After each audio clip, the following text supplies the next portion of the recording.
we got that work, we got that clips, I am your pusher. We got that good dope, we got that content, shout out to my plug, yeah, my plug. We got that work, we got that clips, I am your pusher. We got that good dope, we got that content, shout out to my plug, yeah, my plug. Shout out to Drip, he the man of the hour. We got the work, we got the clips, we got the power.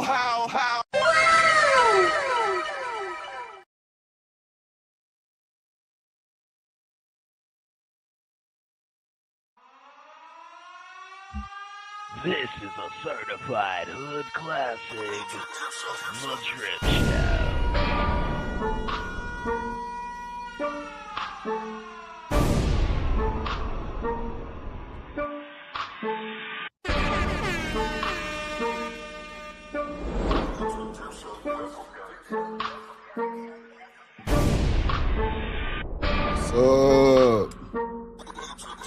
What's up?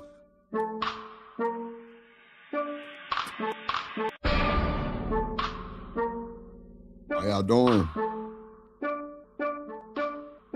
How y'all doing? Yeah, man. Let's go. Hit that like button. Hit that like button, ladies and gentlemen. Hit the like button. Hit the like button. Hit the like button. Hit the like button. Hit the like button, please. It helps a lot. Get the stream out. Let them know we here. Get in the Discord. Let them know we here. Let's go. Let's go. Let's go. Let's go.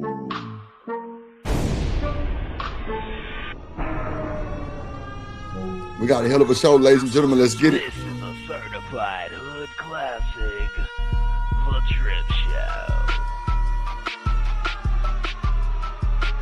Let's get it.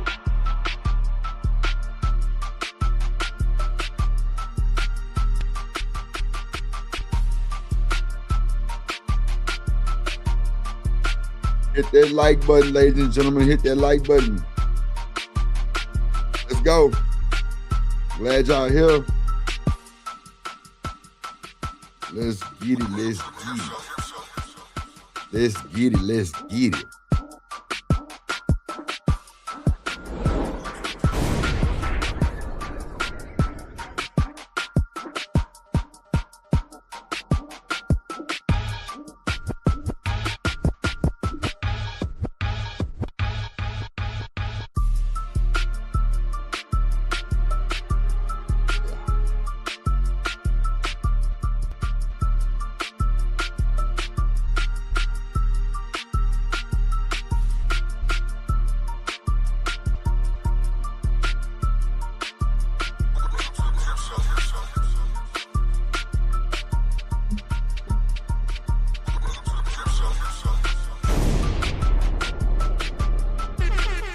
Go. Let's get it. Let's get it. Let's get it.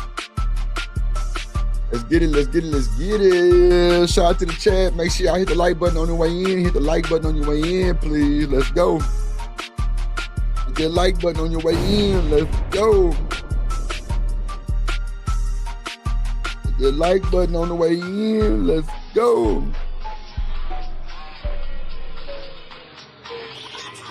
This is a certified hood classic, The Drip Show.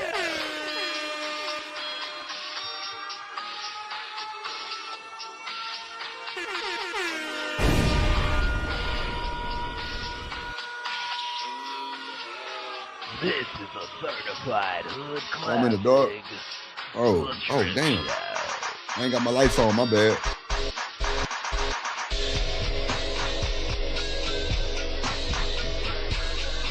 Is that better? Hey, Reese.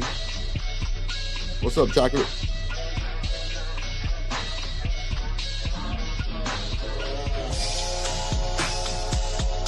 Even humbly. What up, boy? OJ. This is a certified hood classic, The Drip Show. You can say second. Ooh, Reese second.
that like button. Hit that like button, ladies and gentlemen. Hit that like button for your boy. Share the stream, share the stream. Let them know in the Discord we here. Let them know in the Discord we here, loud.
This is a certified hood classic. What's up, everybody? Let's go. Let's get it. Let's get it. Let's get it. Let's get it. Let's get it. Yeah, man. Yeah, we're gonna get the show started. Let's go.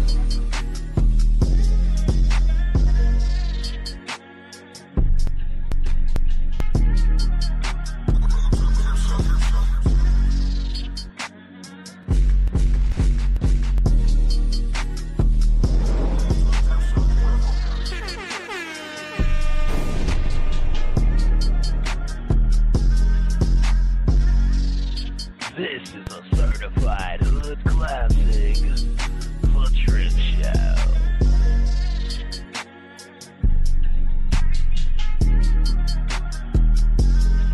All right, let's go. Let's get it. Let's go.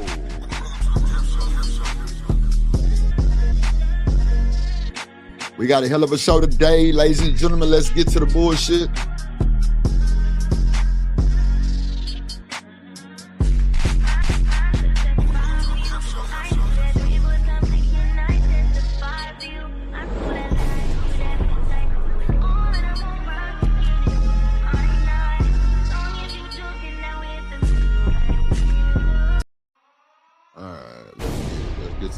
How y'all doing, ladies and gentlemen?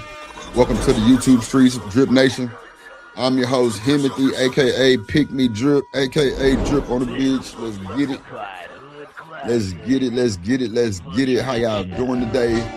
Hope y'all having a good day, by the way. Let's crank the show up, man. Let's crank the show up.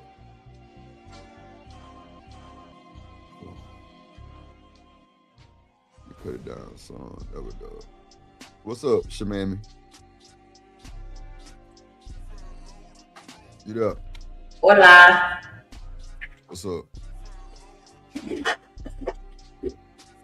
I'm at the power. Huh? At work. Oh. Yeah. It's hump day. Ain't nobody fucking. Look, I'm over here on the internet. But we halfway there. We halfway there. Like, we halfway there through the week, ladies and gentlemen. Let's get to the bullshit. So we got, y'all know Sauce WALKA been in the news for threatening Drake. It was a whole play. Nigga Drake tricked off on Sauce WALKA baby mama, bought her a spot, gave her $40,000 towards a new Maybach. She brought the money to Sauce WALKA. He bought himself a new convertible Maybach. Sweet. Yeah. Drake been talking about Sauce WALKA for a long time, y'all. Y'all just never caught it. Cause in that new song, he say, brand new Maybach, beep, beep, baby. Come on, man. That boy say, I'm saucing, who paying your bills? I'm saucing for real. I'm telling you. He talking about this nigga Sauce WALKA. See, people in Houston know. We know the beef between Sauce WALKA and Drake. Drake like to hit on other niggas' hoes. That's for sure. He hit Sauce Walka baby mama, but he paid for it. For everything. Munyon for the fun yon. Munyon to get you done yon. Yeah. Yeah, yeah. I need to Hood this said. Okay. I know what it said. Yeah. Hood, I'm gonna work on your shit today. I already started, really. I already clipped what I need to clip. But yeah, we got a lot of shit today. We got well, you know, we're gonna get Academics tape. We're gonna let Sauce explain. Dame Dash, we got the video where his teeth came out. Dame Dash also responds to Jay-Z. And we got why niggas shouldn't date in 2026. You know, we got to throw in some bullshit and that shit, but let's look at Dame Dash teeth falling out. This is crazy. I didn't know that they came out like this, but we got the content. Yeah, I didn't know that. I never seen this. But let's see. Oh yeah, let's go. I want to see. I want to know how real it is. I want to see your television network. I want to see you direct the movie. I want to see your clothing line. I want to see if you're the real deal. See if I'm the real deal. See, I ain't gonna lie. It sounds like he already whistling, right? Yeah. Them hoes already loose. What up, Coach Jack? Yeah, you can hear it in the way he's speaking. Like, you're polydent. You need to apply another layer, baby. What up, Chocolate? People there, Reese Cup in the building, living humbly in the building. What up? Yeah, that polydent. I think that's the one. What up, Queen Brielle in the building? What's up, Queen Brielle in the building? It's all good. Fix it in. What you use on your dentures? Shit, if I had some, I wouldn't know what to use. What they put on them? All right. What they put on them? What you put on them? Trying to act like you ain't got dentures, but it's okay. I almost called you out your motherfucking name. I know you fucking lying. You the one missing teeth. I'm only missing one, and it was full because my tooth too small for a wisdom tooth in the back. And the way that it was growing in was so that they made the executive decision to get rid of it because I didn't have mouth ass. Okay, so that's different from my teeth just falling out. That's a problem when you ain't got enough mouth. You need to shut the fuck up. You ain't got enough mouth. Yeah, shut it up. Anybody trying to hit it? You got to take the teeth out because your mouth small. Yeah. Yeah. You through. Anybody trying to hit that shit? He'll die. Hey, little mouth. You know what I'm saying? That might work in your advantage. Little mouth, nah. I need something with a deep dip. A dip. Little throat. Yeah. Good night. Little mouth ain't gonna do nothing but make me mad. You know what I'm saying? Yeah, hold on. Oh, God. See, you made me miss the nigga teeth out of that. 150. Oh, yeah, let's go. I want to see. I want to know how real it is. I want to see your television network. I want to see you direct the movie. I want to see your clothing line. I want to see if you're the real deal. See if I'm the real deal. There you go. I tried to pause that motherfucker right on the spot. That is hilarious. I'm usually pretty decent. Getting that good. Oh, wait, no. Okay, so 17. So, yeah.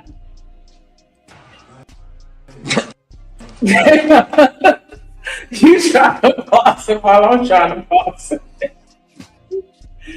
That thing came out looking like the fake vampire teeth. Yeah, them whole click. Top of the bottom connected, like, bruh, just give it up. Teeth for teeth. Yeah, that boy got that list. He through. Damn. This might be the best I could get. Like, why didn't you scrub the internet? That's crazy. You can't. You can only go but so far with that shit. Because he recorded it though. But I'm saying once I download the video, you can't stop me. I'm saying he should have took the live down. Yeah, but it's people that screen record shit. Oh, well, yeah. You got people that as soon as you start a live video, they're going to screen record the whole thing just in case something pop off that they can use. And if it's something real good, then they gonna sell it to the tabloids if they're smart. If not, they gonna be dumb as fuck and just upload it for free for everybody to share. But yeah, it's people that do that.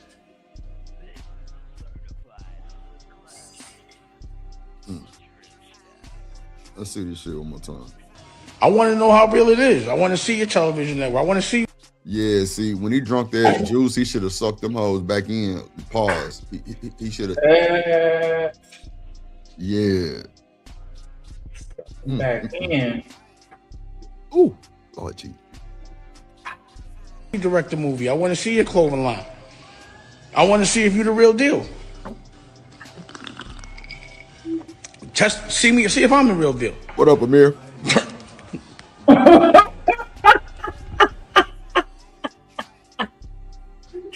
That's crazy work, bro. Like, oh gosh. I would have took that. Oh gosh. I would have took that down, Sneak on God. He fast enough. He old. Ain't no way he would have been able to take it. Even if I wasn't screen recording, I could have backed it up and then started it before he probably had the time to delete it. What up, Amir? Man, that's hilarious. That nigga whole bottom came out. Or top, one of the two. The bottom? Yeah, the whole, that boy said, and them whole flew. You know you can't do hard C's. This teacher's embarrassed the fuck out of him. You can't do hard C's with dentures. Come on. Because you get the cut. Them whole. You know. Then he had to find them hoes. See if I'm the real deal. He had to find them. See if I'm the real deal. Oh my God. See if I'm the real like deal. AI. That's what I would have did. See if I'm the real deal. See if I'm the real deal. See if I'm the real deal. Doctor say your teeth ain't the real deal. See if I'm the real deal. Crazy.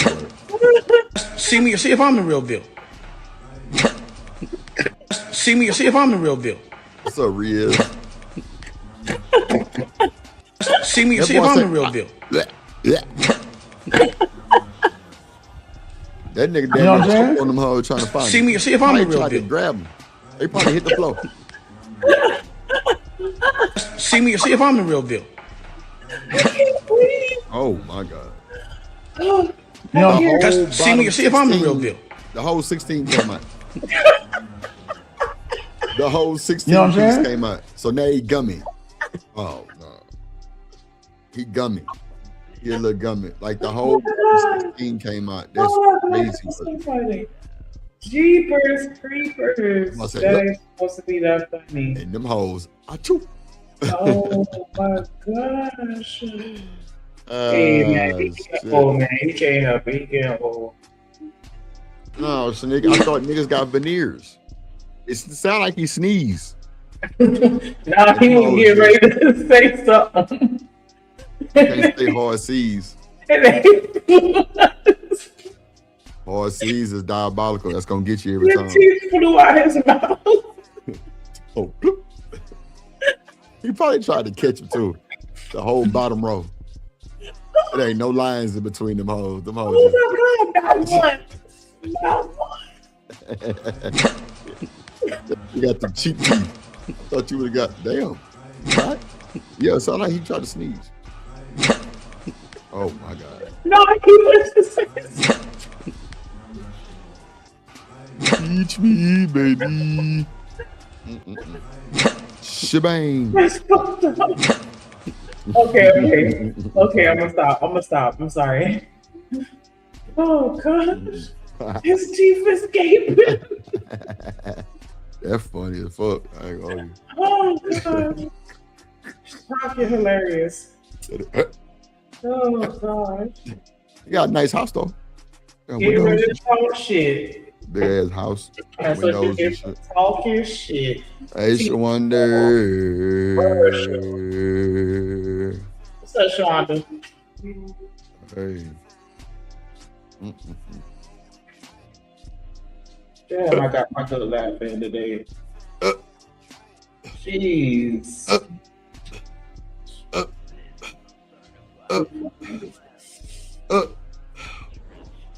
Damn. Sound like he try to say up, down. Up.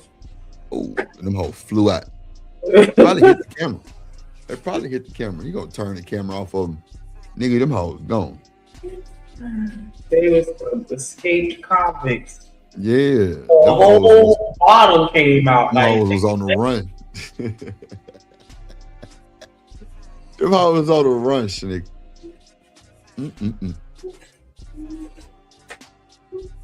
Them hoes was on the run. Oh God. Side to the two. To the two. One long stretch of white gum. I ain't seen out one line in them hoes. That no flossing necessary. No flossing necessary. Make sure you bleed your gums. Damn. Well, that's the icebreaker for the day. Damn, I don't know how I did that. If my camera go off, then it take me off the screen. Oh, really? Yeah. Oh, that's lit. I'm with that. You want to be on screen? Oh, Pennywise. What's up, Hood? I'm working on your shit right now, boy. Literally. I've been yawning. Shit. I got on this bitch. I'm working on your shit now, Hood. It's gonna be a platinum joint. Gonna be platinum. Got that motherfucking boom pap on that motherfucker. Got that boy saying what he supposed to say on that motherfucker, Hood. You know, production type shit. Shout out to Hood Conservative client, one of my clients. You know what I'm saying? You know, the nigga, she was my client. I had to boot the motherfucker. You know. I had to boot the hoe. So. I ain't no clients.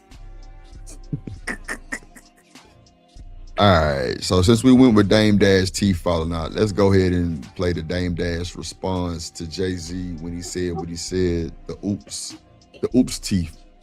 Yeah. Oh, nah, Hood, you ain't got to have faith. I'm gonna make you respect it. That's what I like doing. I like making niggas respect that shit. They like, oh, this nigga drip cold. Yeah, I'm him. Timothy. Yeah. Timothy. There go. Now come on now, bitch. Why ain't bring my video up? Nigga, why I can't bring my video up? Oh, I don't know. You got the right screen. Yeah, something like that, huh? To what everyone may believe, I really still look at Jay as my brother. I bet he got that polydine or whatever the fuck you were saying in them hoes today, Shanique. Fuck he got it on. And he got that okay. That's his boxing uniform. Yeah. You know them things triple glued up. Yeah, them hoes triple glued. He got that bonding glue on there. Fuck that. You can say C like that. They got them triple glued up, cemented in. How they should have been the first time. You need to call your doctor and sue that bitch, because you definitely lost endorsements with that bullshit on the internet. Julio. And yeah, I know Jay, and I was like, all these years, just even amongst my crew, we would be like, he ain't gonna never say nothing until he's broke. So he hasn't said anything for 20 years, and I'm like, damn. I hope he's not broke, because he said something. It was whack. It was like a joke, but it was an old joke. He used my lyrics, so I started to be like, he's not like I would prefer the version of Jay that would have said something more clever, and that's not the version of Jay that I would have ever signed. And I felt bad because I was like, it must be embarrassing for him to now have to be on that stage, not the same version of himself. Like, come on. And still have to work at that age because he has to. So that was the brother in me. Like, damn, I know that because I know him. Emotionally. That when we were younger, when he was this age, he hated talking to people and doing all. He was retiring since Reasonable Doubt. For him to have to come outside 20 years later, I just felt kind of like embarrassed for him a little bit because we all know him. And then the funny thing to me, I couldn't even hear the lyrics because the hairstyle was crazy. And I was like, why would they let him come outside like that? Like, I'm gonna, because to me it's like, that shit is funny, and there should be jokes for that hairstyle. And if like everyone around him that loves him didn't laugh and be like, yo, what are you doing? And I'm like, why would he do that? See, a nigga who follow hip hop know that Jay-Z did his hair like that because the Roots hairstyle is that way. That is their way. You can pull up any Roots picture and the drummer hair is going to be in a full blown out fro. Questlove? Yeah, that's his name.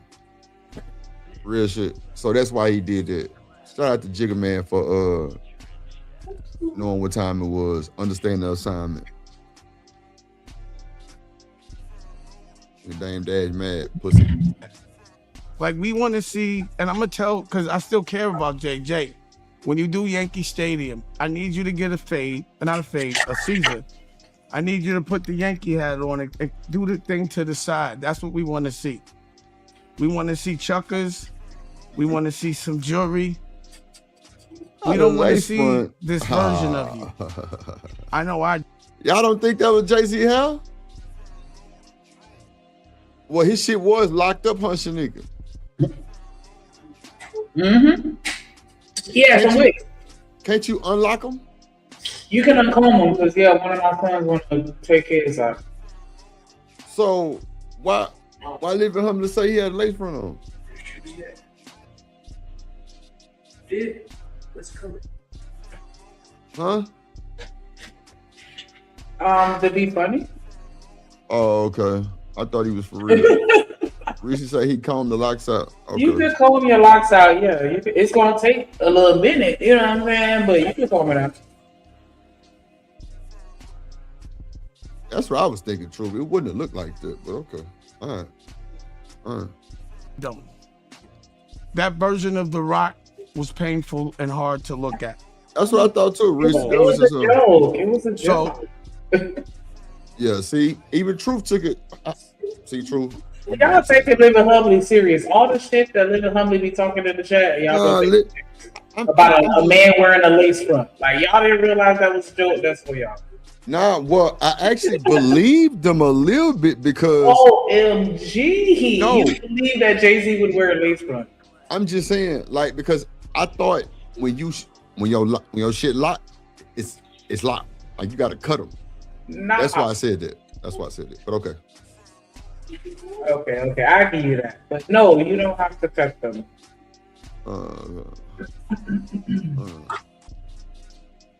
Almost like we don't have direct conversation, but I do feel like if I'm not around, he's not relevant.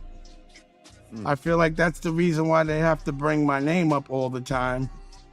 I thought that rap was it was bad. It was terrible. Even the way he projects, because again, I'm critiquing him from where he was and where he is. And then I'm like, damn, like, like, why are you trying to make people look like at the outline of you and not directly at you? Why do they keep putting you in these? Who you yelling at? You'll have everybody, depending on, especially I would imagine with him and his money, he got, you know what I'm saying, access to the people that can really, he probably had about a good 3-4 people in his head at one time. But if you take your time, yeah, you're going to comb out a lot of it, but you can still have a decent amount of hair. Like, go search it up on YouTube, because girls do that shit all the fucking time. Trust me. Sure. Funny hairstyles. And what, like, who is it? What version of this would have sold if Jay would have came out in that stupid ass hairstyle with them dull clothes with nothing shiny in 90, in 2096 when we were coming out, would that have been the one that you would have been a fan of? But it's not that time though.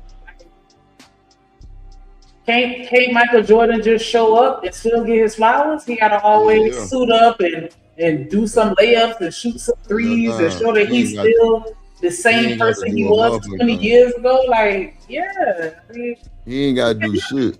He can look dumb as hell, because he did look dumb as fuck with his hat like that, but he did. Dude got to say he had on the man unit. Oh my gosh, here y'all go. Do Dirty is just joking, guys. He doesn't mean he had on a lace front for real.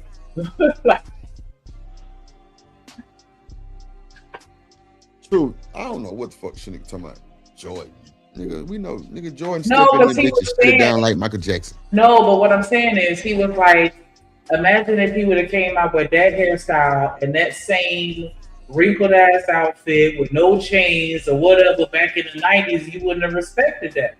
And I'm like, I get it, but we talk about 30 years later where his career is already cemented. Like you can't take away his legendary status. And so he don't care no more. He don't gotta do all that. Was what I was saying.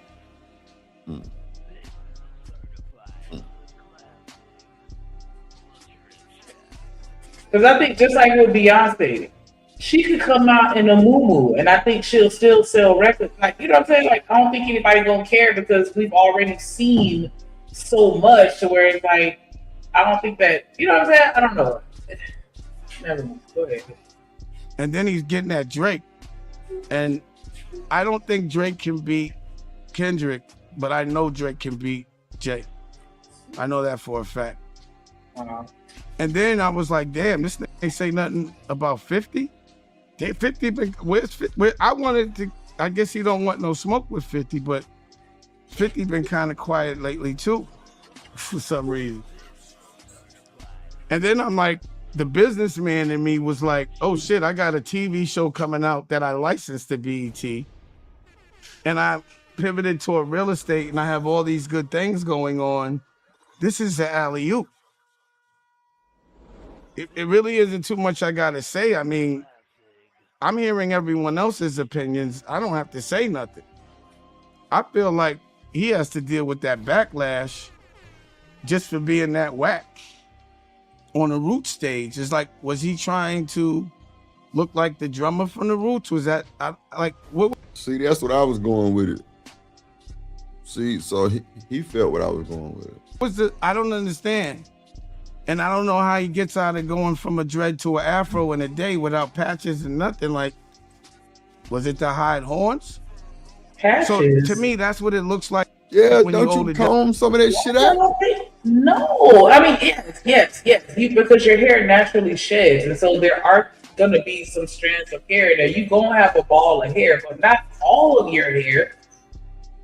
That's what I was saying. Like, let me pull up some videos. Like, I can show you where people have combed out their locks because my family do it. That's what I'm saying. My son, he talk about he want to do it, and I'm dreading it because I'm like, bro, like, I'm not. We gonna have to cut half of them and then uncomb it. Like, I'm not doing it. But you can comb your hair. Put half the man hair and then uncomb it. Cut half the lock and only uncomb half of the lock, as opposed to uncombing the entire lock. I'm saying I want to cut it because his hair is long and I don't want to comb all of that out. So I want to cut it shorter. How long is his hair? It's past the shoulders. And I don't want to have to go through that because it takes a really long time because your hair is tangled up. Like, you know what I'm saying? Do you think he gonna want you to comb it? I mean, to cut it? No, but he don't want to Caesar either. You know what I'm saying? He don't want to brush cut it. So with some lip to it, and I'm like, so we gonna have to. And he does have some new growth, right? So we not gonna have to cut it that low. But he showed me a picture, and I'm like, yeah, we gonna have to maybe just cut like down to like maybe a half or a third of the length of the lock. That way he can still, you know, have it long. But yeah, I'm sure they started taking his hair out alone, you know what I'm saying, before he did that performance. And like I said, he could get like 3 or 4 people to do it, like at the same time. You know what I'm saying? To where he not sitting for no long period of time. I'm sure he can afford that. Right. So you think, okay. So what's the technique? What's the technique? Well, you just have to saturate the hair. Yeah. You're gonna have to saturate the hair with a conditioner or a detangler or, you know, something with some slip, and you're gonna have to sit and comb that shit up. Yeah. And it's, you know what I'm saying? So it's gonna take a minute, but you can comb out locks. Like, come on, Reese, like somebody, like a girl, Queen Bria, like tell these niggas that you can comb out locks, because girls do it all the time. I didn't say that you couldn't comb out locks. Nah, I was talking about truth, because he's like, we ain't, what you talking about? Like, and his hair was longer than that, I'm sure. But because he was combing it out, he probably lost a lot of it, because it was looking pretty thin. Like that, the light was shining through it. Like he thank you, Vixen. You can comb out locks. It just takes a long while. But they got like some of them really tiny comb. I saw a video where one person was like, get the comb that they use on white people when they get lice. They say that the lice comb is good for combing out locks. I saw a loctician say that on one video, because I be watching hair videos. Y'all should already know. But yeah, this the 4C podcast. Yeah. His texture was different. So you saying that you think he's wearing a lace front shoe? Like it looked like he got a blowout. That's what he's saying. That's how my hair look. Like that's how it look. When you take out your hair and then they blow it out, and then that's how he looked, like Sideshow Bob. That's why it's not a tight coil. He look like who? Sideshow Bob. From The Simpsons? From The Simpsons. That's what he looked like to me. Crazy word. Oh, okay. See, Queen Bria, they used that opportunity to promote Sacred. A lady from Houston took his wigs out. Yeah, that's what I'm saying. Somebody combed that shit out. And as long as you have a good product to put on there to loosen it up, a good slipping agent, then you'll be able to comb it out. Because your hair is just intertwined with itself. It's not literal, you know, knots and shit. Like, yeah, you could comb it shit. But yeah, he looked like he got a blowout. Are you gonna comb yours out at some point? Hey, I don't know. I'm thinking about locking up quietly, but I don't know. It's like every now and again, I be wanting to do some bullshit, and I ain't gonna be able to do it once your hair get too long. Cause my homegirl used to do wigs on top of her locks, but once they get so long and thick, it get harder to hide it. And I see girls still do it, but I don't know. You get limited in your styles because you know what I'm saying. You can't get it down super flat like how you need it to. But I ain't trying to turn it into that conversation. Get that link, Reese. Put it in the show. Yeah, I can see your comments, spoiled ass nigga. Shit. Double money. They make you dress funny. They take all your jewelry away. And then they make you do what they say. I watched what happened to Kev Hart the other day. It was sad. So I went from being like a little aggravated with them to now feeling sorry because I'm actually watching what happens after 25 years after you sell your soul. You're in hell. You can't tell me when you were 30 that you wanted to be 60. Yes, with this stupid ass hairstyle, beefing with niggas that you know are gonna get at you all day long. Like what I gotta do? Like I don't want to see Rockefeller look like that. It's still a reflection of me. I love Freeway. He's on my out. I can guarantee. Here, how about this? Because I want to be nice. If he's in a bad place, if he is allegedly, I don't know. You know, show me something, Jay. You're supposed to be a billionaire. I never seen a billionaire have a job. I don't give a fuck about that Super Bowl. He's an employee. A billionaire. This is giving pussy ass hoe. Real shit. It's giving just snotty nose ass kid hater.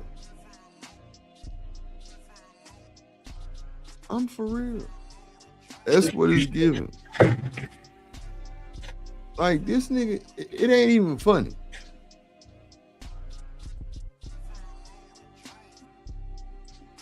Niggas ain't worth a fuck, bro. You talking about the nigga need to, like, and see, Corey Love said some bullshit the other day about this shit. Men comparing themselves to other men. This is a prime example of what's going on. He not hating, he in his feelings though. But what does that mean, Shanique? That don't even make sense. He not hating, but he in his feelings. What? That's the same thing. You gotta have a feeling to be a hater. He not hating, but he in his feelings. That nigga is a whole bitch. Real talk. That nigga is hating. You mad because Jigga Man came out there, he got his wicks undone. So what, nigga? He paid somebody a lot of money. Somebody fingers cramped up right now. Yeah.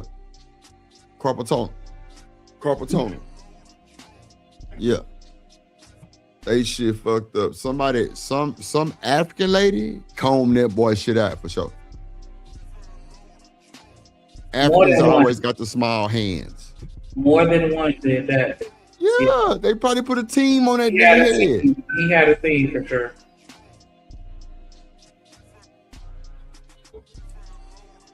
Oh, okay. I thought we were disagreeing, Truth. Yeah. Yeah, Queen Brill said whining about his hair is weird. Oh, God. Queen Brill ain't shit for that. God damn, not whining about his hair is weird. Yeah, it probably took about 6-7 Africans or 2 Mexicans to take him out. Go ahead. Yeah. What's this? He don't really have hold on, y'all could see her phone, but I wonder what else he got, because I feel like when you kind of reach it and you ain't really got nothing, then you gotta kind of just say whatever you can say, and I think that's why he was focusing and harping on that. Because if anything, I would have been chopping down the lyrics, because he's supposed to be this lyricist. Like, I want to chop that, but maybe he couldn't. I don't know. So here we have a gorgeous pregnant woman. If you can see, they taking her locks out. They're using interlocking needles. Look like she got a rat tail comb on the right. Like, you can use whatever.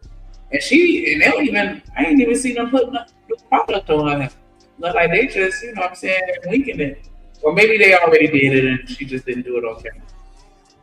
I'm pretty sure that's probably what happened. But see, so you are going to lose hair. You're not going to be able to salvage all of it, but you are going to be able to salvage enough to where you still have a head full of hair, because your hair just naturally comes out. I say Mexicans don't deal with dreadlocks. The Mexicans out here do. This nigga's stupid. So as you can see, she still has hair in the back. So imagine if she took that hair and then when it got a blowout, then that's how you get the equivalence of what you saw with Jay-Z. So, the more you know. So yes, you can comb out locks and not be bald headed. But Jay-Z was he a little bald headed. How you know? Just talking shit. Take a job. I tried to buy the Raiders with Ray Lewis. If these niggas would have asked me to take a job, I would have felt very offended. I would have felt like they were asking me. Shanique, True said drip. The texture, bro.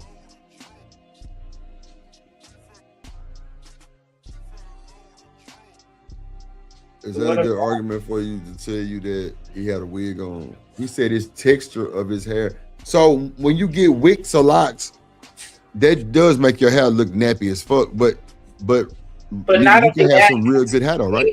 Not only that, as we age, the texture of our hair changes sometimes. Like that. So your feet big and stink. It is. But yeah, your texture of your hair can change as you age. That's just a natural thing. And then not only that, like he's in Hollywood, so they could, and then he's probably, trying to promote her products, like Queen was saying earlier. So he could have been using her products. It just looked like a blowout. It didn't look like he had wavy Brazilian bundles. It looked like just some regular 4C ass hair. Yeah, 4C. So what does 4C mean? What does that mean? It just means that it has a curl pattern to it. It's not completely curl pattern to it. Yeah, because like a 3C. Go ahead. A 3C is more. I mean, not C, but you have like the A, B, and C or whatever. A, B, and C, and it's like because I wear coils and it's not an S pattern. No. So what type of hair you got? I have 4C hair. I have a coil. Here. My hair coils. It doesn't do. I mean, it does do kind of like a little wave in certain area. I don't know. It's just weird, but for the most part, I can finger coil my hair and it'll stay. Your shit nappy. Yeah, nappy. 4C is nappy. To the touch. I mean, I don't consider it nappy. I just consider it coil. But I wouldn't say nappy. But that's the stereotype. OC just giving me nappy vibes. Okay.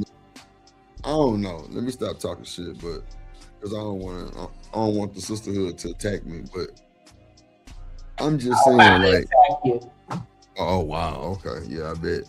Yeah, what's your mouth? 3C is curly and not kinky. 3C.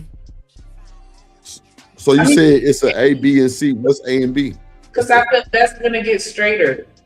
It has no coil like how Asian people here. It has no curl to it. It just drops limp, like a noodle. Oh, just plastic. Oh, okay. And then you have wavy hair. That's like an S pattern. True, say your shit. That you have coily hair. It's curly, not kinky. And then you have the tighter coils, because I consider it all curly. Vixen say Drip being a hair racist. I feel like 4C hair, the curl is tighter. Oh God, not a hair racist is crazy. I'm trying to figure out. Hood conservatives say OC game. OC game. I'm a texturist. See, I told you the sisterhood was coming for Drip. Fuck you out. You know damn. Yeah, let's see now. I'm trying to. So wait, so like the A and B or the more straight hair, right? That's what. Yeah. Why you took the video done? Because I was about to show you, so we can move past. Oh, okay.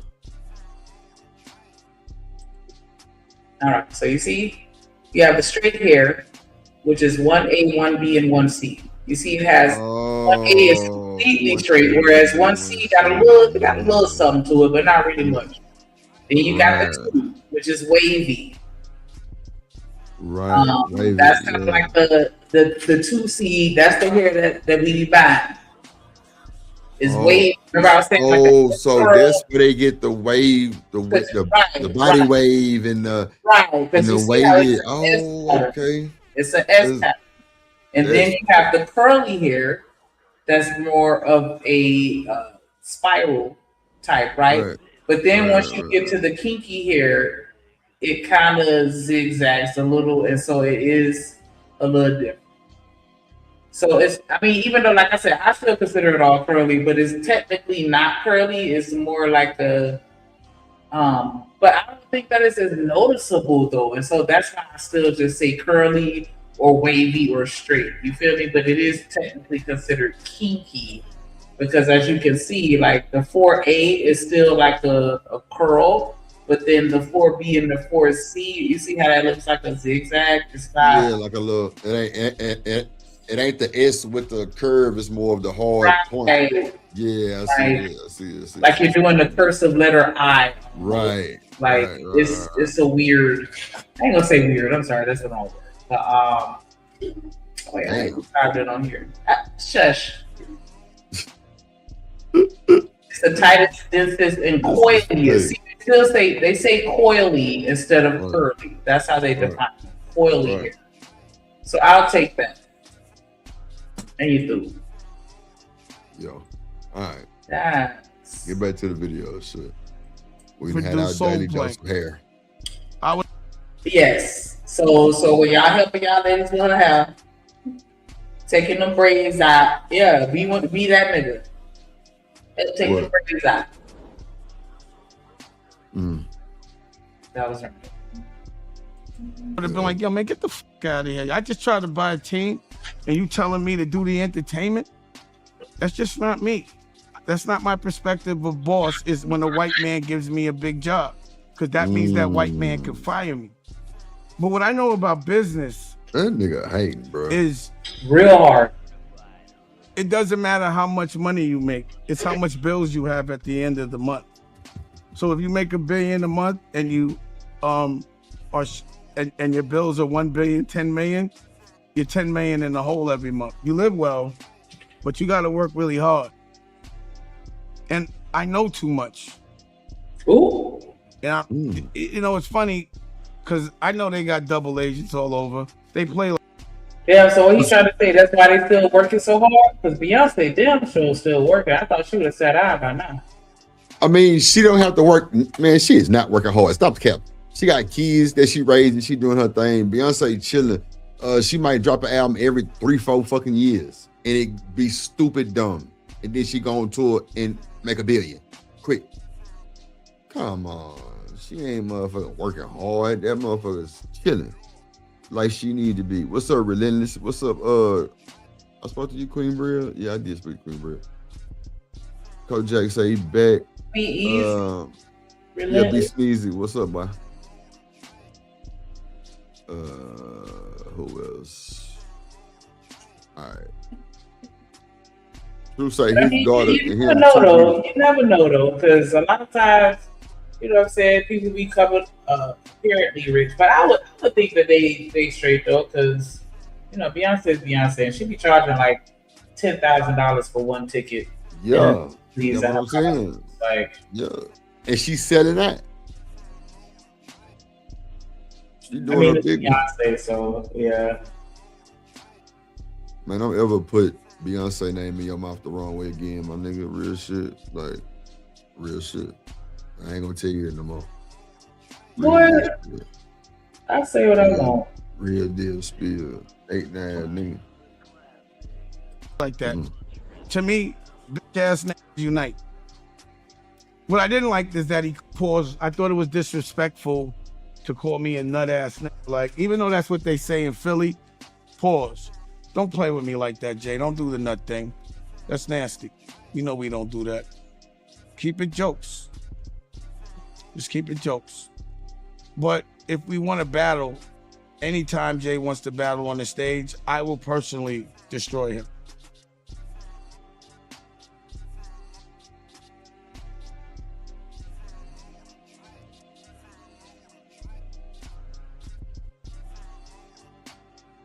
What happened? Oh. What the hell just happened? Shanika, your feet big and they stink. Who did what? I said, is your feet big and they stink? Nah and nah. They're the right for my height. I bathe. Damn. Hey, Drip, what kind of texture hair you got? He got that 1C. I mean, no, not 1C, that 1A. The one that was just a straight line, the number one. Damn. If y'all look at his hair hard enough, he don't really got no coil or kink to it. Hey, Drip, they tried to say you got the Tommy Pickles joint. Who was Tommy Pickles? Who was it? Oh, Rugrats? Oh, Tommy. Oh, yeah. No. You know. This shit is also Tommy Pickles. And thank you for that. Tommy Pickles. Oh, the Rugrats. I'm like, Tommy. Right. I know what you want now. Yeah, that's crazy. TV. The string, huh? That nigga got that Homer Simpson. The string of my shit. Yeah, the string. He got that motherfucking Stewie, nigga. Like a god. Nigga. Count that shit on my Let's hand. talk about that motherfucking spider web on top of your neck. What you talking about? That motherfucking dirty mop you wearing. You better stick the up to me. What was you talking about? Hey, Shanika, they try to play you too, yo. They said you got Cynthia shit. Not that little bitty ass ponytail poking out. You better shut up. Not Cynthia, dog. You ain't shit. Business. Alpha. Hell nah. Don't about your business, player with me. You don't want no smoke. You don't want no smoke. I can see if you would have said this weekend, like, yeah, this weekend I was looking like Cynthia. But goddamn. I got a little hang time. A little hang time. By your earlobe. Nigga, shut up. See my hair, so shut up. Yeah. Fuck you, dumb. I don't have to. I choose to. What's up, Hood? Hood. Anytime he wants to do a fashion line. What up, gang? Oh shit! I didn't realize you was Nah, I think two things can be true at the same time. Dame Dash is kind of butthurt about the whole Rockefeller thing, and he obviously not doing as great as Jay-Z is or whatever. But he probably is right about Jay-Z too. No, he know a lot. He said that he know a lot. I believe that part. I ain't gonna hold you. I do think he knows. Yeah, that's what I said. Information. He definitely is. I agree with Drip. He definitely is bitching, but he definitely on point too, Drip. Yeah. You know where some of the bodies are buried. Yeah. Now, see. Anyway, all right. What? So we know he know a lot. You talking about he know where some of the bodies are buried. What if the feds was listening? I mean, because it's a phrase. Oh my God, it's a phrase. People say it. I don't know if they listen. It ain't got shit to do with me. I ain't going to jail. Yeah. You going to jail because you said that stupid ass shit. Hey, bro, if Shanika could get Jay-Z locked up, that's a skill issue. That nigga fucking up.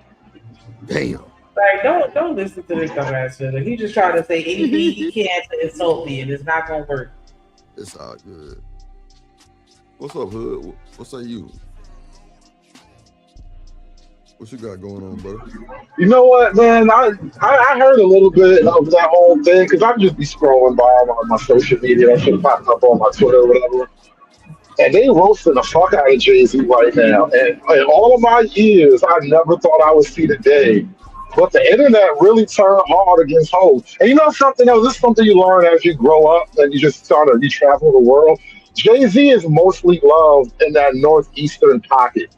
I swear to God, outside of that corridor between like Maine and Maryland, niggas do not fuck with Jay-Z like that. Actually, you got to go above Jay-Z. You got to go to like Pennsylvania. You got to start from Philly. Everybody between like Philly and Boston kind of like Jay-Z. Outside of that, nah, not so much.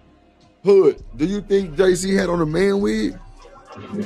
I'm telling you, that shit look like a Puerto Rican afro, bro. I don't know what he got going on up there. I'm telling you, Drip. See, this is what I was saying, Drip. I'm not saying you can't take out locks. I'm saying the texture of the way it looked after you take it out should not look like how his shit was when it was locked up. This is what I'm saying in the chat, bro. Niggas don't hit their 40s and start growing Chico DeBarge hair, bro. Like, you either got it or you don't.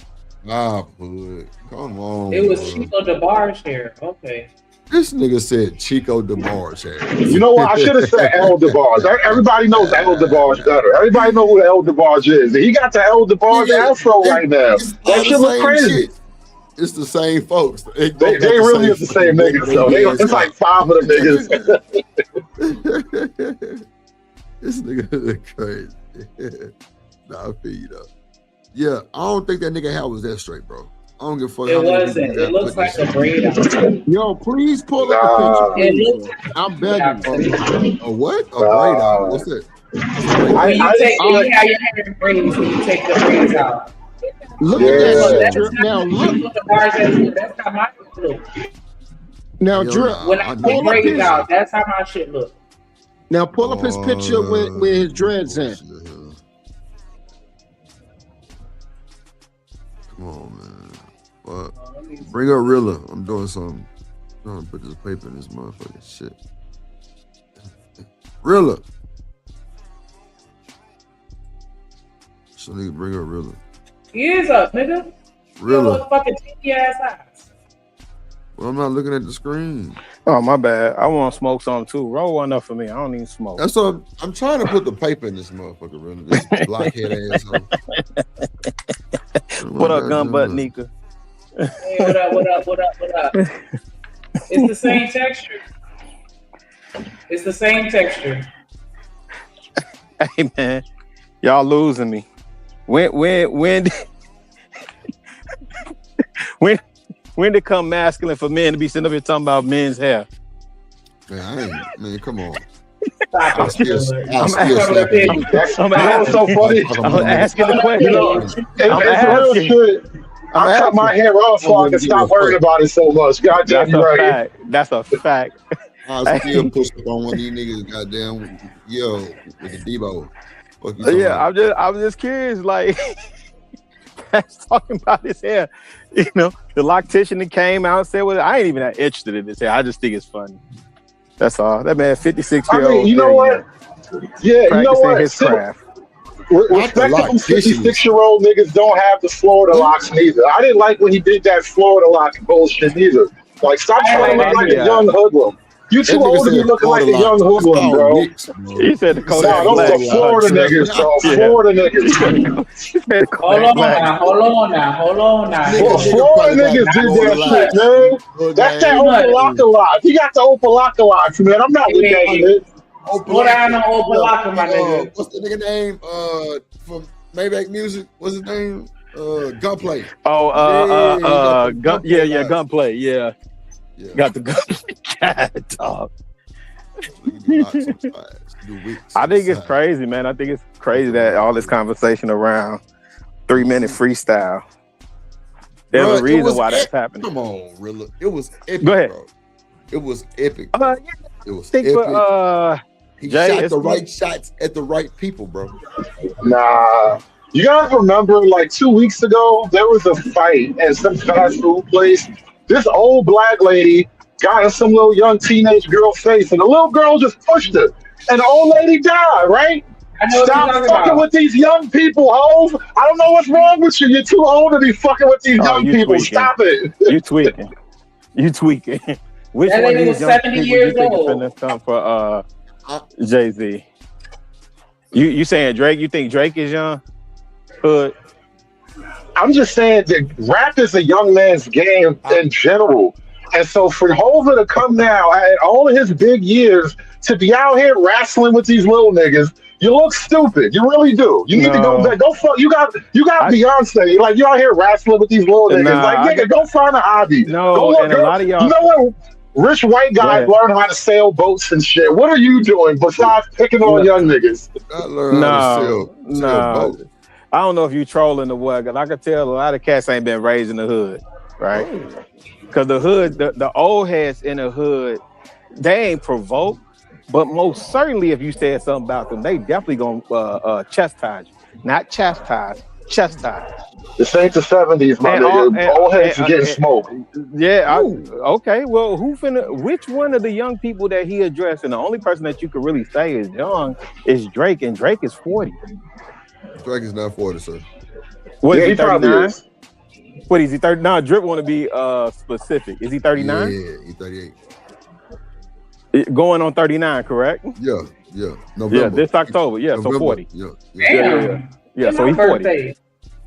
All them jokers old. J. Cole old. He about to be 40 in Kendrick old. All of them old. All the stuff y'all be saying in this cipher about these old heads. So this is my thing. I don't find nothing wrong with Jay doing the verses. He's in his craft, doing what he now. If he went around and slept, with who? No, I'm saying the little freestyle. If he, you know, now if you bring it up verses, I don't even know who Jay-Z could match in the verses. It's not that, really. Yeah, I would not encourage him to do a verses with anybody because I think he would get washed in a verse. It's one thing for Hov to get out there and drop some bars, you know, nigga. You could do yacht rap, you know what I'm saying? Like they got yacht rock, he could do yacht rap now. But like to be out here trying to like battle niggas, bro, like come on, have some dignity. People said stuff about him, he said something, he addressed it. Have some dignity, my nigga. Like what's the point of climbing the mountain so you can just go back to the bottom and climb it again? No. Stay at the top of the mountain, bro. Stay up there where the air is rare, you know? No, this is hip. No, what? No, I enjoy the spectacle. No. And that's exactly the point, isn't it? It's a spectacle. The nigga's 60 years old. It's a spectacle now. He's 56, it's not even a he's battle. 60, but Drake it's ain't an 40. old nigga battle now. It's like, no, he's not battling. Like that's the crazy thing. Once you get out there, once you doing the clapbacks and mentioning shit because they mentioned you, it's a battle now. And now you're a 60-year-old nigga trying to have rap battles. No. Kendrick and Drake, that was a battle. Drake and Meek, that was a battle. Nas and Jay, that was a battle. Cannabis and LL, that was a battle. You know, Jay and Drake have been subbing each other for years. You know, Drake made a statement about, you know, people doing too much art talking in on the. And listen, let me be clear. I'm not a Jay-Z fan. I am not. Nas is my, you know, I put Nas way over Jay, so I'm not a Jay-Z fan. But I think it's interesting that people are saying, "Old man, sit down," when old has been running hip hop for the last 3-4 years. Bruh, no, that is not the argument. You stay doing this minority majority shit for the last 10 years, bro. Drizzy, you said who? Drizzy Drake, Travis Scott, Playboy Cardi, Don Toliver, niggas like that has been running hip hop. No, you saying from a go ahead, my bad, Nick. Hold on. I'm sorry, real quick. Let me give a shout out to Living Humbly with the $5 super holler. He said that man looked like the newest member of Bone Thugs and That's Harmony. a fact. He did. Yeah. And he came back with the $2 no, they somebody said Hovey Thug and Harmony. J-Bone. That's that nigga name. Oh, J-Bone.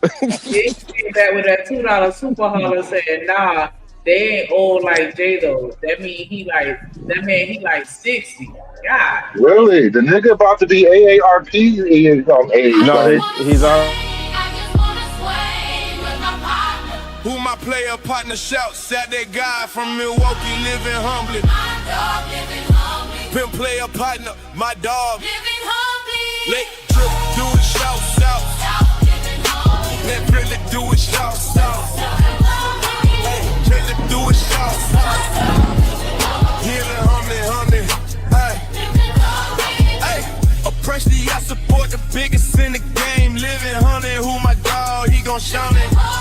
Hey, Milwaukee, Ben, Milwaukee Bucks, Milwaukee Brewers, Green Bay Packers, big stepped on my dog, living humbly. You the real one, my team, drip the nation. Salute to solid.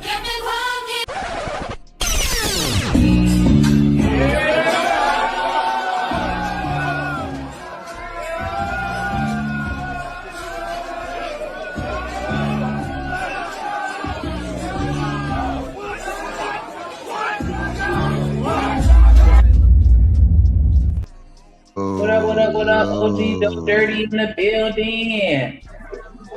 Hey, what's poppin' with you, Shanika? What's good with you? What's up, Dude Dirty? What up with it, Dude Dirty? Shit, chillin'. You already know. Good, damn. What's going on with you, dog?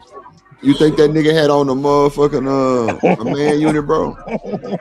Oh yeah, bro. I mean, you know, the man unit is accessible nowadays with the capital he got. Oh yeah, bro. He can. They'll produce a man unit for him. Come on, Dude Dirty. I don't think, bro. Why do we think? You know, it's funny that this is like idol worship. You know what I'm saying? Like when we were all younger, especially like all of us probably in a similar age, we're like, we were in high school watching Jay-Z become who he is now, whatever, right? And so it's like you don't want your idols to ever lose their shine. But like the nigga getting old, it's okay to get old, bro. The nigga don't want to be old though. Like that's the problem. He getting old, but he don't want to be old. Jay-Z is not my fucking idol. I never have been a Jay-Z. I'm not making that a personal attack. I'm just this is about like rap in general. Like, cause think about how niggas sound like, you know, like the nigga's old, bro. Let the nigga get old, but he don't want to get old, so it look crazy.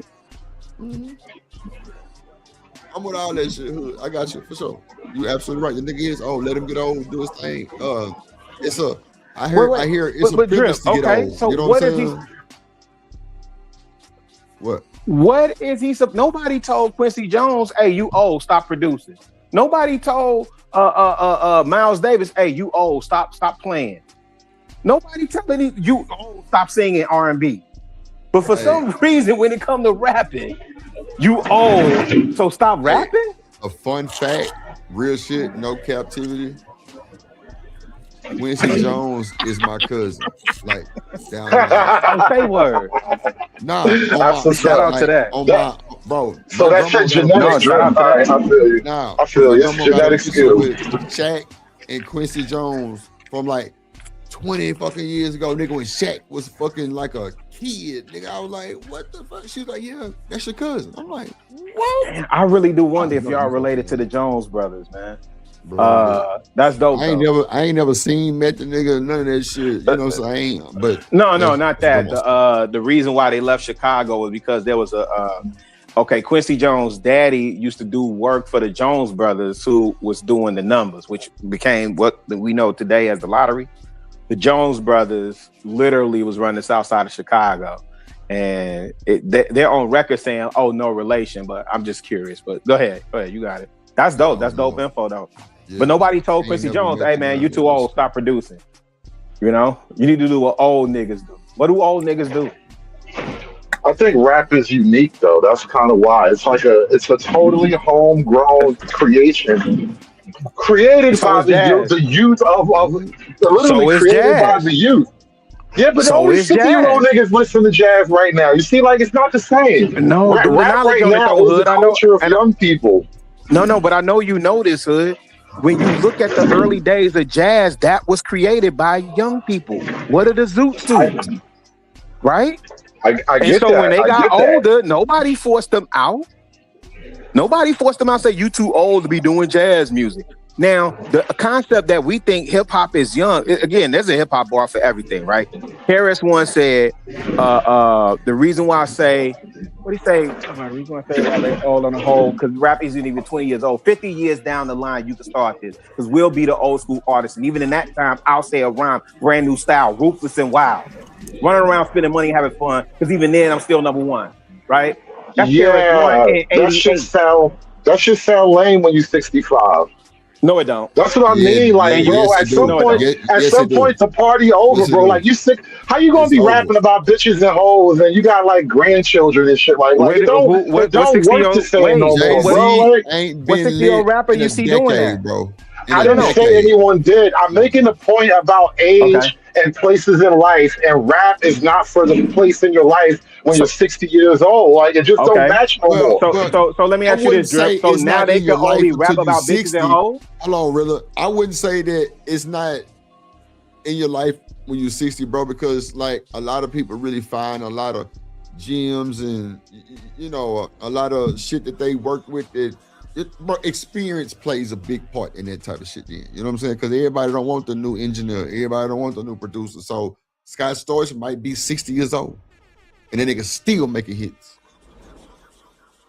Dr. Dre might be 60 years old. He's still making hits. Nobody's telling them to sit down. Timberland might be 60 years old. He's still making hits. And these the OG producers, not Weezy out of there. These are producers. This is a behind the scenes. Nobody really see your face. It's another thing to be on stage. Like, I'm 60 years old, but I still got it, young nigga. Like, at some point, that's literally what he's doing. That's the whole fucking point of what he's doing. And we the only ones that do it. That's what I'm saying. Experience. You act like the nigga flying jet fighters or some shit. No. But Mick Jagger and the Rolling Stones can still tour. gonna have the conversation on what we talk about. Y'all gotta stop saying that. My fault, Drill. What? Go ahead. That part, bro, where y'all be talking about niggas, nobody else can. We don't let our people do it, but they let their people do it. Y'all gotta stop saying that, bro. That shit it's killing, bro. Tell me how, OG. It's because, bro, to this point right now, all artists, if they want to go on tour, they still can go on tour, bro. They ain't stopping them. People are still showing up for these concerts, bro. It's people who was talking, literally, David Banner and them did a concert. Now, I can't even think he did some type of charity thing, bro. People showed up for that stuff, bro. When they go to Las Vegas and they get these Big Daddy Kanes and all these dudes that come, bro, people going to see them, bro. They Who's in the audience, OG? OG, when you talk in Vegas, so let's not use David Banner and I love David Banner, but let's not use him in the charity event. When you say Big Daddy Kane, who's in the audience? Older folks. What color? Shit, black and white. Black and white for sure. I mean, bro, that's what it's always gonna be. It ain't no concert, bro. This is no. This is what I'm saying, OG. This is what I'm saying. Because our genre, our people are the only ones. Because I agree with you, right?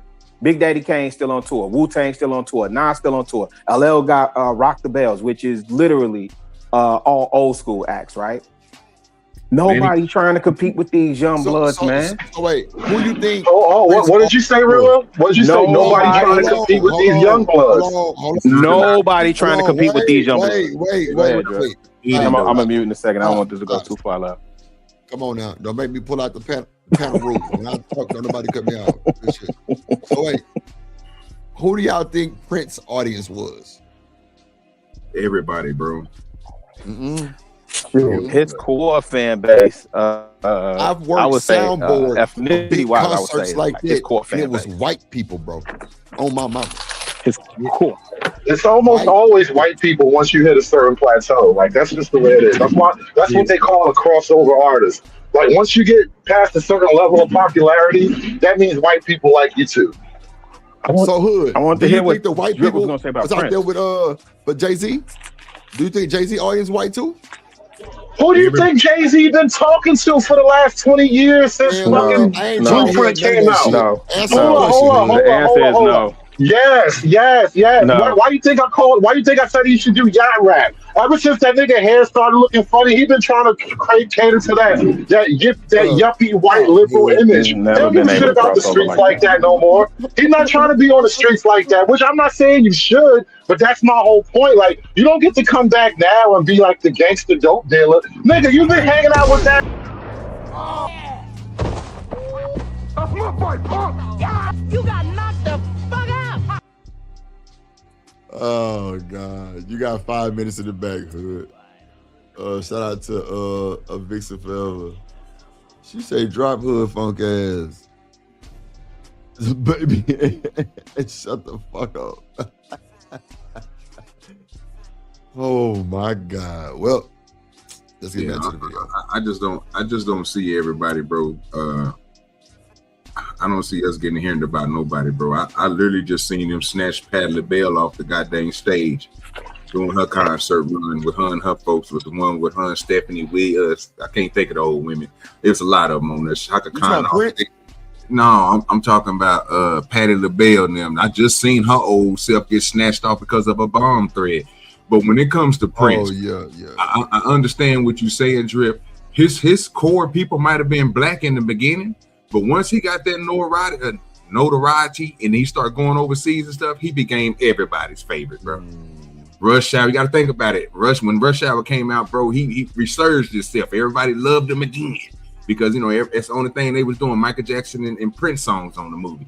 Everybody loved the dude, bro. So when it comes to that type of stuff, they saying like when us black folks get older in the music business, we can't go out and do the same thing as them same white folks that couldn't sing back then and still can't sing right now, still getting money. So it's gonna be the same for the blacks, bro. It just depends on your notoriety.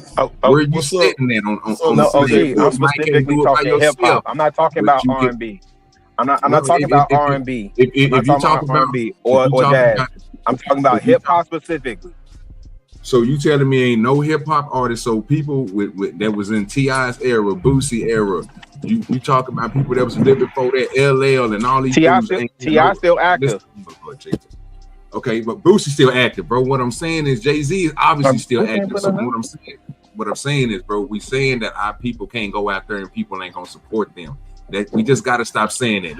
It's so many people out here that see these artists, bro, as top people and they feel they're gonna come out and watch them, bro. It is. Let me ask you this. Do you at least hear the conversation where people are saying, "Old niggas, sit down"? Do you at least hear the conversation? It's a bad conversation. Hold on, Nightish. I'm just asking OG this. Do you at least hear that conversation where people are saying, "Old niggas, sit down"? Do you hear that conversation? Yeah. Now, let me keep. Okay. Let me ask you. Wait. Let me ask you this. Damn. Do you hear on the rock side? I'm just asking this. This is the last thing I'm gonna ask. Do you hear on the rock and roll side where they saying, "Old niggas, sit down"? Yes. No. Yes. No. I'm on mute. I haven't seen that. I ain't gonna hold you. No, I have, bro. They told when the boy Ozzy Osbourne before he passed away tried to get back. They told the nigga sit his old ass down. They tell certain people to sit. He was still on tour. Oh god damn, bro. Only thing it is bro, when you a main artist like that, the expectation is so high because of your greatness and the work that you put out. And when you put out subpar work like Jay-Z just did, then you're going to get pushed back. It's just like any other artist, bro. As the years go on, if they continuously do and don't switch up and try to maintain what the new era is doing and try to switch up their style, that's when people tell them to sit their old ass down. I love what you just said, OG Do Dirty, but you a little off on this one. What I said, bro. And the thing is this. I don't care what white people say about so-called white folks. People still want to see Hall & Oates. People still want to see Blue Oyster Cult. People still want to see Ozzy Osbourne. People still want to see the Rolling Stones. They 100. Mick Jagger has got to be 80 or 90 years old. They still want to see that nigga. That's a fact. Stadium tours. That's a fact. So here's the thing. They're gonna pack it out. That's a fact, Drip. That's the point that I'm making. They're gonna pack it out. Only when it come to us, sit your old tail down, or you're relegated to the. You know what them folk also do? You're gonna see young people at a Rolling Stone concert, or Paul McCartney, or Chicago Rilla. It's teenagers with the tongue, a Rolling Stones t-shirts. Yes. Yeah. Teenagers. The tattoos with too. On their neck, on their body, on their chest, on their arm. Listen, I ain't gonna lie. I got that bitch too. I ain't gonna somewhere. You got that? Yeah. Oh God. Yeah, that's all Rolling Stone. That's all Rolling Stone shit. And then you got to understand this too. The only black person that has the equivalency to that is who? Let me see if you who. No, I was asking who. I say Michael Jackson, but I think Michael Jackson. How you not? I think Michael he supersedes Jackson. Yeah. You ain't a real hip hop dude. How you not know it was MJ Rilla? No, because I think MJ supersedes them. That's what I said. I said Michael Jackson, and I said, but I think he supersedes even them. Right, but Chicago, let's come in real time. So let's say, this is a beautiful conversation. Let's come in real time. Max B was in an interview where he was trying to shit on Big Daddy Kane, right? Yes. Big Daddy Kane came right back and said, let's go bar for bar. And what is happening now? Big Daddy Kane get more shows than he ever had before. He's selling out even more. Yeah. I want to make a distinction. I said that earlier, bro. I said that earlier. Yeah, he did. Yeah, OG did say Big Daddy Kane said that earlier, but nobody wanted to listen to what I was. Let me say this real quick, dude. I got you. Kasim say Ozzy Osbourne will perform sitting on a throne. They wanted Ozzy. That's a fact. No, that's not a fact. That joke was biting on bat heads, man. Okay. I think we're trying to make some type of. It's on dude, dirty. I thought you said me. My bad. I did. My bad. Just answer one question since y'all got so much pushback on it. What black artist, rapper, since y'all hip hop, since we can't do nobody else, you know what I'm saying? And we going to people who do rock and roll, and that's the only genre they do, right? So it's like rock and roll got a mixture of everything, but we just gonna stick it to one. So let's just say hip hop, like you guys said. Which one of these hip hop artists can't go on tour right now? And ain't nobody gonna come and see him. Old school or new school? Nigga, just answer the question, please, bro. Because Old it don't school matter or who I new know, school? bro. It don't matter whoever you. It can be in your era. It can be new era. Just pick one, bro. God, because when I give you all the names, I keep on getting pushback. Like, no, that ain't gonna happen. Then you come over and say it happened, and then everybody like, okay, cool, yeah, it did happen. So let me answer you. Let me answer you. All of them. Cool. So let me prove you wrong. You saying that Dipset can't go on tour? You're saying that Lil Wayne can't go on tour? You're saying that names, nigga. What you not hearing, bro? Why you? What is going on, Nitus? Bro, I asked you what artists can't, because you guys are telling me that they can't do it because people are telling them they need to sit there. No, I said they all could do it.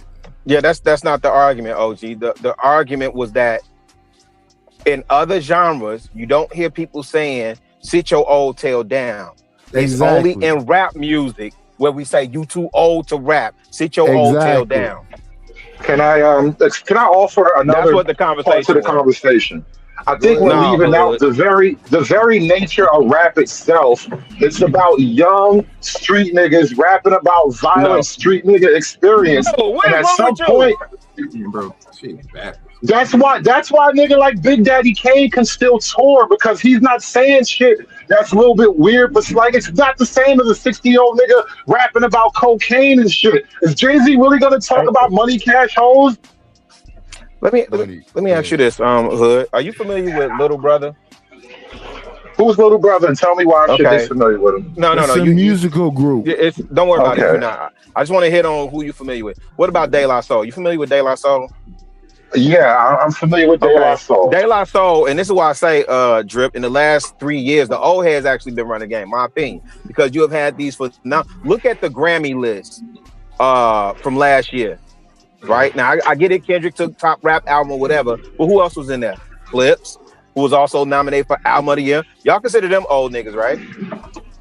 Yes. The first song on the album, they there. Malice is 52. 50-something, and Push is like 48, 49. That's old according to y'all. Chicago, right? We got a super chat. Go ahead, my bad. I ain't see that on the board. Kasim said, when an artist can do better than making fans or making hundreds of fans faint, then we'll have a new king. That's heavy talk. Shout out to Kasim. Kasim was probably the stylist for Michael Jackson back in the day while y'all tripping. Shit. Pause. I wouldn't put it past him. Yeah, he cold with it. I'm trying to tell you. Damn, what the fuck I do with this? Out of line, bro.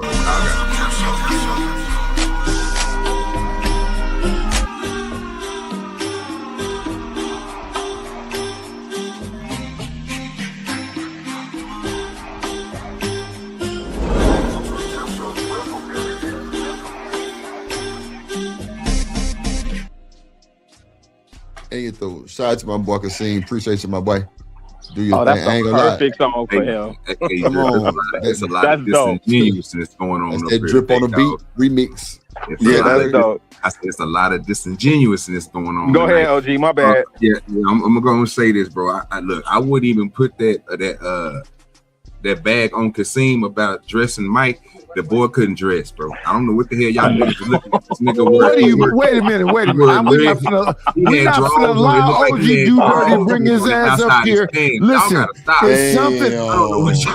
Wait. OG do dirty. It's something. OG do dirty. Let's keep it 1,000. It's something about a black man wearing a Captain Crunch uniform to make bitches faint. Damn. Who wasn't trying to get that beaded jacket? Nigga say who else wasn't flooding? Who else wasn't flooding and wearing penny loafers at the mic?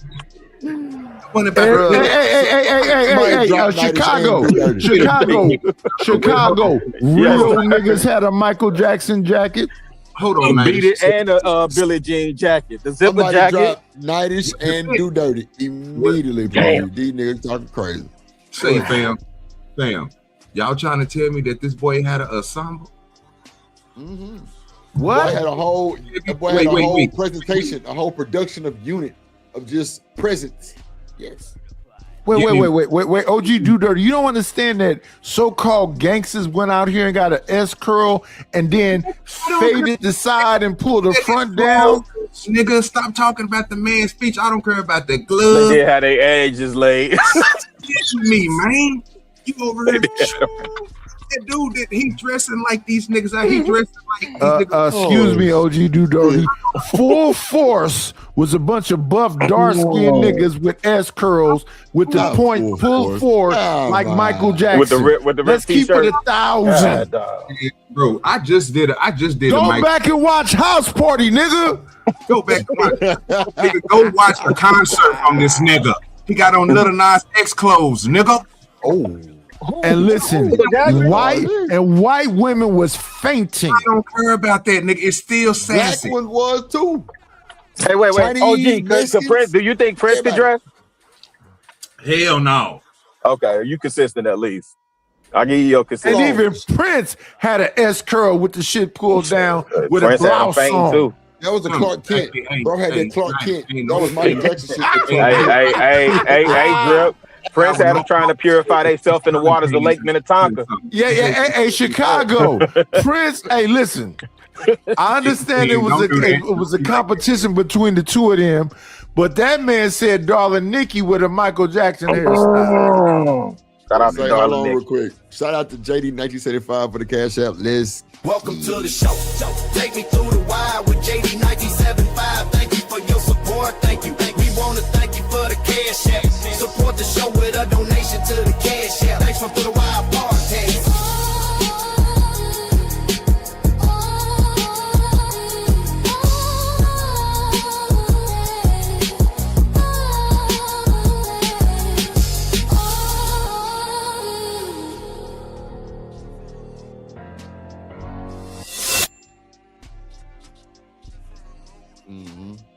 Shout out to Go ahead JD and 1975. catch that next one real quick. Go ahead.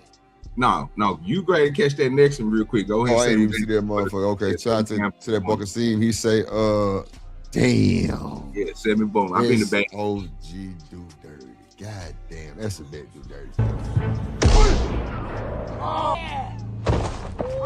That's my boy, punk. Yeah, you got knocked the fuck out.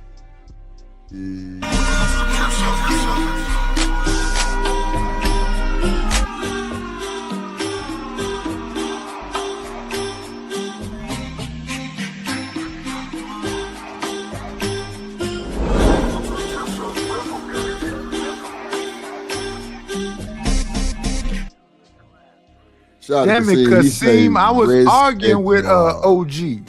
I'm arguing with him. Look, Coach, I say, damn, not OG. Damn, Kasim. Hey, man, I'm purchasing a whole bunch of cashmere turtlenecks for the winter, Kasim. Trying to get on your level, set my game up, man. Damn. What up, That's CJ crazy Brooks? work. Yeah, that's crazy. Let's see what Man said Michael Jackson couldn't dress. And the thing of it is, maybe in today's time you would say, yeah, but even in today's time, he's still influencing people with Nike that said style. he looked like Captain Crunch, really. He did. What was that? You gotta get him up out of here. Epcot. What was that? Epcot? Was that not the bad album? It was one of the phases he went through. He was dressing like Captain Crunch. I think that was bad. All I know is when he went to court and he was talking about climbing trees, he got on top of that limo with a definite Captain Crunch jacket on and all of that. And his glove. I think Mike started dressing like that around the time them people started fucking with him. Oh, I'm glad Hood back up here. Hood, so let me ask you this definitively, right? What should the old heads in rap music be doing right now? Rapping about old head things, not how I'm better than these young niggas. Yes. So who's rapping about how they better than young niggas? Than nobody. That's kind of what I'm hearing Hova get on the stage and do the other day. That's why the shit looks so cringe. What can you quote it for me? 444. No. He's talking about the Jay-Z freestyle. What was the bar? I'm gonna have to come back. I'm gonna have to come back and listen to it all over again. But that was my general vibe. Just a little bit of it. I heard it's like, get out of these old niggas. I mean, these young niggas. Shit. Did you take issue with Drake saying the jig is up? Chicago. Before you continue, Okay. That freestyle was dip dip da so shala. That freestyle was clean trash. out your ears and open your eyes. I'm not mad at that. Nice. Man, That's a 56-year-old man. I'm not expecting Funk Flex freestyle from Jay at that age. Right. So I'm not the even best expecting thing that from Comment You or Black never Thought get at that a age. Funk Flex freestyle. Jay-Z gonna say what he say, direct shots. He said what he said. I ain't mad at that. That's why I ain't mad at it, Drip. Take it for what it is. Chicago, And I'm again, trying to I'm not respond a to Jay you. fan. Go ahead. No, you don't have to be a Jay fan, but that's why I'm trying to respond to you. The best thing when it came to maturity in rap would have been that album 444. But here's the thing. Here's the thing, Chicago. They don't want maturity. That's a good point, Nidish. They're rap but that's what I was saying. Rap is for the young, because it's about street nigga shit for the most part. That's a young nigga's world, bro. So it's like there is no real maturity in that shit. I think Ray is on to something. There is no real maturity in the shit. Hood Nas went 6 for 6 with Hit Boy. Because the Hit Boy. Here's the thing. No, that's 1,000% correct. You right on that, Nidish. But Chicago, here's the thing with Nas. Very good lyricist, bad beat picker. Then when he got with Hit Boy, good beat picker, but now they're saying that you're too old. We don't necessarily want to listen to you. But great songs. Great songs. Yeah, none of that was for radio. I think those were him and Hit Boy. Because I got all 6 of them joints. Right? But to Hood's point, he's right. They should be rapping about both of them. That's why I love when Clips came out talking about their parents. Right? First song on the album, they talking about their parents. I think Common, I call it grown man rap. I think Common was the first to do that. With One Day It'll All Make Sense. Wait. Let's not move too fast. Okay. So Pusha T and Malice is two different things. Malice is more religious. Maturity and religiosity. Sure. And Pusha T is still cocaine bars. Sure. So wait. So Hood, you think old niggas can't rap no more? I just said rap about old nigga shit, bro. Are you still money cash hoes when you're 60 something? And Juvenile just. You got knocked the fuck out. You should have saw that coming. God. They told you the rest of your masculinity, Hood conservative. A vixen don't fuck with Hood at all. She don't like Hood. They dropped Hood. I was just saying Juvenile just dropped something, didn't he? Juvenile nice. Hey, me back in pussy. But listen, Juvenile is nice. What are you talking about, Gun Butt Nika? He said, pay me back in pussy. Nah, you want one of these young niggas or you want one of these old niggas that's gonna lay wood? That's what he said. Hey, Juvenile back on his shit. He back on it, G. Chicago, and that shit gonna sell because it's mad niggerish. Shout out to fucking Charlie Murphy. Yeah, I don't know if it's gonna sell, but it's definitely it is gonna sell. But he definitely back on his bully. That's for sure. He back on that. Wait, Chicago. When that man say "pay me back in pussy," and he talk, you think that shit ain't gonna sell? Hey man, shout out to Julie. It's on the record down here. Oh, it is on the radio. Okay, then it might fail. Hey, wait, That's Chicago. The reason why Shanika know that shit. She don't listen to fucking Juvenile. Right. Chicago, you know another old nigga that's gonna sell and gonna keep getting Lil Boosie. I don't know nothing that Boosie put out lately. Because he doing collaborations. If he come to your city, give him 10,000. Yeah. 10,000, he gonna fuck with you. You know who else gonna keep selling? Sauce Walker. Because Sauce Walker said if you come to my city and you got 10, 15,000, we're gonna do a video and do video. Yes, hey, sir. Drip, did you do a breakdown on Sauce Walker and Drake? I didn't even know he gave that boy them bars. Bro, come on. See, this is what y'all niggas don't be knowing about the city of Houston, bro. Hey man, no, I know about Sauce Walker. I totally it's forgot. a lot. It's not about knowing about Sauce Walker though. It's about the history of his Drake movement and in the city. Yes, sir. Bro, okay. Drake was at Eddie V's on Kirby in Houston, bro. Nigga, Sauce Walker had the building surrounded. Niggas don't even know that. And the nigga Sauce Walker went up and went right past Drake's security and sat at the table with this nigga. Don't nobody know that though. Yeah, Sauce Walker, one of them ones. The nigga got shot in the leg and came out the next day after he got shot and said, "I'll be back to the city that you shot me in." I mean, that nigga got bars. He's an animated nigga. That nigga got bars. Tied to the Discord, that nigga Sauce Walker daddy stay right by me. Folks in the Discord see me pull up on that boy. That boy was outside washing the Maybach. Shout out to all the rich niggas. I hollered at that boy. You see how Drip just flexed on y'all. For real, he never gonna let us fucking forget it. I always gotta come back to him. Man, shut the fuck up. Clearly, you might not. Hey, you like it too. Shut up. But anyway, it's all good. Whoa. Yeah. Shamammy. Yeah, sometimes you gotta tell the mammies to shut the fuck up. But they mammy too much. You know, they mouthy. You know, they mammy be mouthing. You know what I'm saying? So you gotta tell them to shut the fuck up sometimes. You know what I'm saying? But Shanika know better. You know not to let me stop lying, because I don't want y'all to think that Shanika really do know better, because clearly she don't know better. But yeah. Well, she was quiet while you said that. Yeah, she did. She submitted to me her night. She submitted to me. I'm just she picking the shoes. Submitted her mouth to the drip. It's a different.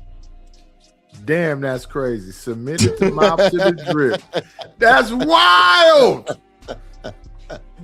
Fight back, Shamika. Shanika. Don't listen to that shit. Next. I'll destroy him. Lord Jesus. Anytime he wants to make a movie, I will destroy him. Oh. Any television show or docuseries or book, I will destroy him. Pause. Like, it's not even close. Kanye just did 80,000 and they built the stadium for him, I think. Now that's rhythm. Getting on the roots with a stupid afro and doing a freestyle, a battle freestyle, after you just said that battle rap's not good for rap, is just dumb. And I'm just... Well, was that a battle freestyle? Wasn't nobody rapping with him. That was a bad freestyle. I said, but hey, I would wear that whole outfit that Dame got on. I'd have on the murder glasses, the black jacket with I put some Black Panther shit on it with the camouflage jeans and a white t-shirt. This was fly. Black Panther shit. God damn. Shout out to Dame. Wondering who's telling him, or who's because someone has to be giving him orders. But those are the wrong ones. It just looks like they're trying to cook him. You know what I mean? I just didn't get the hair. It was hard to get past it. Like, Bro, you just mad because your teeth came out. Your teeth fell out, yes. Oh, and God. Shout out to him cutting off the wigs and getting that Mercy gray wig. But yeah. Y'all got to cut it out. Y'all too old niggas just doing too much. Yeah. I'm with you on that too. Oh, Lord. Let me see something. 50. Oh, yeah, let's go. I want to see. I want to know how real it is. I want to see your television network. I want to see you direct a movie. I want to see your clothing line. See if I'm the real deal. Oh, my God. See if I'm the real deal. See if I'm the real deal. Oh, no. Hey, listen. See if I'm the real deal. Yeah. Pull out all that old shit and get some screws screwed into your mouth. I'm about to do that right now, and I'm old. You got to get that old shit yanked out, all of them. That's the veneers, right? When they screwing me and shit. There's veneers. No, veneers is when they take your old teeth and they put something over them. Yeah. I'm saying take all this shit in my mouth, screw some shit into my fucking foundation where it can't fall out, and have some beautiful... I'm finna do that in a minute. I'm scared of doing it, but yeah, that's what you got to do. That man had dentures.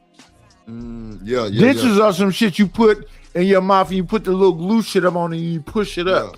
See, yeah. Nigga said that his polydent wasn't denting. His polydent wasn't denting. There you go. Yeah. That's right. That's a fact. Yeah, his polydent wasn't denting. Do dirty. You back, bro? Let me pull back Hood, motherfucker. Hood still up here. Oh, he left. Okay, go ahead. All right. Hood. That's crazy. Oh my God. Yeah, you got some shit you gotta put in the glass jar at night before you go to bed. Oh, you stupid. He was already whistling. Well, in the glass cup, you mean Hood's conservative? You sit on the side of the bed. Yeah, I can't do it. Not everybody's fancy enough to have real glass cups in their house, bro. They be having mason jars with their teeth in them. Damn, not mason jars. That's wild, Hood. That's some nigga shit for sure. CJ Brooks says about 40 grand and up. Damn, yep, some like that. Some like that. Shout out to the insurance. Night. Now look. Damn. You better make sure your shit in there. Hey, listen, Drip. Hey, Drip. When I go, I'm gonna be on them. Yo. yeah. When I go, I'm gonna be on them, but damn sure you gotta screw them bitches in. Listen, for 40 grand, everybody leaving out that bitch on the layaway plan. Oh God. Yeah. Hey, Hood. I'm gonna die on the layaway plan. I'm gonna be on them. I feel you, bro. I ain't got nothing to say about that shit. Now you go do that shit. I don't give a fuck. Because that's a lot of goddamn money for some teeth, bro. Them niggas outrageous right now. Yeah, she ain't bullshit. I mean, fuck it. He got to get that shit done. Get that shit done. Shit, I'm with you. Shout out to that, man. Shout out to the chat, man. Make sure y'all hit the like button, man. Where we at? I think we need like 4 more donations to reach the goal. Yeah, put some color in the chat. We like orange and up. Yeah, we like orange and up. We like all of it too, but orange is real good. Red is even better, really cool. Oh yeah, red is the best. Yeah, red is the best. Yeah. Let's see what else we got. What? No, I wanted to talk about something. Knight has brought up an interesting thing that I have to think about myself too. Like, all right, think about what, like your average NBA young boy fan. What shows and what are they going to be doing when they're 50? This bullshit. Say what? He said what they're gonna be doing when they 50. Because think about this, right? Think about it. So for a lot of right, but a lot of like the like say Jay-Z. We're talking about Jay-Z earlier, right? He wasn't doing backpack poetry rap, right? The nigga became a poet after he got all famous and shit. But he was doing basically cocaine bars. You know what I'm saying? Like but most of the niggas that that's my point. Most of those niggas, the real people, most of them have moved on with their life. Very few niggas are still doing it in their late 50s and 60s, like, because it's not a world built for like that type of shit. Ain't no AARP on the street. You know what I'm saying? Ain't no retirement plan. So Hood, let me ask you this: what about the Dame Dash and Jay-Z beef? Ain't them niggas too old to be beefing? Yes. No, I mean you're never too old to not like a nigga, but yeah, it's always tacky. Hey, Drip. They look corny too. I'm not saying he don't. Drip. No. Hey, Hood. Drip. No. It was one cat in the neighborhood that his granddad ain't like, and he'd call him a funky, low down, dirty Negro. And when he saw him, it was up. All of us had granddaddies like that. Hey, Chicago. Well, all that shit was really popping. You know who I was fucking with heavy? Ice Cube and the album. What was that album called? Death Certificate? No, his album before he went back to being NWA. What's up, Chocolate? What was it called? Before he went back to. It started with a P. Predator. The Predator album. Yeah. I was heavy on that. So what up, Chalk? What up, though? Hey, real quick. Hey. Wait. She is not from Detroit. Why is she saying what up, though? Sorry about that. Kojak ain't gonna like that. Hey, Dre, what's good? Shanika. Yes. What is the email so I can send you this book? I'm gonna put it in the back. Drip, they doing the reading over here. I like Chalk campaign. When we ever want to, like, I really wanted to talk to Drip and and Shanika. Yeah, I like that campaign because she on it heavy, and they talking about reading some goddamn erotica. Like what the? Well, I have 12 books that I've written. Never mind. I ain't gonna Oh, say y'all reading for filth. I knew it was reading for filth. Chicks don't never read nothing unless two people fucking. And they say niggas nasty. And they say niggas are nasty too. Shouldn't I tell you something? Shouldn't I tell you Hey, something? my bad. I ain't mean to give Hood that ammunition. No, but shouldn't that? Hold on, but wait a minute, gentlemen. I just want to stop right where he said that. Shouldn't that then tell you something? Oops. You missing the point. Not necessarily. I am. I knew women were nasty, but like, what am I missing here? You're missing it. For men to say that women don't enjoy or like to have sex or any of that, why do you think we like reading about it? Like the hell wrong? We like reading about it. Because the sex in your fantasies will never approach your real life. Niggas be having dreams money to buy. Women want to fuck vampires and werewolves and shit. Hold on. That's not the same. Wait. Hold on. Let her finish. Sir, I ain't come up here for all that. I came here for Shanika and to give my respect to Drill panel. I ain't got to sit up here. I ain't arguing with you about. Go ahead, chocolate. I don't care. Anyway, all I'm saying is that is not what I write about. I write about grown folk doing grown things that grown women like to read about. Period, point blank. So lesbians and black chicks mess with white folks. What? Hey, listen, I like soldiers. I said what I said, nigga. Have you seen any of my books? I feel like I caught a stray, but I didn't even start this bang out. Somebody mentioned erotica and shit like that. I said, and all of a sudden I'm the bad guy. What the fuck just happened? No, you said women like conservative. We watch the panel. Wait. Yeah. Hold on. Go ahead, Shani. Hood said the only time women read is when it's about something sexual. That was the problem. All right. Because I think that was real. It was like, oh, her book is erotica or whatever. So I said that. I literally said that. But apparently, am I far off or not? Wow. Damn. Yes, you are far off. No, Chalk says she's written about that, but there's a specific book that she has no, now. Chicago, don't save nobody. Let it rock out.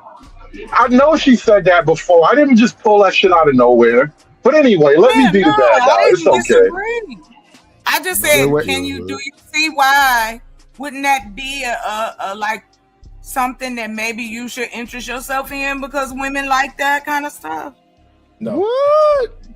Yeah. All right, if you say so. Hey, wait, Hood. Why Let not? me say this.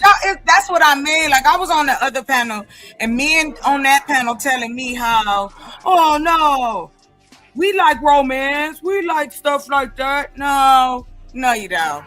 Wait, romance is a woman's fantasy. That nigga lying. Hood. Let me say what I was saying though. Hold on, let her finish. Hold on, let her finish. Go ahead. She has more shit to say. Oh my goodness. No, I don't. That's why you niggas ain't got no hoes. I don't care about hoes. Fuck these bitches. Okay. Fuck you, Nighties. How about that? Nighties sounded like me. Hold on. I'm about to mute up and let Nighties take over. Wait, no, the fuck he not finna take over at night. You know how I rock with that B word. Come on, my boy. Oh, excuse me. F these females.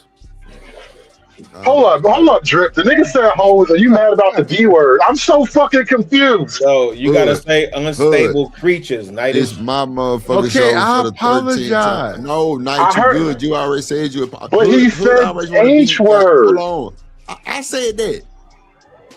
I'm the one said hoes. Night said the B word. And he said the B word. I could have sworn he said hoes. No, he said fuck these bitches. Oh, well, my bad. Yeah. And we not, you know what? I'm gonna start charging you niggas. Like, you can say the B word, but when it's towards a female, I'm charging you niggas. Everybody else charging, I'm gonna charge too. Yeah, you should. Hey, Drip, how much? How much a B word? $2 a B word. Okay. At least you pimping now. You are simping, but now you're pimping. I'm about to let you have a pass on that one because that was crazy. But all right, fuck it. $2. What's up, Demon? Fuck you got going on, nigga? You know what? Damn, that is pimping, yo. How much money I got to give you to call her a bitch? That's straight up pimping. That's damn near sex work. That's like a fucking kink. You know niggas be having kinks about shit like that. No. $5 for the B word. Yeah, bro, that's like a fetish, bro. Like, come on, you in the game now. You got to put that in the ticker, Drip. $5 a B word. $5 for the B word. Yo. Hey, Hood, you can't threaten. Nigel's from the town, man. You can't threaten him with a good time like that. Yeah, I'm not really trying to be disrespectful. When they just normally talk to each other and we converse like that, and they don't even get upset when I say that's my bit. I mean, excuse me. When I say go ahead and send that boy. Hey, Drip, what is that in the background? That's you. What? That, chopped and screwed. That beat in the background. Yes, sir. Hold on, Drip. You did that solo dolo. I'm gonna send it like this here. Let me send it like this here, so YouTube can take 30%. I need to learn the rules, Drip. So you can utter the B word in general, but not aimed at a particular woman. Because what Nightis just did, he didn't aim it at a particular woman. You know what I mean? So I'm curious how the legalities of the B word work. You niggas can't control yourself. That's crazy. Hey, Shanika. I'm trying to read the rules, my nigga. Nah, hold on. Shanika, you get it? Stop, go ahead, Chucky. Oh, hold on. No, you good. I ain't gonna stay. I just wanted to make sure Shanika got the email. Hold on. Man, Chucky, fuck them niggas. So wait. Oh, wait a minute. It should be a charge for the N-word too. Chucky, I want you to read some of the book. Oh, here? Now? Yeah, right now. Yeah. Man, I gotta smoke first. Not with this crew. Oh, God. Yeah. Let's get that. I do want to hear because you know, hey, Chop. Hold on, y'all. Let me finish my conversation. Yeah, because she been on her campaign. I want to hear. Nobody ain't hearing. Yeah, go ahead and smoke, and then Shamami, can you read the super chat? Hold on, nigga. Don't interrupt me. So wait, I want to hear the video. I mean, the fucking book. So get your smoke on. Yeah, get that oral fixation in right quick. Not the oral fixation. Shanika, I sent you. You could pick whatever chapter you want. I sent you 15 of them. Damn. So you pretty much got the whole book. So wait. How many orgasms is this book? Oh shit! Yo, wait a minute. I think about 20. If chocolate don't get mad at that's that bullshit. And she get mad at me when I talk like that, I know it's personal. He said orgasm. When I pointed that shit out, everybody got offensive and shit. Oh, I'm sorry. I didn't say any bad words, but I just pointed out women don't read nothing unless people have the sex in it. Hold up, I no beef with you. I ain't never had a beef with you. Stop getting sensitive. Now, this is about Drip. This is about Drip. This is about Drip, not you, Chocolate. When I pointed out that women, when I pointed out that women don't like to read unless somebody fucking, Drip trying to put me in the corner. Now here Drip go. How many orgasms in your book? No, I didn't say nothing. I laughed when you said that. What do you mean? It was a lot of people talking at that point. Still separate though. That's different Yeah, from me saying the only book. Come on. I wasn't tripping with you when you said that shit. That shit was funny. I just want to hear the first couple paragraphs of this book because Chicago. 1 second. I want to hear Chicago. I want to hear Shamami read the super chat. That's all. Oh yeah, there you go. Shout out to Nightis with the $5 super chat. Here you are. There you go. There you through. Hey, Drip. Say let go Drip Nation. Money. Let get it. Don't be surprised if she asks where the cash at. Drip under be cash out. Hit the super chat. I say let go Drip Nation. Hey, money, drip. Money, drip.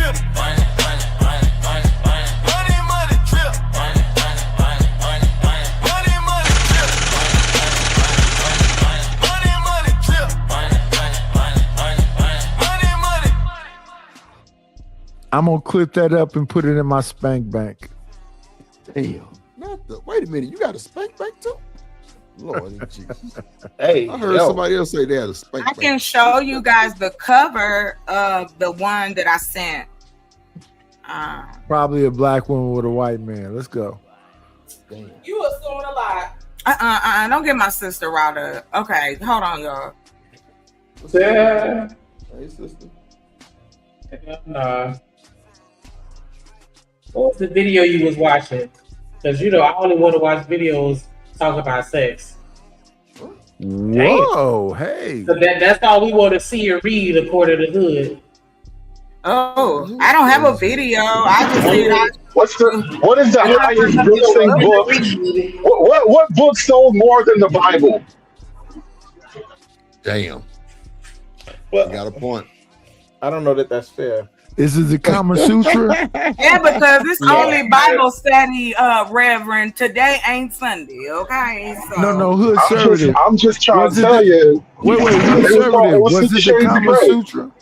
It was a book about a rich man. No, that's too old. They like. Oh, he's talking about 50 Shades. It was a book about a rich nigga who was having what do you call that? 50 Shades of S&M stuff. Because I'm driving, always so loud. BDSM. Yeah, it was like BDSM stacks, right? So he was chaining her up and all type of freak shit. Chicago is right. Stop arguing with him. It was a 50 Shades of Grey. Okay. So stop being nice with these women, you goof ass. Sir. Lyrics. She says Drake. She says lyrics to Drake's song. Wait, I what? put the man in manipulation when I pay your rent. Oh, so they're trying to figure out in some real time shit. Did Drake just rap about fucking? Yo, Drake, you a devious nigga, bro. Bro, they're sending Drake lyrics back and forth. Yo, Sauce WALKA, I ain't gonna lie. Y'all can't let Drake keep doing this. The real people that Drake is fucking their bitches and everything, they're sending the lyrics back and forth like, yo, is this about you? Oh, it's Make Him Cry. Damn, they went to a lyrical record. It'll take more than 6 pallbearers to carry the casket. I put the man in manipulation when I pay your rent. And that is an obligation to our attachment. I sprinkle in a little Mercedes and fashion. If that's not enough for you, well, baby, go back then. You fucking dude at the spot I got for you, Jesus. You gave him a reason to speak on my name. That's a weak. This nigga's a goat. Drake is a goat. This Sauce is WALKA, crazy. Listen, I'm committed to good Drake music. I don't care about none of y'all feelings hurt. Wait. Her feelings hurt.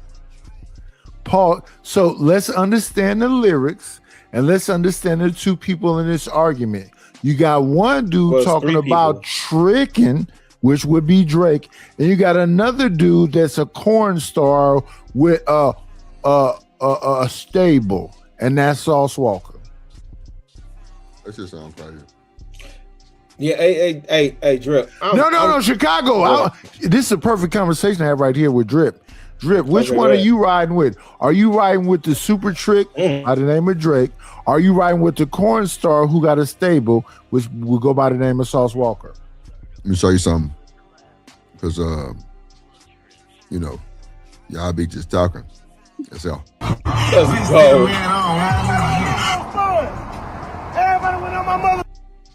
Brand new Maybach, beat, baby. That's the song they're talking about. Right. So Chicago. Hold on. Wait. Drake gave the bitch 40,000. No, you and Night is actually talking the same language, Drip. Go ahead. I want to see if y'all talking the same language. Go ahead. Or the Maybach. Guess what he pull up in? She brought the money back to Sauce. Now he in the watch this. I'm gonna play the video. Listen to what he say. Fucking with Spurs, huh? Yeah, man. This how much dough I got out the hole from OVO. Just in case you want to know, it's the kid that did, not the kid that didn't. The reason why the Sauce word was written. Brand new motherfucker, make it rank, make it popular. Hey man, the man just dropped a whole new album, and every song was about me, baby. Had the whole going DC, baby. Yeah, man, I'm the nigga that he talking about on the song that was putting the bone on the bitch in the home that he was paying for. You heard what he said? Tricking on all the bills. This how I sauce and spill. When I found out that you was fucking a nigga in the house I paid for, it broke my heart. That was me from the start. It's the kid that did, man. I got plenty of hoes. Hey, man, this ain't nothing new. This is what I really do, though. I ain't never took a loss on the internet yet. Lose. Hey, man, I got a brand new jam for all the baby. Hey, wait, Drip. So he said he's the kid that did, right? Not didn't. Let's go. Yeah. No, And but I'm night from is the for the- town. So wait. Chicago, let me say this. Yes, sir. It's about what the bee got addicted to, and she got addicted to what the dick did. You know what I'm saying? You feel me? Yes, I'm gonna always pop my collar in a major way. Understand me? You understand me? Understands me? Drill. Yeah. Hey, listen, I ain't mad at Sauce either, but hey, the internet play these goofy games, Drip. Yeah. And listen, play stupid goofy games, get stupid fucking. Hey, but look. I'm sorry, Rilla. Hold on, real quick. Hey, I put the image in the back, like if you could see it, Drip or Shanika. Okay, thank you. Bye. Pull up, Shanika. Hey, this the thing. I'm not even tripping. Once I heard the bars that Sauce Walka had for Old Boy, and I know they said he crashed out over his baby mama. The internet gonna do what it's gonna do. Wait. Whose book cover is that? Because that looked like one I made. Oh, wow! I made this. Oh, okay. Yeah. Okay. Look, that nigga stealing. You always talking about somebody else stealing. You stealing. Yeah. So that's what this one is and called. So my question. Go ahead, Chop. No, ask. Go No. You doing the book promo? Go ahead. I really wasn't to this very moment till you said it. So go ahead. Ask No, I'm not saying that as a shot. Chocolate. This show. Yeah, I'm saying talk your shit. I'm with you. Well, okay, so I thought you had a question. Not for real. You blow. But thank y'all for the moment. I'll keep it brief. But yeah, so I am trying to, get the ladies interested. I have a series of books that I'm putting out this summer. I've been working on. So what I'll be doing is if what happened? Like to read, give some feedback. You hand in hunger. Look at the Lord work. What happened? You going out in Borgin. You Borgin. Oh, well, hold on. Damn, my bad. Y'all forget I live in the mountains, yo. And you know what night is? I hope you sit on a porcupine. That's what I hope for you. That's okay, and this is what I'm gonna say. I think that's a beautiful. I think that's a beautiful book cover. I like it. Shut your mic off, then. I know they ain't. Somebody ain't. My mic will always work because that's the God in me. That's the God in me. So it is to promote Black love. I have different people, but it is the majority of the books are black couples in different scenarios. I write sci-fi to. Any kind of just a thriller or murder mystery, so you get a variety. And yes, it is erotic to extra spicy. Let's just say that. Oh, so you got like PG-13 type shit? No, we starting at that first X, and then we just add 2 more on later. Yeah. Damn. Okay. Damn. We go straight for it. I don't want to, I as a woman, I know how women read books like this. So, there's certain things we like. I am promoting to a certain demographic of woman or man who would like to read about us being in, these type of like espionage, sexy scenarios and learning the language, being across the world, some cool ass shit. Because we're not in sci-fi, we're not in thrillers and like horror and like fairy tale type stuff. A lot of black women like reading that stuff. I think we should be curating the content or the offerings to whatever the people need. So feed the people. That's what I'm saying. Like, I'm with you, Chalk. Go ahead. Oh yeah, I mean, I believe that's why I don't have no judgment for the demographics of different people in our community. Wait a minute. But that's why I don't have no judgment for Sister Soldier either, right? Go ahead. This woman told me that something with a porcupine or some sort, whatever. Oh yeah, she said she wants you to sit on the porcupine. So what does that got to do with anything? I can compartmentalize. Are you amazed that I can do that? that I can talk shit to I'm not concerned about you. I'm positive that these books is for gay men. I'm positive these books is for gay men and lesbians. It is shout out to the not shout for out. gay men. You haven't even read it. You don't even know what it's about. I You never haven't even asked me would. a question. I never would, shoulders. So what you I never talking would like, shoulders. man? What you talking like? Light skin? Is it colorism too? Yes. So let me understand. Yes. Nigga, colorism. This is Yeah, light crazy. ass, light bulb ass nigga. No melanin having ass. I'm thinking about ageism too. so far it was making about ageism too. I can't stand your punk ass, Ditus. Damn, she said punk with an O. Yo, Like that. I don't like it. He know. Don't be acting like that with me. But anyway, thank you for letting me share. That's all. I got the different like I said, I got the brothers. I got, a little bit of everything for the sisters. So, hey. It's not, these books aren't that long. Like they like 100 pages of go to. Hey, don't tell them the page. It's Chicago. Yes, sir. So there you go. Y'all got it. Cool. Peace to you, Chicago. I think she clit farming. Oh my gosh. I got to get off here. I gotta get off here. You are my sister in no. I gotta get off here. Yeah. Wow, really feel hard about that. Girlfriend, don't be embarrassed out here. This is probably one of the worst times I have a girlfriend. You will be embarrassed, my nigga. Me and PT was talking, and we was like, "Damn, that's that nigga girl now, huh?" Why do you look weird? Who? Because his teeth too big. Yeah. Wait. Hey, Drip, what is this? Did he have a beard that he shaved or something? He just looked But Nika, what is this? Oh, I have no idea. It's the worst time to be dating. Somebody sent me this. I don't know. Dan just dropped this video this morning. The issue is this with my dude that's from the what they call him, the Dip Nation, because they are yeah. The facial, you need a mustache or something. I just don't know what the dude from Detroit finna say. So I don't fuck with him. So I don't know what he's gonna have valid to say when real niggas is talking. Bruh, you don't fuck with that nigga. We don't fuck with that nigga either. Yeah. That's why I was asking, what is it?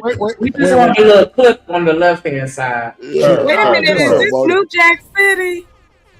Chicago. When somebody say bag chasing, what bag? We don't have no testimony, sir. So thank you, sir. But see, when I said that shit on my live, that the video that everybody want, when I said that bullshit, I get the whole stream did on. That nigga. Hey, let me tell you something. You really up? Because if you ever release that, you really up. Oh no, it's coming. I appreciate how you been moving. I meant to tell you that shit too. I appreciate how you been moving because you really up. It should say sack chasing, respectfully. You gonna fold? It's niggas like Damon that be waiting for the release tape. Goddamn, he in line too. He ain't shit. Yeah, he been doing way too a long time though. He ain't working fuck. Hey, so as soon as you get that nigga the ammunition, this a wrap. Lord Jesus. And he claiming her. I don't know if they know who she is or what she's done with everybody else, but you gotta be careful, man, because some of us, and I pick and choose to be totally honest with you, depends on what friend it is. I know some to be with hoes and like them, and you be like, you can't really tell this nothing because he'll get mad at you for telling him. Yes. Yeah, he'll get mad at you for being like, now she's so. So Shanika, you there? Yeah. So is this like the worst time for dating for you? Like,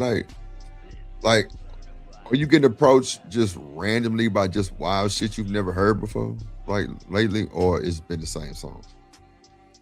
It's pretty much been the same outside of the shit that I've heard online in the last couple of years since I've been online. But like in the real world, it's pretty much the same shit, different toilet, and this toilet is social media. You saying that the stuff that's online don't really translate into the real world. So in other words, like cats that would approach you and try and holler at you, that's been the same motion for you. You ain't seen nothing different.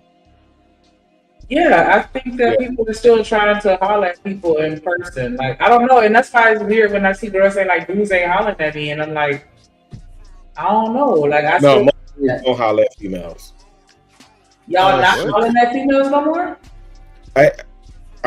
No, I wanted to hear from the brothers when I said that.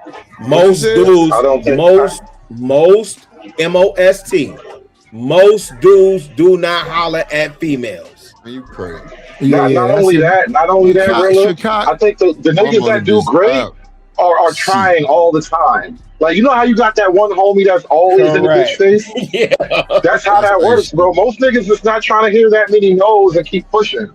But you got that 5% of niggas, no is just a yes to them that happens tomorrow. You finna no, I don't want to hear from you or Nighty. Y'all finna tell me Nighty's finna tell me how it was when we was growing up. I agree with you. I want to And tell you Drew about finna now. tell me- I just went to happy hour now. last week, bro. I went to happy hour last week, my nigga. Like, it was, bro, the bartender, the lady on the side, lady on the other side. Yeah, they was shooting their shot. Like, and I was shooting. Yeah. That's what I wanted to say to Chicago. I want to tell you about now. Listen, they say it's a loneliness epidemic, right? Have you heard about that, Chicago? That's not just about men. That's about women too. I agree too. If I just 1 second, sir, let me finish. If I go outside, I'm 6'2", hazel eyes, beard, and all of that. Big black motherfucker. Shut And when I go outside, let me talk my shit.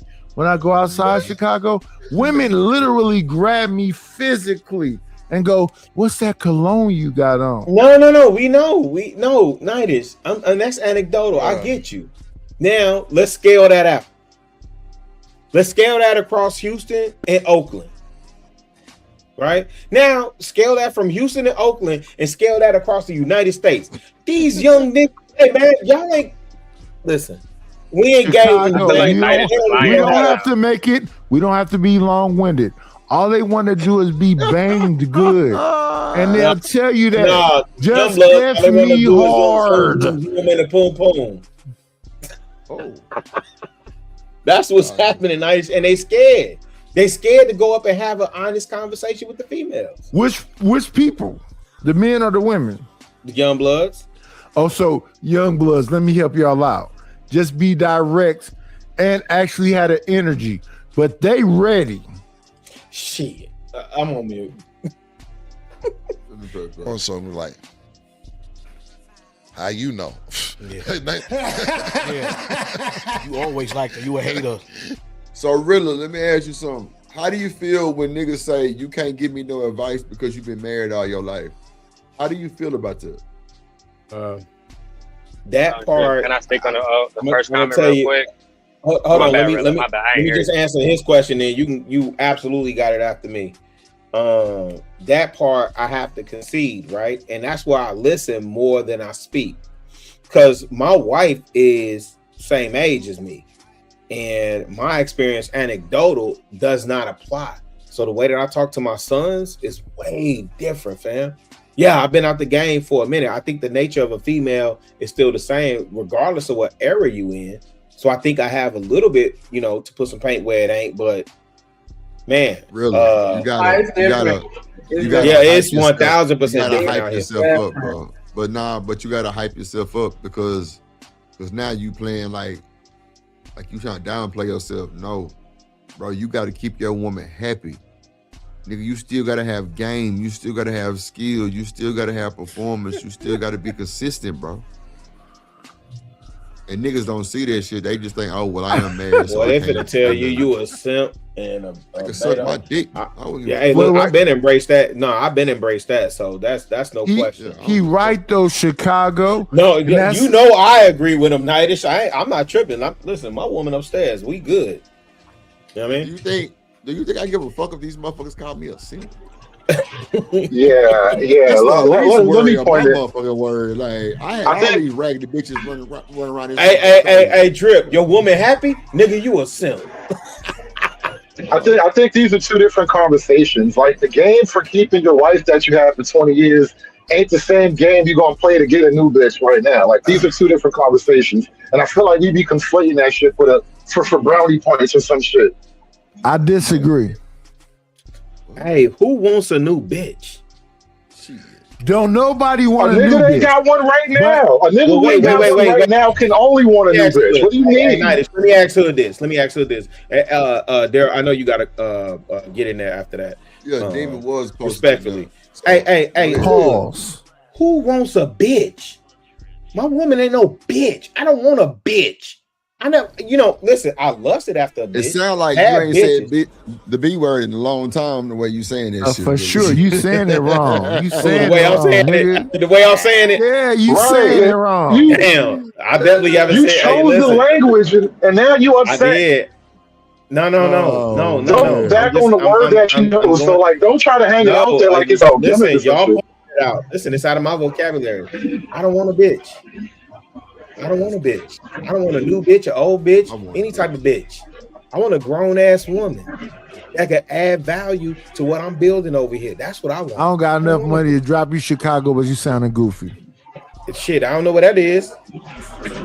So wait. Let me ask you, Nidus. You want a bitch? I'm saying that she want to be. Go ahead, Knight. Come on, man. Go ahead. She want to be treated like what she is. Oh God. Not only treated like what she is, confidently and firmly. Oh, I'm out of this conversation. Y'all got it. Go ahead, Demon. What you talking about? What's good, Drip? Can you hear me? Yeah. What's up, boy? I got the AC going crazy. Look. So I heard that a lot of these young men are approaching women. Is that what I heard? Nah, he said they not hollering at women. He said they not. They not approaching women. Somebody said that they are. I think it was Nidus. Somebody said that they were, and they're not. Yeah. You know how I know, Drip? The man is aggressively. Yeah, nah, they're not doing that. That's why they was going to Kevin Samuels begging for help. Or going to Anton begging for help, for that matter. There's always begging somebody for help with talking to women, bro. And that's literally why we have the manager. And it's not just the little niggas. You have men that are 45 years old, lying about their credentials, et cetera, and they can't get women. I would hate to have to go into further details. Fuck this shit. You ain't said shit the whole show. I don't know. It sounds like we might not want to go down that road. As long as there ain't no bullshit, well, I want to hear what he got to say. Right. Oh, it's definitely gonna be bullshit, but I'm down with it. Shanika warned you, fine. So I tried. You said definitely for example, bullshit. No, he said the old niggas that's saying they hollering. Well, let me make sure I understand this, frame it the right way. You saying, because I agree with you, and I said this, that the young cats are not hollering at females, but the old men, you saying the old men are hollering at females or not hollering at females? Neither one of them are. It's old niggas that was calling Kevin Samuels for help too. And you know that. You was around back then. It was old niggas that was in their 40s saying, he was calling Daddy, Kevin help Samuels. me. No, I was on the panel. You know what's funny? That whole Kevin Samuels ever like, and there's a story arc to that shit. So he got dudes on the panel, and he like, oh, you got to get your game up, dress better, smell better, because remember he used to sell cologne and shit, and men's boots and shit like that. And so he was like an image consultant, right? And so once he got a bunch of niggas up to his level of like what I think a nigga should be, he realized, damn, I can't get these niggas no bitches. And that's when he found that's when he started breaking left talking to women. No. Yeah. No, that's not the and argument. that's backwards. Yeah. Initially, it was him, and he was working with a cat named Ramil Amir, and they was talking to dudes and whatever else. And them dudes was just gang goofy. They would say I'm a midget and I'm musty. And being a midget and musty ain't even gonna work before with the that, female. that's my point. Even before he hooked up with Ramil, That's what I'm trying to tell you. He was firmly in the men's consultant category. He wasn't talking to chicks at all. But what's wrong? I agree. With I what agree. he's doing, I though? agree. I don't understand what's wrong with that. No, I'm just saying. No. Once he went out to sort of fix men up, and he said, "I got a group of men." You know, what do you call that word? He had his own group of high value men. The men were still like, these bitches ain't shit. Well, he called them Henrys, right? Henry. High earners. High earning something. I remember the acronym. Not rich yet. High earning, not rich yet. Wait. Let me reframe the B word rule because I see Hood running off. When you reframe the B word to a woman like these bitches, it's gonna cost you. Oh my God! I just asked you 5 minutes ago. So we just can't use it. Wait. I was doing something, or either somebody else was talking, but I heard you though. I just didn't get back to you, so that's on me. But I'm telling you now. So all right, fine. Let's just ban the word because your rules are too. I would say drip. You know I gotta what? say a word when it makes you said feel the good. Hood for telling me to ban the word. Thank you, Hood. Because your rules don't make no sense, bro. Like, just say I don't want to use the word ever. Thank you, Hood. Thank you. We don't ban the B word. Thank you. He was saying that it's different from saying like ain't that about a bitch as opposed to these bitches ain't shit. Like that's all he was Whoa. So wait 1 second. How much she owe? Did she got a privilege? Wait 1 second. So the N word is acceptable, but the B word and the H word is not? No, I only said the B word. I never said the N word. No, this is what I don't get about niggas, just bro. ban it all together, Drip. Why is the B word worse than the H word when they're the same exact woman? So Hood, I don't care that you feel that way, right? I don't, because I'm asking you to explain to me why. Because I don't care. The B word. It's the B word is disrespectful. I don't even use that shit like that. Like sometimes I might get out of hand, tis. Okay, cool. But I've never told. Well, I did tell this nigga she was a stupid bitch one day. I'm looking for logical consistency. How much to drop Drip right now? But real I had to send her some money. Hey, can I drop him for my EBT back? Ready to deport him. But that's a whole other thing. Hold on, Drew. I just forgot. She called me a raggedy bitch the other day. Wait. She did call me a raggedy bitch. I hear you, United. This ain't about me. Drop this motherfucker for 10 minutes out of pocket. I'm just curious. I need say something. All food stamp money. I need you. No. Get your EBT card together and drop this black man for 10 minutes. God damn it. I need somebody to explain this to me like we in Sunday school. Why is the D word less acceptable than the H word? Because that's what I said. They're all profanity. Yeah, but that's what I want. But one profanity is good and the other one is not. Like, if that's what you want, fine. But like, it don't make no sense to me. It don't I agree with you. All right, listen. You want your house to be pink? You can have your house pink, my nigga. That's all good. You told me to do it. You said, "Well, why don't we ban it?" Thank you, sir. Because it don't make sense with your rules. So at least this is clean. Thank you. Yeah, I agree. You're welcome. You're welcome. Let's be very specific. So the B word, the H word, and what else? No, just the B word. Just the B word. No, it's like the N word. Wait 1 second. It's like the N word, but for women. Conservative, calm down. Because so we can call them hoes, but we can't call them bitches. Respectfully, but think about it. We can say nigga, but we can't say the N word for women. These rules are fucking crazy. I didn't say the N word, bro. Y'all niggas hearing Well, shit. you're treating the B word like it's you're treating the B word like it's the N word. When niggas hear the N word, they want to fight. So look how you came at me when I called Chanel out there. You act like you want to fight me like I called her the N word. That's what I'm saying. I wasn't trying to fight Chanel. Come on, bro. We over the internet. Chanel, whatever her name is. Look, I shouldn't use the word again. Listen to me. I'm just saying, it don't make no sense, bro. It don't make no goddamn sense, bro. That's why you just ban the whole thing. Her name I don't give crazy. a fuck once again about what you think that don't make sense, right? Because this once again is the Drip motherfucking show, nigga. So you told me Drip ban the B word. I wasn't gonna ban it. You gave me the authority and the audacity and the influence Thank you so kindly, I'm Mr. with Hood that. Sir. Don't say authority. That's too much power for me. If I got authority, if I have authority, this whole show would be different. Don't say I got authority. No one now. man Well, should let me have know. all Let's that change up some power. shit. Let me know. I'm always for change. Let's do it. What we got to do? Don't give me that. Listen, I'll get you a list. I'll email you a bullet point list. Time, nigga, I'm with the shit, nigga. Yo, let's change some shit. Fuck it. And that's Bang crazy, zero. conservative. All you doing is saving the woman who I'm put not her gonna let y'all shoulders escape out. the Kevin Samuels conversation. Exactly. What did I say that was incorrect about that? Yeah. So here's the thing with Kevin Samuels that I think most people miss, right? Kevin Samuels came on to this joint saying he was speaking to a specific group of people that had a gripe. Who is in group of people? What he considered high value men. But he said he was there to protect high value men. Right. And also, go ahead, Nigel, everybody gravitated towards that. And also there to protect the Henrys. He pivoted to that after the what's that, the old girl average at best, like when he started catching fire, highly educated, not rich yet. But what were their complaints?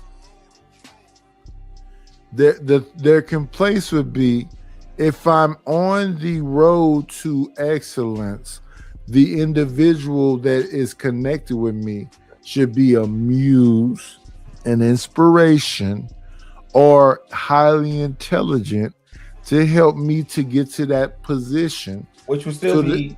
Go ahead. No, go ahead. I was going to say, it would still be equivalent to his original argument of the high value man, right? Like, highly, I think you said, I don't think it was highly educated. I think it was high earner, not rich yet. Yeah, it's high earning. High earning. It's when he did his pivot to the blue collar worker. Because remember, Nightish, he started talking about, the blue collars are work, they're valuable too. His original argument, bro. And I told him on the stream. Let's slow it down. So when he started talking about that, his point was being male oriented. Yeah. I think so. When the male is a garbage man and all these other things, and he make this money and whatever else, that's the we're not going to shit on those men. Correct. When it comes to women having this conversation with me. But the other thing you got to understand about the man that hated so much, whenever a white woman came up there to say something about a black woman, he would shut them down instantaneously. We've seen that. We're not going to listen to you. Yes. No, I agree with Which that. was ironic because for all the shit he got, Kevin actually was a black woman supporter, low key. It's just y'all don't like the way his support looked because he expected more from black. Look at the Lord. That was I will say this. When he had that interview with Nicki Minaj, he showed Nicki Minaj the highest of respect. And Nicki Minaj's message is HOES-ish. Yeah, I think that's where he lost quite a few people. Right? Because you're speaking... Again, he came in the game. We're not even talking about the Henrys. The Henrys, to me, was a dog bone. I pay attention to that, and you're right. The Henrys was a dog bone. He came in talking about he was in these consultations with these high-value men, and they were complaining that they couldn't find the proper black woman, which would have pivoted his message to the Jack and Jills and the Divine Nine. Would it not, Nightish? But the Jack and Jill. Hold on, Chicago. You said I was wrong. What I said? You literally just told the same storyline. I asked you what was I wrong about, and now you're telling the exact same I told. Like I don't get where I'm wrong. No, just tell me. I used the no word, but that's literally what I pointed out. He got his group of high value men together, and then they all came to him and was like, "Well, what women are we supposed to be with?" But somehow you told me I got the thing wrong. That's why I'm like, what did I say wrong? Maybe I didn't hear you. Maybe. Okay, fine. Maybe you didn't restate that right, Hood, because if he got his high value men together, he certainly would have been on stream documented talking to some dude that he's telling him you a fat F and you need to what's your D size and all that other stuff, right? Oh yeah, that was wild. Yeah, the people, and I'm not saying that as an indictment against him. I'm saying the people. Hey, bro, if I go to Atlanta right now and I go to Lynx Mall where he was known to frequent, or if I go to Fifth Plaza where he was known to frequent, the conversations that you have with those men who you not say Lynx, are, Linux, not Lynx. Yeah, I know what he means. I said Linux. I said I know Linux. what you mean. Go ahead. Yeah, I you said did. I'm Linux. sorry. My bad. Maybe I'm talking too fast. I'm saying Linux Mall and Fifth Plaza, and what I'm saying is those and Hood, you know this. Those conversations with those men are way different. That you wouldn't be having the same conversation with somebody with who we would say is the incel. I mean, perhaps I'm not going to disprove that. That's not an argument I want to take up. I'm just I just think that with Kevin Samuels, the idea that like, as a man, if you make yourself up and you do all the work and you get to this place where you're now respected among all these other high-powered people, don't expect that you're going to have a black woman to match you. That's what they were running into. Yes. Now you're right on that. That's what I thought Kevin Samuels' platform was, in terms of he's trying to tell women like, this is what I'm running into. But Chicago, the conversation now and the indoctrination is about damn, I hate to repeat myself. The divine feminine. Have you heard about that? Oh God. Shout out to Erykah Badu. The black woman is God. The divine feminine is the black woman being God. And if that's the indoctrination being preached in schools and everywhere else, why would God ever submit to her creation? Well, now you're using your logic, huh? Not quite, because my other argument. Mind blowing. Sorry. This Who's that? Is that Shots? Yeah. That was a perfect song. Mind blowing. Let me get out of here. Decisions. Because this is the thing. Causes head on. I think when we don't control our education system, and you have a number of parents not teaching their kids. Me and my wife was just talking about how I learned how to pronounce Kuji Chagalia.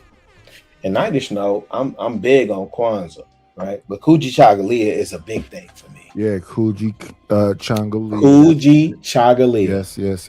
And I often talk to Chicago about Kwanzaa Kunjufu. Yes. Oh man. Oh, GOAT status. But that's not taught in our schools. And I think, again, I'm grateful for the time that I was raised in. And I'll go on mute.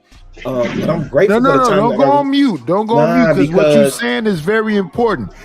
Knowledge begins in the home. In the it's home all about first. the mother tongue. Right. No, in the home first. And I'm grateful for the time that the high school that I went to. Hey man, them teachers that graduated from HBCUs literally try to turn my high school into a mini HBCU. So aside from the curriculum, let me just say this really quick. Aside from the curriculum that Chicago Public Schools said they had to teach, they was always trying to drill down. Miss Carruthers, Mr. Howard, Mr. Brevard, Miss Carr. Shoot, they was always trying to drill down to us more. And I'm 52, and I remember my high school teachers because of the impact that they made on us. Teaching us about us. That's the thing, though. So that's why I say don't calm down. Don't go away from this. When Bill Cosby was the father of America, that's when before then. The Black History joint that he did in the 70s, where he had the leather jacket that you reviewed multiple times. Listen, but they don't pay no attention to me, but that's okay. When I was younger, Bill Cosby should come on before he played Fat Albert and have a whole discussion about what the Fat Albert show is going to be about today. So if a dude was a drug addict, We finna deal with drug addiction. If the child was being abused, we're gonna talk about child abuse. And that's what Fat Albert was. Go back and look at it. I understand he was in a time where he was around Hugh Hefner and he gave somebody some Quaaludes and all the other blah, stuff. blah, blah, blah, Reduce blah. him to that. Yeah. But the thing is this: go back and watch Fat Albert. It's some powerful shit. Drip, you ain't almost every cartoon. That was back when cartoons in general had messages. Like they would deliver messaging through cartoons on purpose. Like remember G.I. Joe? That's the what was that thing at the end of every G.I. Joe commercial song? Is half the battle. Yes. G.I. Joe, like that was the thing. They always used to do that. Nowadays, cartoons just make you weird. Knowing is half the battle. You're right. Yes. They don't try to teach kids positive morality anymore because now your teachers are probably like lesbians and homosexuals and radicals and whatnot. They got no use for regular traditional morality. Hood, Exactly. what I would tell you, Hood. Wait, Chicago, before you go. So when y'all come over there and y'all listen to the night, y'all think, oh, this old nigga just No, I'm trying to say something to you that you're not willing to accept, but it's just factual information. I learned in school about indoctrination. I learned about subliminal suggestion. I understood. Y'all just don't want to understand the answer to all your problems is you.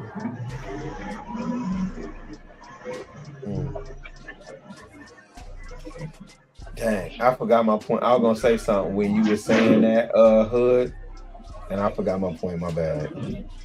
I said I was gonna hold on to it, but that era that we came up in, all of the media lended itself to educating kids, right?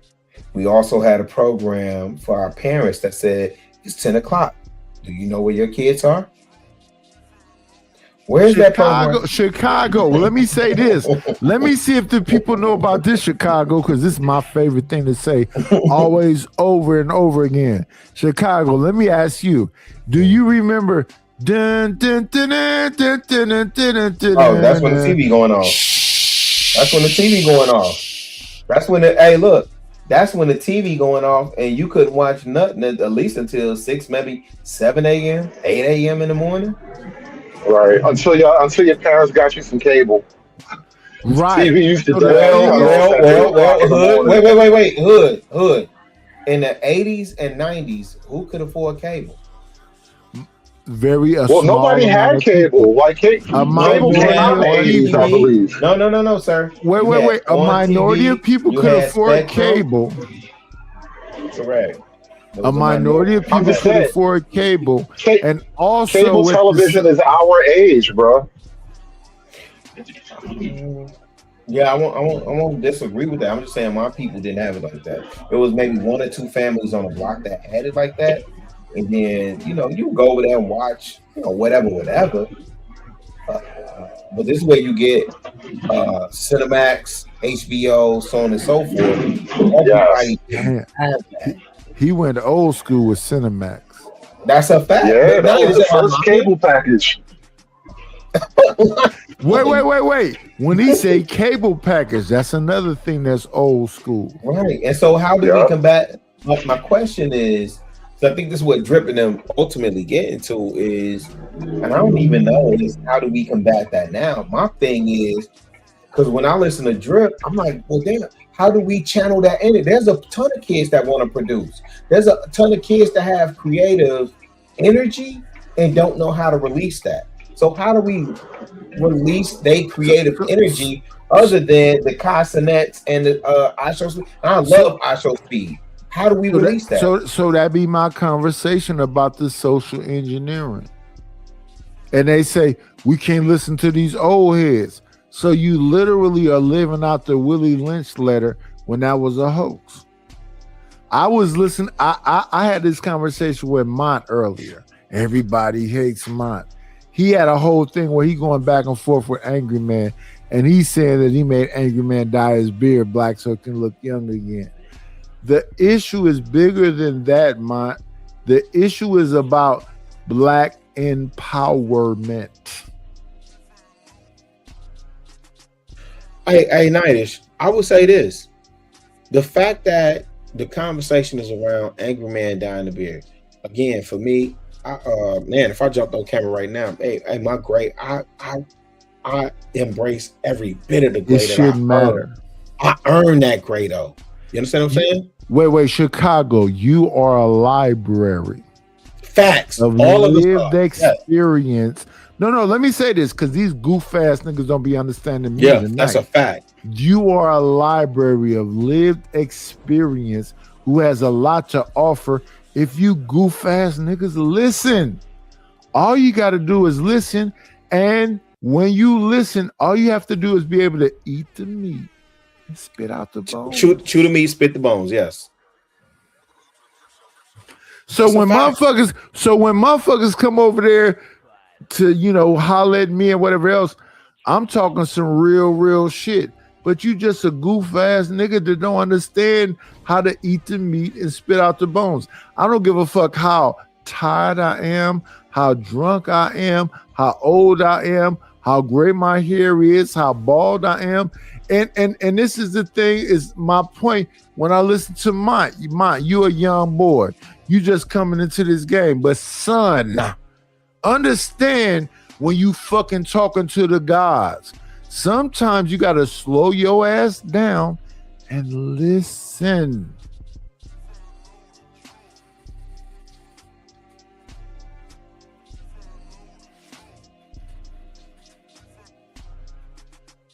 Yeah. How you know? What you think? I just made this up? Nah. Or not, I talked to her, then 3 days later I talked to her about it. It wasn't. Yeah, I told her what you said and all that. Yeah, it wasn't like that. it wasn't like that, man. You know what I'm saying? So I'll be like, all right, I'm not telling you. Then you got some, you could tell them like, yo,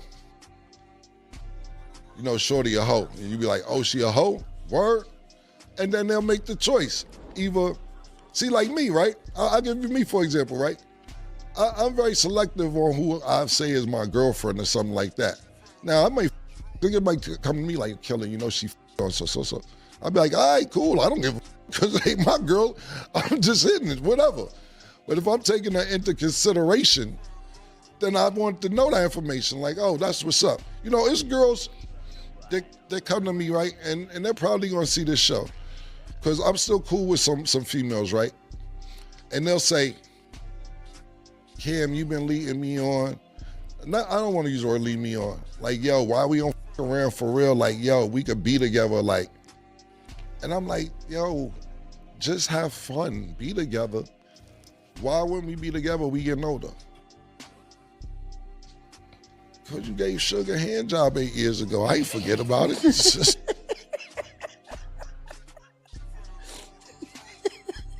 And that's, yo, you know what the funniest part about that should be on niggas' mind. That should sound crazy. When you have conversations with guys that are truly in love with a woman and he's emotionally attached, and women are gonna get mad about this, there's nothing you can say to that guy. Y'all thought I was asleep? Nah, I'm over here reading sneaker still ass text messages and looking at some on my phone. Nah, I still had the blunt in my mouth. Yeah. We listening to this bullshit. But anybody that's really active and understand what's really going on, this is the bullshit. If you are what they call a select guy, that's the real thing. A select guy, you can have your way. But if you non-select, you don't even understand what that conversation is about. And respectfully, even though Anton got all the bread and he do all the stuff and he call the women, blah, blah, blah, he's a non-select. Ain't nobody looking at Anton and going, female-wise, that's the guy for me. Fits that whole complaint about you've been married for a long time. You have no idea what it's like out here. If he married his high school girl and they've been locked in since then, according to the popular narrative, I don't know what's true and fake, but that's the official dossier. And that would put him firmly in a category of you really don't know what it's like out here.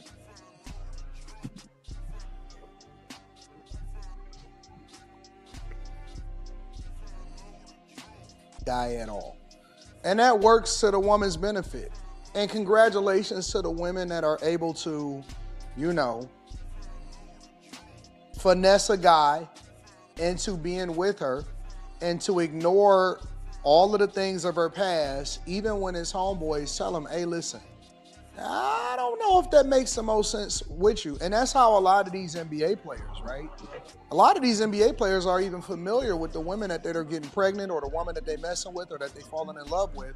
And then they'll get upset when the internet, because their relationship will go public, and they'll get upset at the internet when they start criticizing or having a conversation about what their relationship is like. And it's like, but don't you know what the history of this person is? And we choose to ignore it. Some of us choose to ignore it. Me personally, I don't think that, and I'm an advocate for marriage. I'm an advocate for relationships, but I think it's very difficult once you've, you know, discovered or you understand the nature of what people are and what goes on. It's very hard for you to put that out of your mind and to not think about it. It's almost like the illusion of you being the greatest guy in the world to her, or you being the only person that was meaningful to her, is more important than the truth. And for a lot of guys, it actually is. Yeah, I gotta talk about this shit. Wait.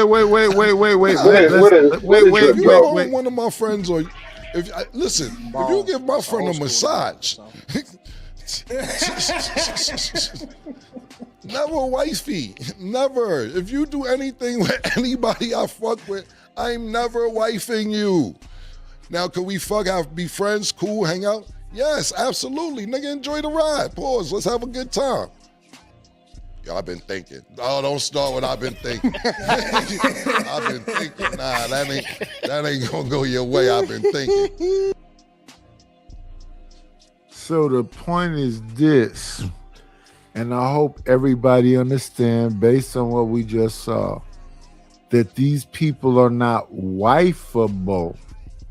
They're effable. You know what I was thinking about earlier when we were talking about Kevin Samuels and the whole high value, the Henry shit and all of that? This is a constant thing I run into, right? Everybody can frame. If I asked you in 30 seconds to write what a good man is, everybody would probably list up some really similar shit.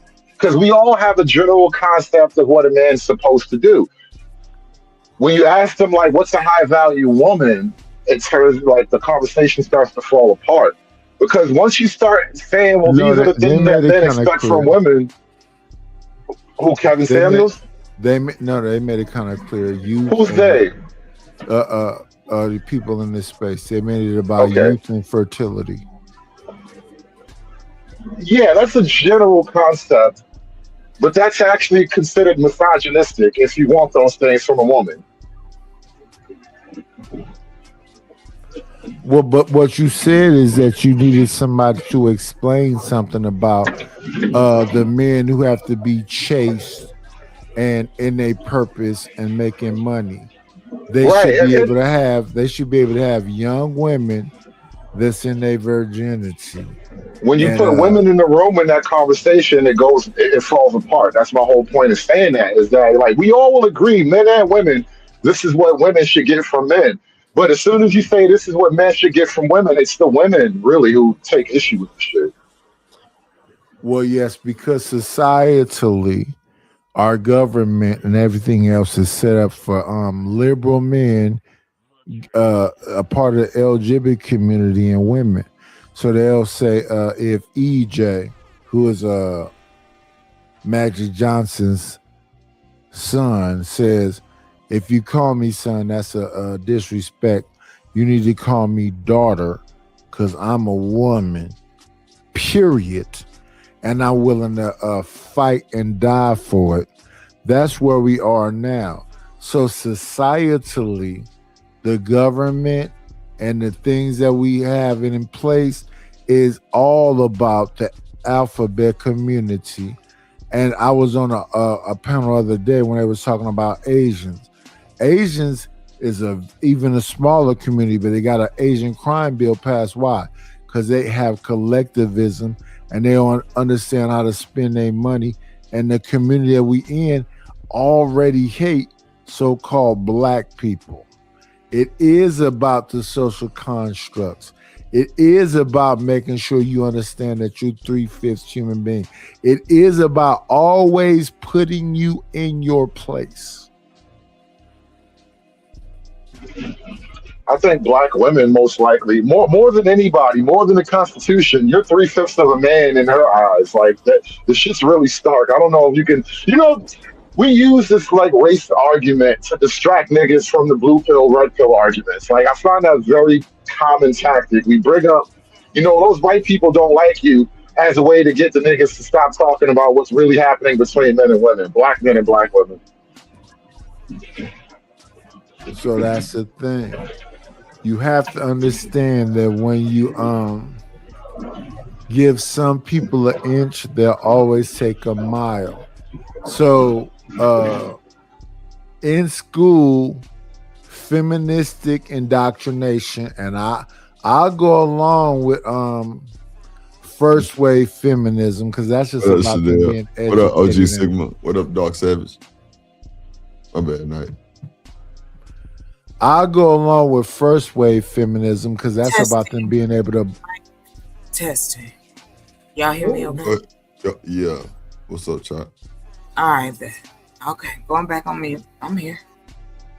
Hold on, let me play this video because let me see. I wanted to play this shit. What do I think? Do I think that black women are appreciated? Mm-hmm. What up, Chanel? To some people, yeah. To some people. Mm-hmm. Okay. Can you hear me? Yeah, go ahead. You said that black women are overappreciated. Yeah, they're very overappreciated. It's like, I ain't gonna lie.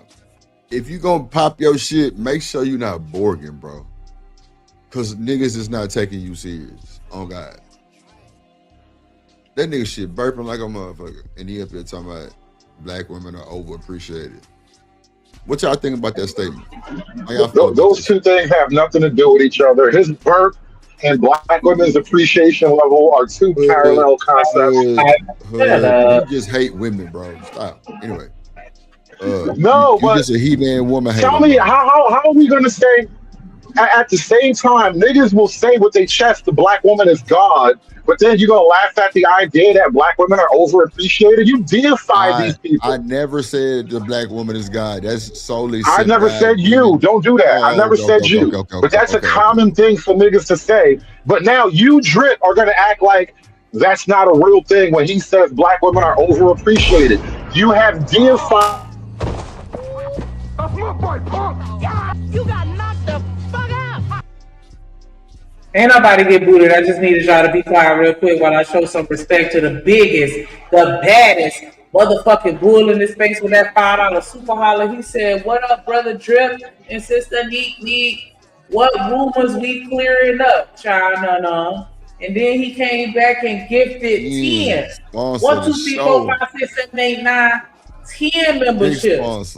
Big sponsor. Come up, pull up and say thank you. First of all, show some respect to the big bad bull and your dude. When you cut up in the chat, acting like a fool, don't get it. Pussy my dog, big bad bull on the realest. I am the godfather of YouTube. I am Big Bad Bull. Don't be a fool, cause the big bad bull beat my game. Big bad bull.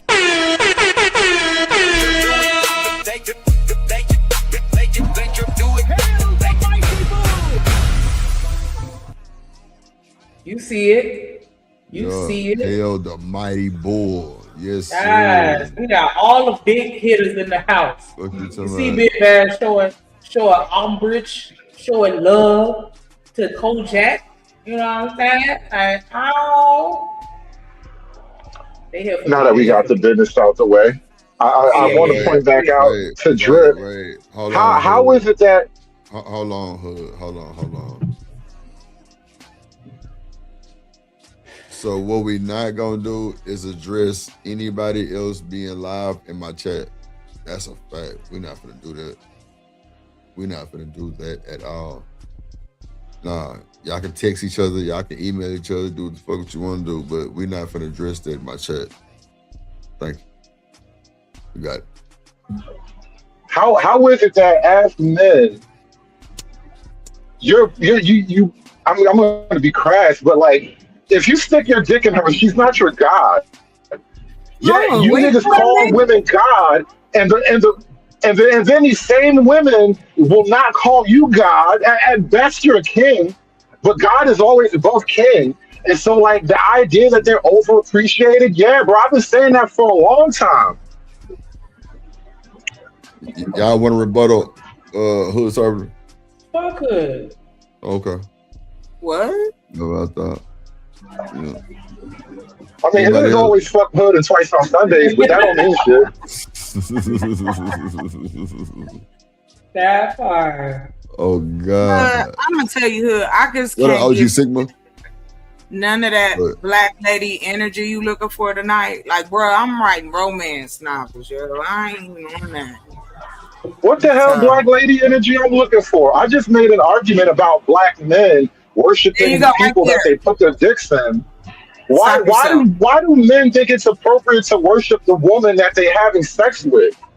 Like Ain't she's nothing wrong with literally her. beneath you and bent over in front of you. What makes her a god? Who's thinking about that but you, sir? And why are you policing somebody's penis? No, the question was chocolate. Do black men over appreciate black women? And I said yes. Here's the evidence. Okay, what evidence, sir? What's your evidence, baby? And They who the they ones call that's black women God. overappreciated? The black Do men you who think know of and this call black women word? gods. Okay, so Does that not sound like over appreciation to you? which question you want answered, nigga? Damn. I only asked one question, but you're flustered, so I'm gonna wait for somebody else. I'm not flustered. You done asked like 8 questions. I'm not crazy up here alone. You done You asked really 8 just came out the blue, taking the shit in some other direction. It was a simple point. Over appreciation. I pointed out black men call black women gods. Does that not qualify as over appreciation? Chocolate, yes or no? No, that's not the conversation you had. You said that she changed the conversation by coming up here doing some other shit. No, I'm putting it back to the simple point. When the homeboy in the clip said niggas overappreciate the women, well, yes, you calling them gods. You're saying they can't do no wrong. No, you can't ever call her the B word. Shit like that. Well, we don't overappreciate, right? Niggas don't overappreciate themselves. I built this shit brick by brick, nigga. We don't overappreciate. Let's stop right there.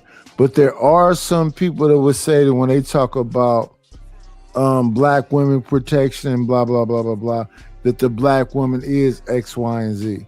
So that's a minority of men, and most of the conversation we have is about a minority of men. But when we had these discussions right here, when it comes to this, you know, it is still the same thing, kind of, because they always gonna say that, you know, you're weak if you don't agree in this matriarchy that we live in. We don't live in a patriarchy, but they say they fighting against a patriarchy. Black men have never owned black women. Think about the mind game, right? When black women say they're fighting against the patriarchy, they're fighting against black men having power and authority in their own community. That's the patriarchy. No, it's not, but okay.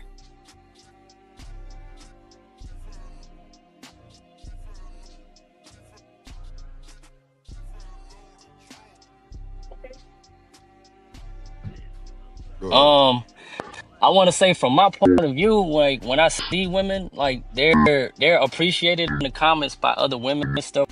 Does he have a nose ring? Hold on. Yes, septum ring. Yeah. Damn, y'all got me agreeing with the weird niggas. This is a crazy day. What else, Chanel? Oh, Nigga, Lord. you weird. Crazy. I am, but I don't look it. I look like every other nigga. Okay. What else talks about in the building? What else, Shiesty? Well, I see them getting I'm appreciated. sorry, Bo. I don't mean by- to cut you off, but your mic is horrible. You got headphones in? Yeah. Yeah, take that out. Take it out. Take your AirPods. Okay. Take your AirPods out. How did it sound? No, you gotta take the other one out too. I take the other one out. Go ahead, try again. Okay. All right. Can y'all hear me now? Yep, go ahead. Like we in an AT&T commercial. But yeah, like I feel like we're like the women are overappreciated because every time I see women, they're always downgrading or talking about men, and then the women be appreciating the women who talk about men. So it's like I see a whole lot of that. Like that's just my point of view. Like so, I feel like they're old. I don't. Is he saying that the women overly appreciate one another? Did I mishear him or quote him? Yeah, he said that the men appreciate the women and the women appreciate the women too, apparently.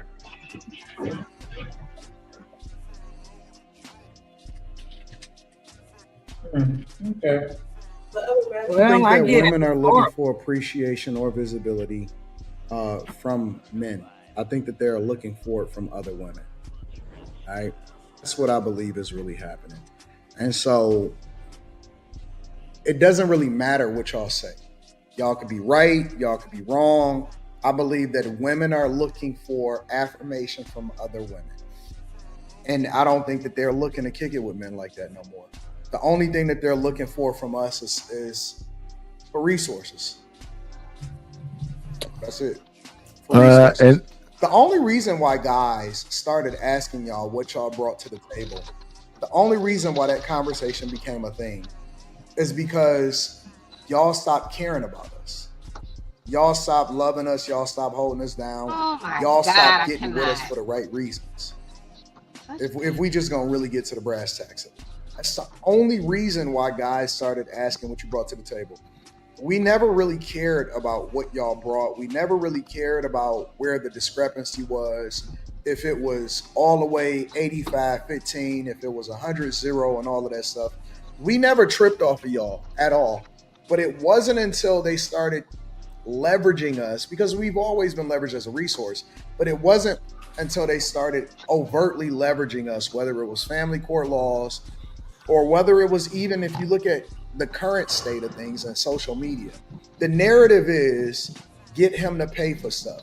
I've seen women, a whole lot of women that says, you know how you want to approach men? The first thing that he say to you, give me some money, give me some money, give me some money. And so y'all started to look at us as property and commodities instead of looking at us as human beings, as people. And at the same time, you never lost respect for your boss, but you lost respect for your fathers, you lost respect for the men that was in households with you, and you lost respect for the guys that was. Pause this, because I understand everything that he's saying, but the thing about it is this: human beings hate themselves. So listen, with that being said, I'm still gonna do stuff talking about gardening and cooking and collectivism and community and whatever else. And y'all gonna be angry about it. And y'all gonna say that's antiquated and niggas don't do that. And that's the problem with you. You hate yourself, look like you. So whatever Shannon Sharp, with all the money that he got and all the success that he got and the great football player that he was, they're going to always be able to play him, because what he doesn't realize is that the people that look like him look at him as a trick.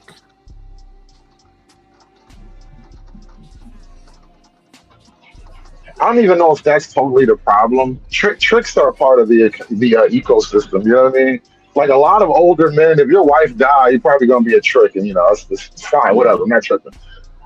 The problem, I think, is though women they've leveraged the government to get the tricks money without turning tricks, and that's niggas are starting to be outraged about that type of shit. If you want my money, you're gonna have to do some tricks, baby, and that's niggas are asking, what tricks do you do? So what if we want to get our money and say, you can sit on your own tricks and I'll just work over here, take care of myself? Well, but the question still remains. If you're leading with your money, sir, then don't expect her not to counter you with money. It makes no sense. Okay, fine. but the question still stands. You have money, I have money. Sell yourself to me now. Like, tell me why I should appreciate you. We both got money. Sell myself to you. What the hell? No, I'm not saying stop. Jesus Christ. It's the concept of like, sell me this pen, right? Tell me what's so good about this pen that will make me want to buy it. Now you are to me though. But you are to me, and I am to you. Let's keep it a buck. I am to you. We shouldn't be. But you're telling me what shouldn't be, but I know what is. No, you don't, because you haven't lived that long. You're 100 years old. Again, generally speaking, we're objects to one another. We both want something from one another. Explain to me what I can get from you. You got all the money, so fine. Explain to me what a man can get from you. Like, that's what men are asking. I'm not putting you on the spot right now, but that's the point of it. That's the point of it. Sell yourself. Tell me what. We asked y'all, can you emotionally hang with me? And you return it with now what you bring it to the table. I'm working. I'm going to school. I'm taking care of your baby. I'm doing all these things. I'm nice to your ugly ass mom. All of the things that women do for you. My mom is fine and so am I. And then go, I'm still not doing enough because I haven't patted a black man on the back lately. But listen, that's the thing. I'm what fine. Do you want from us? Y'all can't tell us what you want from us. And everything that Anton just finished saying, that's what men do. Y'all also need validation from men. Yes. Men do need validation. Yes, they do. Wait. We don't agree with that. Women take and need validation from other women. I think men need to be validated by their women. In society, it's bullshit if you sit up here and say that is okay. Let me come back over here. No, you good, Nighty. They having a conversation. They just arguing. They just arguing. That's her. She's not gonna be heard. Like, you can't break through that shit no way, Nighty. So whenever you feel like it. You know what? That's the thing. That's why I don't want to have a conversation, because again, you can't even break it down. You gotta make it personal. Like, come on. I don't want to. You got it, Hood. You right. We all. That's funny, bro. Hey, Drip. That's why I embrace old nigga shit, right? I just dropped my wife off the bingo. Fuck y'all talking about. Hey, and I don't even. Hey, look, Hood. I just dropped off the bingo with her sister, man. Fuck y'all listen, talking man. about up here. I'm trying to find me some domestic bliss too, bro. It's hard to find. It is, though. I just joned the shit out of them, but I love it. I love seeing them bonding. I'm fairly young, man, but somehow I'm like, damn, we are parents now. It is what it is. They find enjoy in bingo. Listen, it's better to be at bingo than the bar. So, drop them off at bingo. Fact. For them two, be there at 9:30 when that bitch closed and pick them up. That's all right. A fact. Yeah. I'm definitely going to be there to pick you up at 8. Why aren't you with a woman like B that? word. Oh, my goodness. You know what? I'm going to send you another couple of dollars. Yeah. Why? Okay, so. Why not? Yeah. And I guess for the men, we either at the park playing chess or we slapping bones. No, I'm asking because are you dating currently? Like, are you actively dating? Hood, she asking you. No. Nobody loves me. I'm ugly. My feet stink. My breath stinks. So all those things. I'm answering all the questions. I'm answering all the questions. No, you're not. All the nosy nigga, but I can't prove you wrong questions. You want to be nosy, but you can't prove me wrong. And he bald headed. And Hood bald headed. And I'm bald. And I'm bald. As long as you feel the way you feel. I was asking a serious question, but it's crazy. I was really asking. So, who I'm fucking is not a serious question. It's never a serious question. But is not fucking, you idiot. Either way, it's not a serious question. No, it's not. And don't tell me what it is. I didn't have to sit up here and listen to you because I did pop up out of nowhere. But I've been listening to you go on and on about how much this and that in women. If you have so much to say about how women act and how much freedom we got, then take your ass up to Washington and go change a bill or two if you want women back in the kitchen so bad. I was actually talking about men. I was literally talking about how men are. No, you weren't. You were talking about women. Do men overappreciate women? Yeah, yes, the women are overappreciated. Who is doing the overappreciation? Fucking men. Right. Somehow me talking about men got you in your feelings. Somehow me talking about niggas got you in your feelings. Why? Only feeling I got is I can't wait for Shanika to tell me what you think about my story. I don't care nothing about what you're saying. I'm just trying to participate because my ass is up here. But going back to your conversation, shit. All right, so you were saying something. Go ahead, man. Nice. Oh, I thought you were about to say something. Like, I said it already. What did you just say? Say something earlier? No, he said shout out to the Misandry. Yeah, I said shout out to the Misandry. It's crazy. I can't even say niggas ain't shit without starting to fight. Like, what the fuck? I don't know, Hood. I don't know why everybody just be arguing with you, brother. I think because they think he's soft, and the softness makes them want to do different things with him. Do you think that? Do you think that it seems like? I gotta laugh this time, bro. Yeah, that's fun. Shut up. Do you think it just seems that way because, like you said, you have women and men that appreciate women, whereas with men, for the most part, it's just y'all appreciating each other? I'm not with the gaiety, so I don't appreciate a bunch of dudes. I know for a fact that I love women, and I just don't go along and get along and say, oh my goodness, Hood Conservative says something with a lisp, and we should just go along with him. No, not me. Not a lisp. That's a shade. Here we go again. Now the niggas choosing. This choosy ass nigga. I hate you old niggas. Always trying to censor internet bots. Like I was saying, bro, these niggas will sell them. They will sell a brother into slavery for some new pussy, bro. Yeah, I will say this on behalf of old ninjas. If you are old wait, ninja, Chicago, did you not hear that lisp?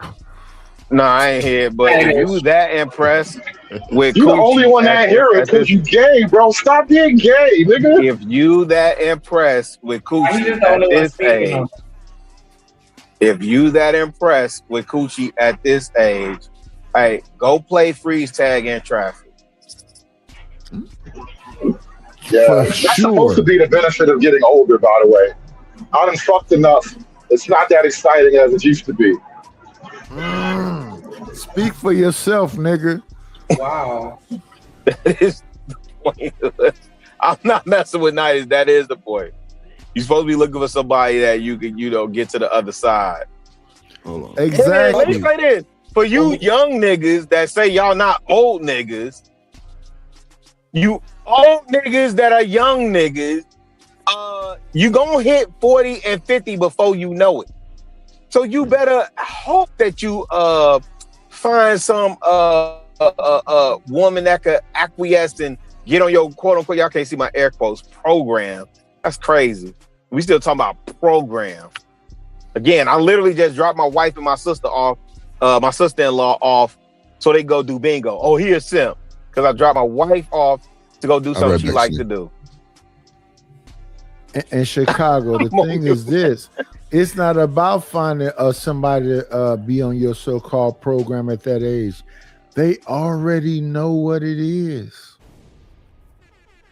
I don't have... Listen. But he didn't start at 40. They've been together a while. One second. The term that was said is that a man who finds a wife finds a good thing. That means that you're not trying to convince her of anything. She already is that. She's already is the thing that you're looking for. Yes. Exactly. That's a fact. Exactly. So where's wife school in America? Boy. Where's the community? Same That's what place white husband school is typically. Where husband? Husband school is your job, though. If you got a job, you can be a husband for the most part. That is not it, and that's the problem. That's why That's the problem right there. There you go, right there. If you think that that's all we see you, why are you even trying to be?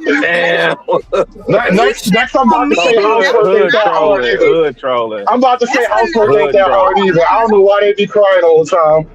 You ever stayed at home with your kids, bro? Best time of my life. I don't know why they be so miserable. Who is miserable? I ain't gonna lie. If I could have stayed at home with mine, that would have been the move. Oh, I'm sorry. I don't have children, so I got you. Yeah, man, listen. I wish I could have stayed at home with mine. Wow. So. Let me clarify. Let me clarify what I mean about having a job. If you're dependable, you're responsible, you earn a decent living, you're halfway to being a decent husband. What about being a decent person?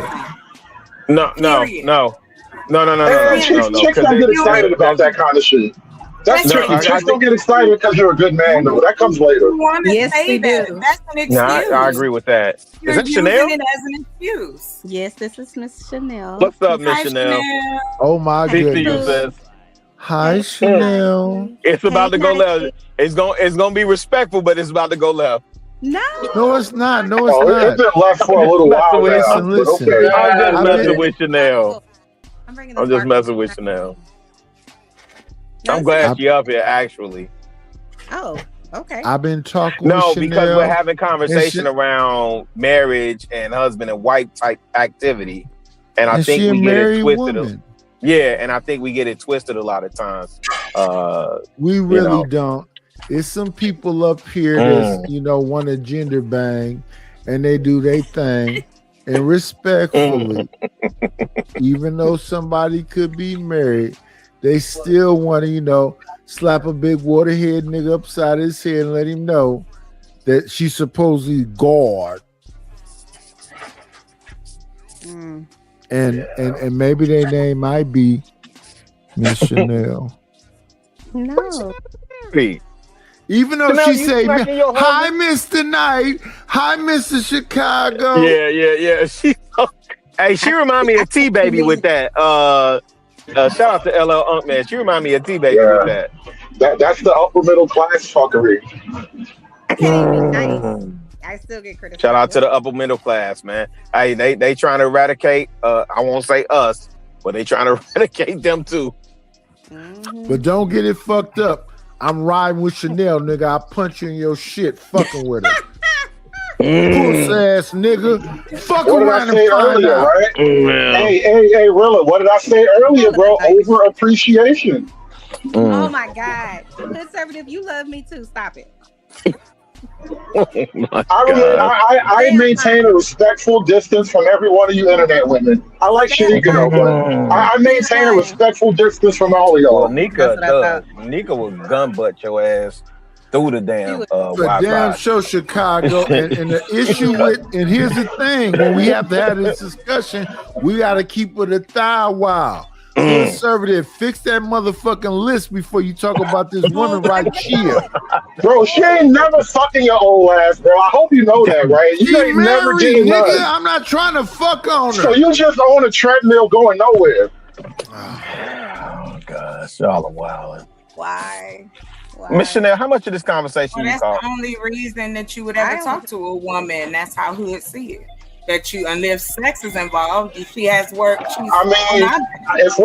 If we're being honest, most of y'all aren't that interested. I'm sorry. And that's a bad argument because you got to look beyond your little thingy thing when it comes to the women. Before you insult him. No. If she can't make me look beyond my thingy, that is a skill issue on her behalf. If you can't make a nigga think you're worth more than sex, that is your fault as a woman. Be more interested.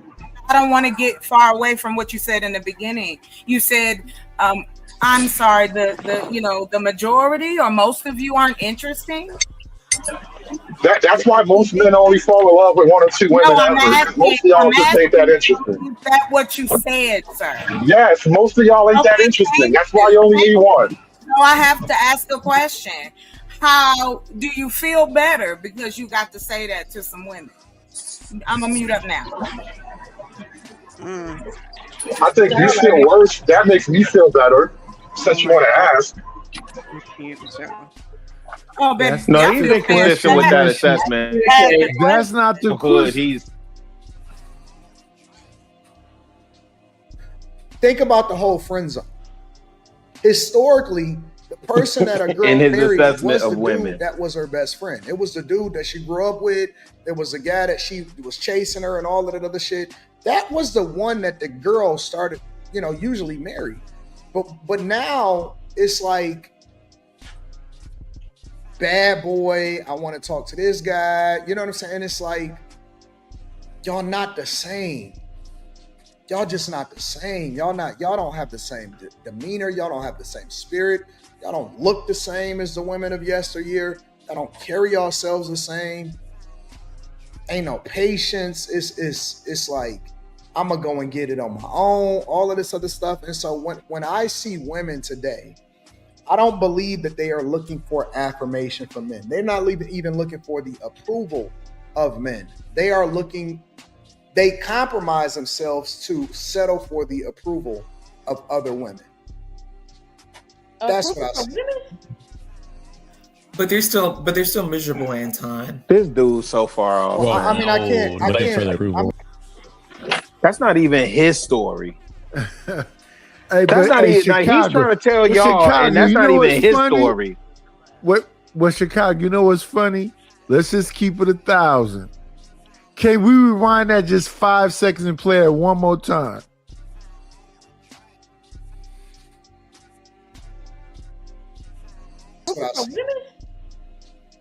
But they're still miserable, Anton. Well, I mean, I can't. I'm not even speaking to the misery or happiness or anything aspect of it.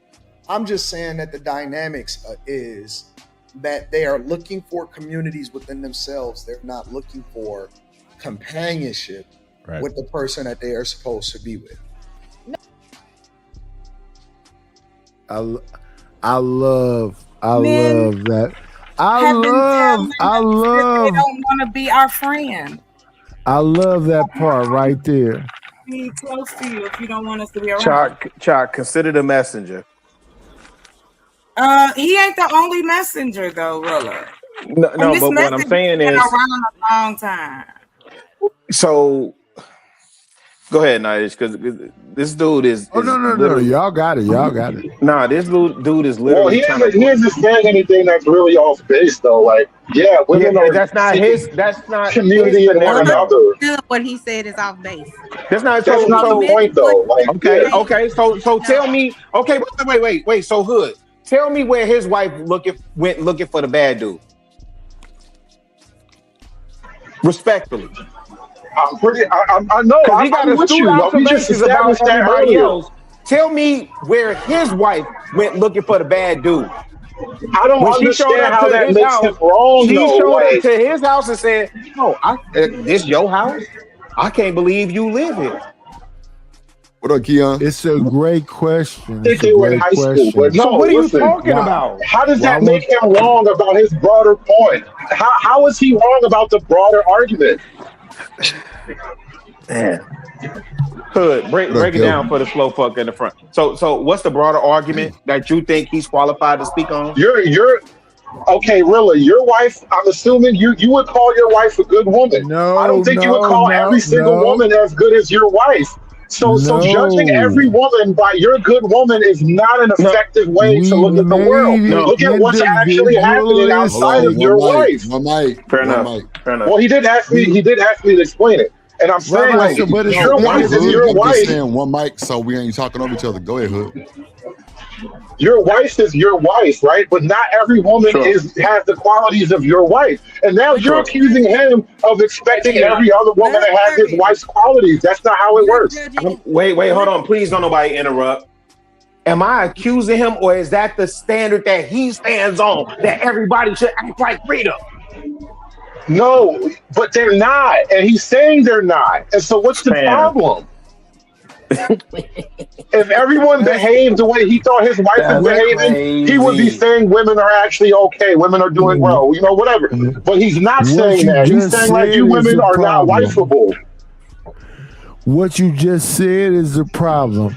And you said for Chicago to do something, and then he did it, and then it's the standard that you created, and then he asked you a question about the standard that you created, and then you got back to yelling about some shit that had nothing to do with it. If it's supposedly that black women are supposed to acquiesce, bow down, look at intelligence and blah, blah, blah, blah, and you can't even articulate exactly what it is, what they bow down and acquiesce into. Yeah, I don't understand you guys anymore. It's a simple point. Like, most women are not trying to be. No. That nigga said I don't understand you guys no more. Yeah, like y'all niggas are making nonsensical arguments that are not even related to nothing that was said. Don't do y'all. No. Chicago, give me a second. It's Chicago and it's Nightish, but what is it? Like, I don't get you niggas. No, Hood Conservative. What is the standard? And what is it that the black women are supposed to be listening to and acquiescing to? That's all we saying. The nigga that you giving your body to. Is that what he said? He's not saying that. I'm answering the question. Okay, He's not laying out any. No. In this clip, he hasn't laid out any standard. Let me complete a goddamn thought before you cut me off, bro. He hasn't laid out a standard in this video. I don't know what you're picking apart in this video. Oh my God. Okay, Hood. Okay. So let me ask you this. Are you going strictly off of what you hear in this video? Your commentary is strictly because I could do that. Correct. No. I just yes or no. Because I could do that. Yes, what he just said sounds correct. Why is it incorrect? Okay. All right. So we. Why is what he said incorrect? Because the message counts, and that's fair. I can acquiesce. Hold on, Nice. I can acquiesce and concede, but I know you've been in this space, and I know you know who he is. So he's not something. That's a different argument. That's a different argument entirely. Again, the messenger counts too, right? So I can have the dialogue with you based on what he's saying in this video, and I'm willing to go on mute. That's all. I just acquiesce to your point. Simple. A nigga can be right even when you hate him, bro. We don't hate you, Hood Conservative. I agree. We just say everything. Transactional, but I don't think they want approval from women. I think they're trying to. They do.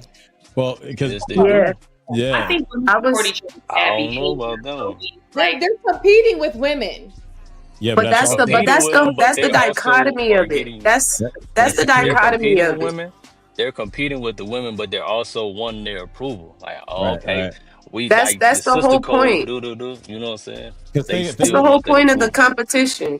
Yeah, it's because it's like, okay, like men, when y'all compete, y'all looking for respect. It's the same thing, but it's like with women, it's like we're looking for, connection, Yeah, I may be better than you in this or that or whatever, in competition, somebody wins, but at the same time, it's like sisterhood is lacking at an all-time high. It's really lacking. Is her name Kamaya? In competition, and I don't understand why women would. Turn your mic up, Chanel. I can't hear you. Yeah. And put me in queue because I do have a question for Hood Conservative. Put me in queue. What up, Keon? Thank you, sir. Nah, nigga, you good? What up, Chanel? Go ahead. All right, go ahead,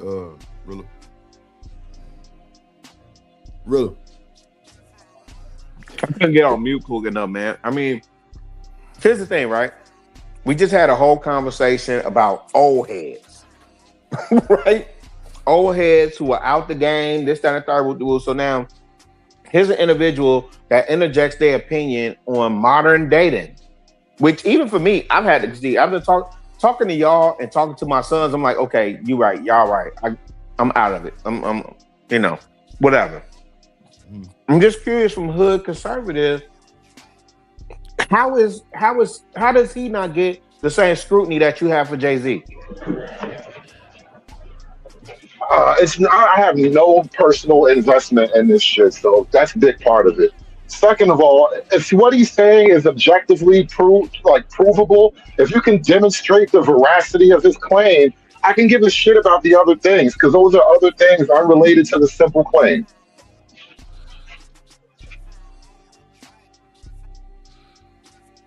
No, go ahead, Drip. I'm on mute. I just wanted to hear from 80. My bad. Hood service, my bad. Because like you said, women are jealous of other women. Women are messy as hell. They ready to talk about you, stab you in your back as soon as you don't agree with whatever they're saying. They got to talk down on you. Got to make little faces and stuff like that. And look at you all kind of crazy. So it's like, it's a lack of sisterhood. It's really a lack. And they're looking for that sisterhood in their man. So they go and run and tell the man all the tea. You see all the videos. Oh, it's tea time with their man. They're literally treating their man like the female, a sister. Which I said that earlier too. That's really the issue. See, but you pointed out when you're questioning like why are they looking for validation over there? Because to Anton's point, they just don't care about validation from men. So you're gonna need to get it from someplace, right? So you're gonna have to go, well, if I'm not gonna get it from over here that I don't care about, I'm gonna get it from here, even though I'm fighting in the battle, whatever perceived battle that they're fighting against each other. You're gonna need we're creatures that worship, so we're gonna need to get and give worship in some way, shape, or form. And they're not going to God, and they're not going to men. So who's left?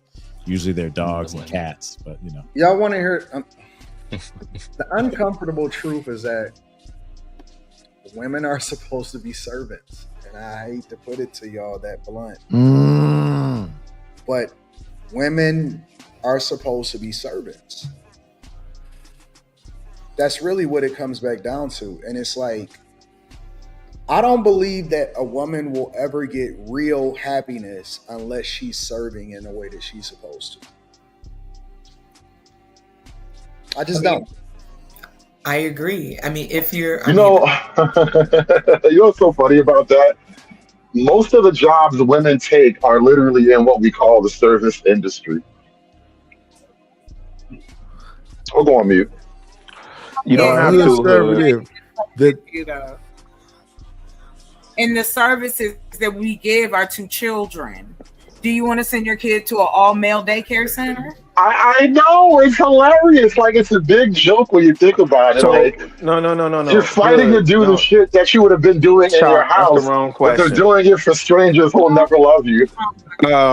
Hey, Hood, in service to who? No, I hear you, Chuck. I'm not trying to argue with you. My apologies if it sounded like I was trying to correct you. My bad. What I'm asking Hood is, women are in service to who? Themselves at this point. I think what Anton was speaking of, I think the role that the frame he's trying to describe is more like the traditional biblical role. Like, women should be in service to their man in their home. Men should be in service to their family, but also as a greater role, you're in service to your community.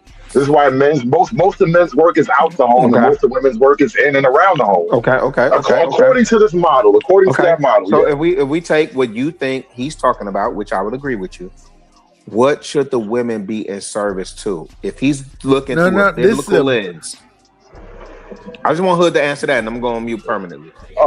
Their man is the shortest answer. Okay. All right. I'm on mute.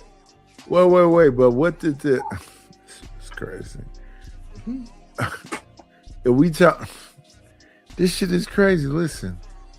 It's not this complicated. It's at the end of the day about what the involved individualistic person is. They got some people that said they was locked up for a minute and they came home to $9,000. You home, baby, let me get this bread. But then it was somebody on the other side that said, I give you $12,000. Then a person that was getting a $9,000 got mad at the person who put him in access to get any fucking money in the first place and want to fight. So when I listen to this conversation right here, where if there's gender banging, somebody went outside and they realized somebody to come in, it's so it's a skit on both sides. And when people hear y'all yelling at each other, that's a skit also. So everything about you is fake. You know what I think? Something was said in that clip a second ago about men competing with women. And I think that's just a total inversion of reality. Like men generally don't lobby to get into women's spaces and shit like that, except for that one group of.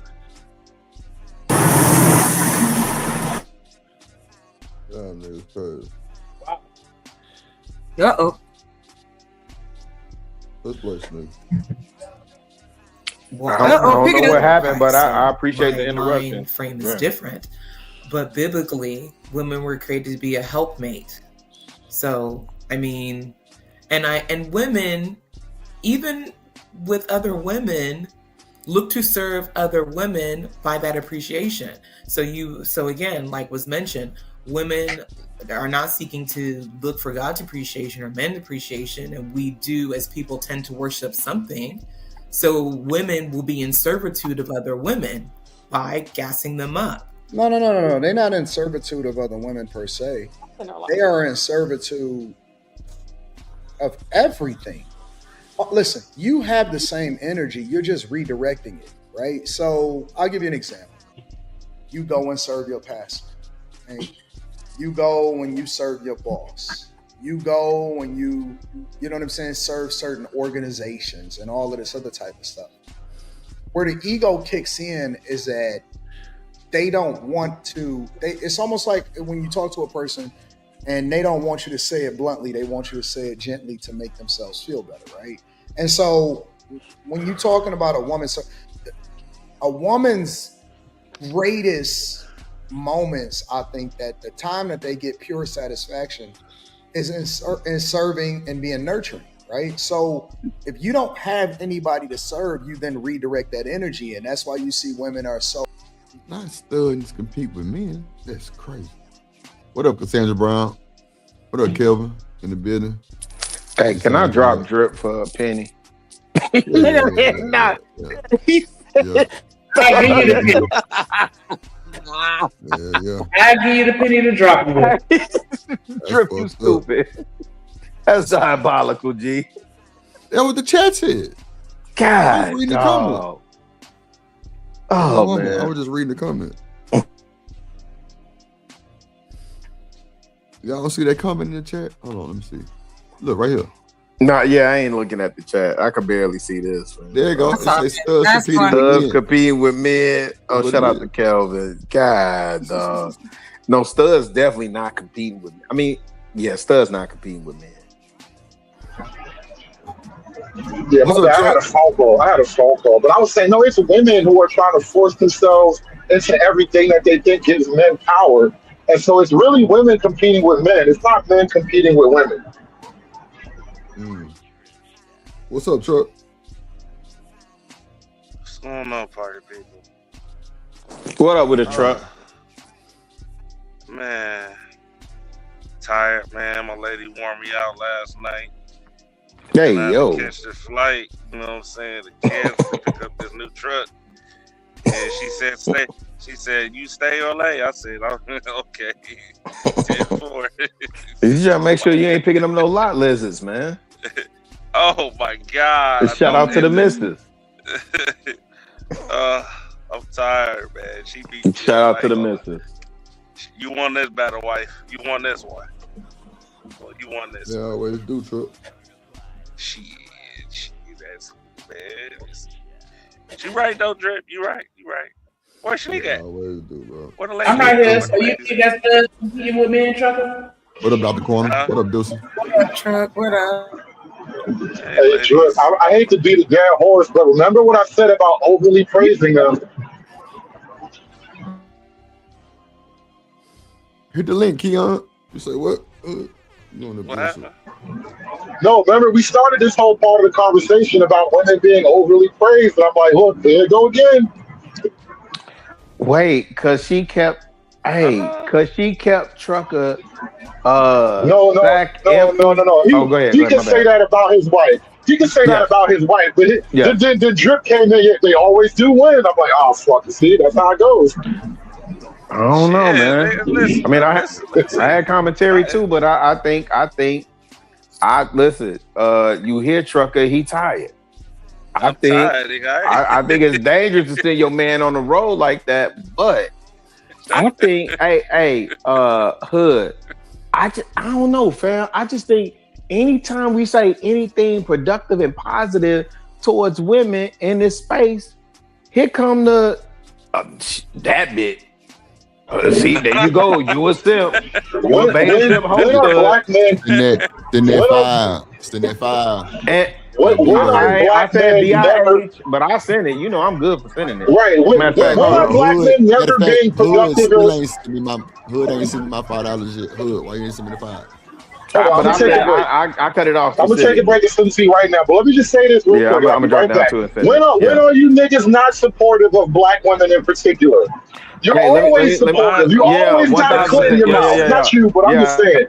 You niggas always got a clit in their mouth, bro. What are they doing? No. Hold on. Wait, truck. Let me and preferably cash out. Oh, okay. I'm gonna let you handle it. Go ahead, big dog. Go ahead. I think me and somebody calling me. Can y'all hear me? A little bit. Okay, you low. In this car, somebody's trying to call me. Can y'all hear me now? Because I'm gonna drop down and send. But I just want to be clear because I said BIH, but I'm gonna respect the. All right. No. I respect it. No. It ain't even about that, fam. I support regardless. You know that. But my point is, at what point do we get to celebrate the goodness in our women and just be able to celebrate that without being called a beta simp host stud? Or pick me now. Go search the men too. F all the pick me's, F all the goofiness. I'm saying, when can I celebrate the good black? Because I know a lot of them. Because I serve alongside of them when I'm actually in the community, serving the homeless, taking care of these kids. When it's time for me to welcome the kids, hey, Hood, you know what the biggest challenge I have? When it's time for us to welcome them kids back, first day of school, and I'm in front of the high school, and I can't get no Negroes, no black men to show up with Mufasa energy. When can we celebrate the women? And it just be, you know what? Those are good women. Shout out to y'all. Shout out to Trucker. Shout out to Rilla or whatever, right? But as for these other heifers, when do we get to be that? I'm gonna drop down and send you what I owe you, fam. I'll be right back. Good. That's a simp. What up, Drip? What up, no Jason? Hey, they tell me I'm a simp for spoiling my wife. I said, that's fine. That's crazy. Hey, I don't care. Shout out to Living Humbly for the 2-ball. He says, shout out to the lot lizards. Yep. I just wanna swing with my partner. Who my player partner shouts at that guy from Milwaukee, living humbly. My dog living humbly. Pimp player partner, my dog living humbly. Let Drip do it, shout. Let Really do it, shout. Let do it, shout. Living humbly. Hey, oppressed, I support the biggest in the game. Living humbly, who my dog, he gon' shout it. Hey, Milwaukee Ben, Milwaukee Bucks, Milwaukee Brewers, Green Bay Packers, big stepped on my dog, living humbly. You the real one, my team, drip the nation. Salute to solid. Yo. Lord Jesus. No more what y'all like up yours. to though? What y'all been doing? Y'all been chilling? Y'all been alright? Yep, dragging your ass. Drag, what I do now? What I do? I didn't do. Nothing, just fucking with you. Nah, I wasn't dragging you, Trucker. Chocolate was dragging you across the floor. I'm listening to the men. I was not. I was trying to promote love and happiness, but you know they don't let me do that too long. Oh no, I love it. I love it. I love it, child. I just want to let you know. But yes, I'm excited to be dropping these summer.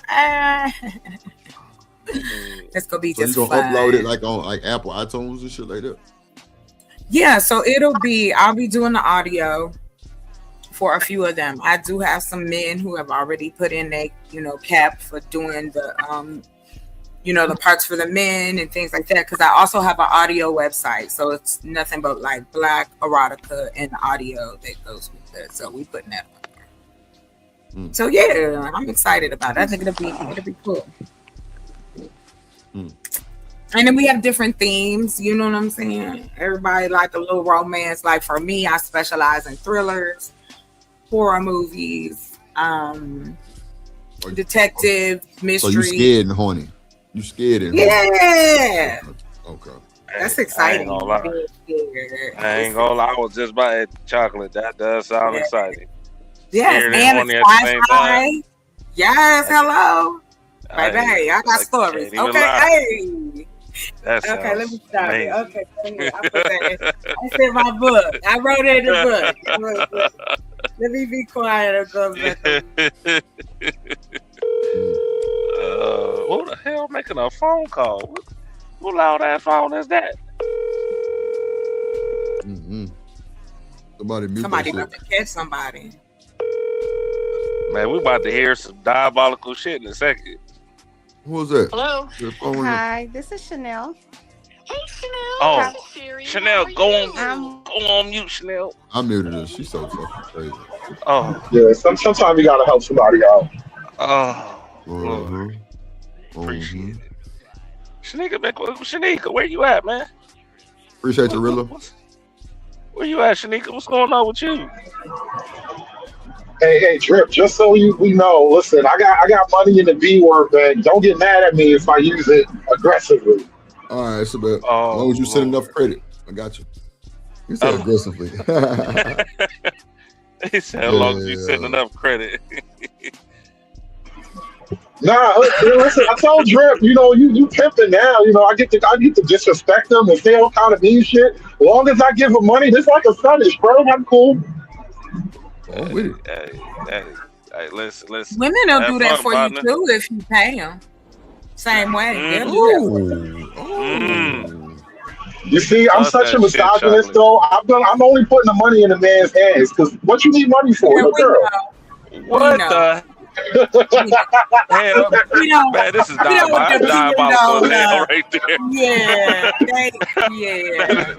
That is think about it. right there, dog. Why do I have to put the money in her hand when I really don't have to? Why give her money when I don't have to? Exactly. That's why I go to work. I want my brothers to be rich. Like, why would I want the girls to get rich? They ain't gonna do nothing to keep the nigga down. I'm glad. I'm rich and ain't keeping no brother down. Any money I make ain't stopping a nigga from stepping up his game. I can't even believe you let that come out your mouth. Wait, a nigga gotta step up his game? Yes, they so do. because you made a little money, a nigga gotta step up his game. This is why I give Drip the money. This is literally why I'm giving Drip the money. Because you think a nigga gotta step his game up. I got you. Yes, exactly. If you want to sit up and try to control somebody. Hold on real quick. Hold on. Wait. We got to give a co-sponsor shout out to that boy, Kojak 313 the Great with the big 3-digit cash app. Appreciate your boy. Once upon a time, there was a moderator named Kojak the Great. He told mofos to get down or get put down. Drip Nation salute. Welcome to motherfucking Detroit, goddammit. Wonderful shit.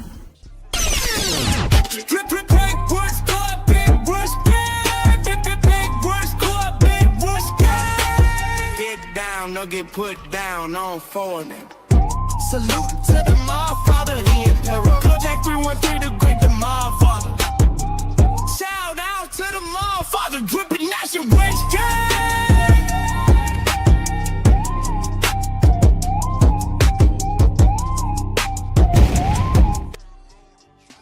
Yes, sir. The two best in the business, Big Bad Bull sponsor. Hey, Drip. You know what? I just had a crazy money making scheme, bro.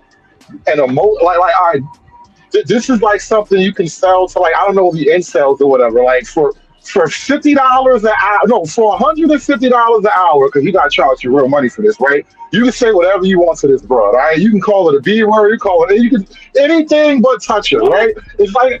Listen, think about niggas that pay you money for this, bro. If niggas pay money for therapy, what do you think niggas do in therapy? They talk about the chicks that hurt them, all right? We're going to get to the incel. This is how you get the incel money, right? Listen, for $150 an hour, you can talk to this chick crazy. Think about it. I'm going to run that special. I'm just saying. I'm just saying, But for a you lot of can money, you can pay talk to a out. chick crazy, and she can't say nothing. That's the moneymaker right there. She can't say nothing. She got to accept it. That's what the $150 AI an is for. hour. They already doing No, that, bro. sir. Real women, real emotions, real Ain't tears. no real woman gonna sign up for that. Oh, please, real women sign up all type of retarded shit. What are you talking No, they about? don't. I've never heard of a torture It's a job. girl on a plane to Dubai right now, and No, they you just dodging want to be missiles. mean to women. Like, why don't you just say that? Listen. If an Arab can crap on you, I can say mean words to you. I don't want to I have hear this never shit. Stop had being a prude. anybody. What are Stop you being a talking prude. Look at and the type of shit you write. You're gonna be sensitive now. Stop it. Yeah, Stop no, it. What I'm are we not doing? sensitive to I your blame you, Drip. ridiculousness. Damn. That's what I'm sensitive to.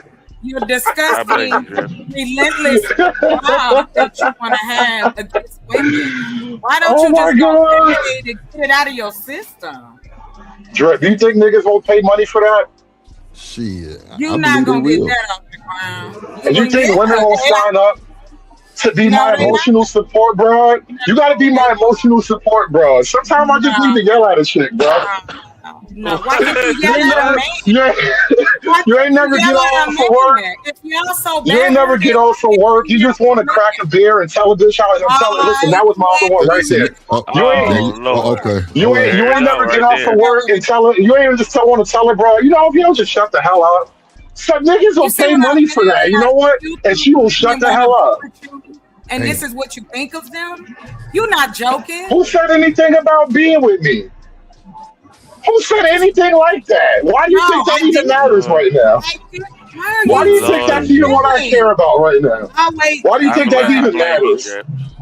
Right. I'm blaming. I'm trying to talk to my Shitty Hood Drip brothers on this. about a money making business opportunity, and you up here trying to play matchmaker. Nobody want to matchmake. I'm trying to make money. Hey, Damn. listen, Shout get your out to money, B bro. Sneezy for the 2 ball. He say support the okay, show. can I talk? In Oh, I'm sorry. June. Hey, hey, drip, say let go drip nation. Money, let get it, don't be surprised if she asks where the cash at. Drip under be cash out. Hit the super chat. I say let go drip nation. Hey, money, drip. Money, drip. Money, drip.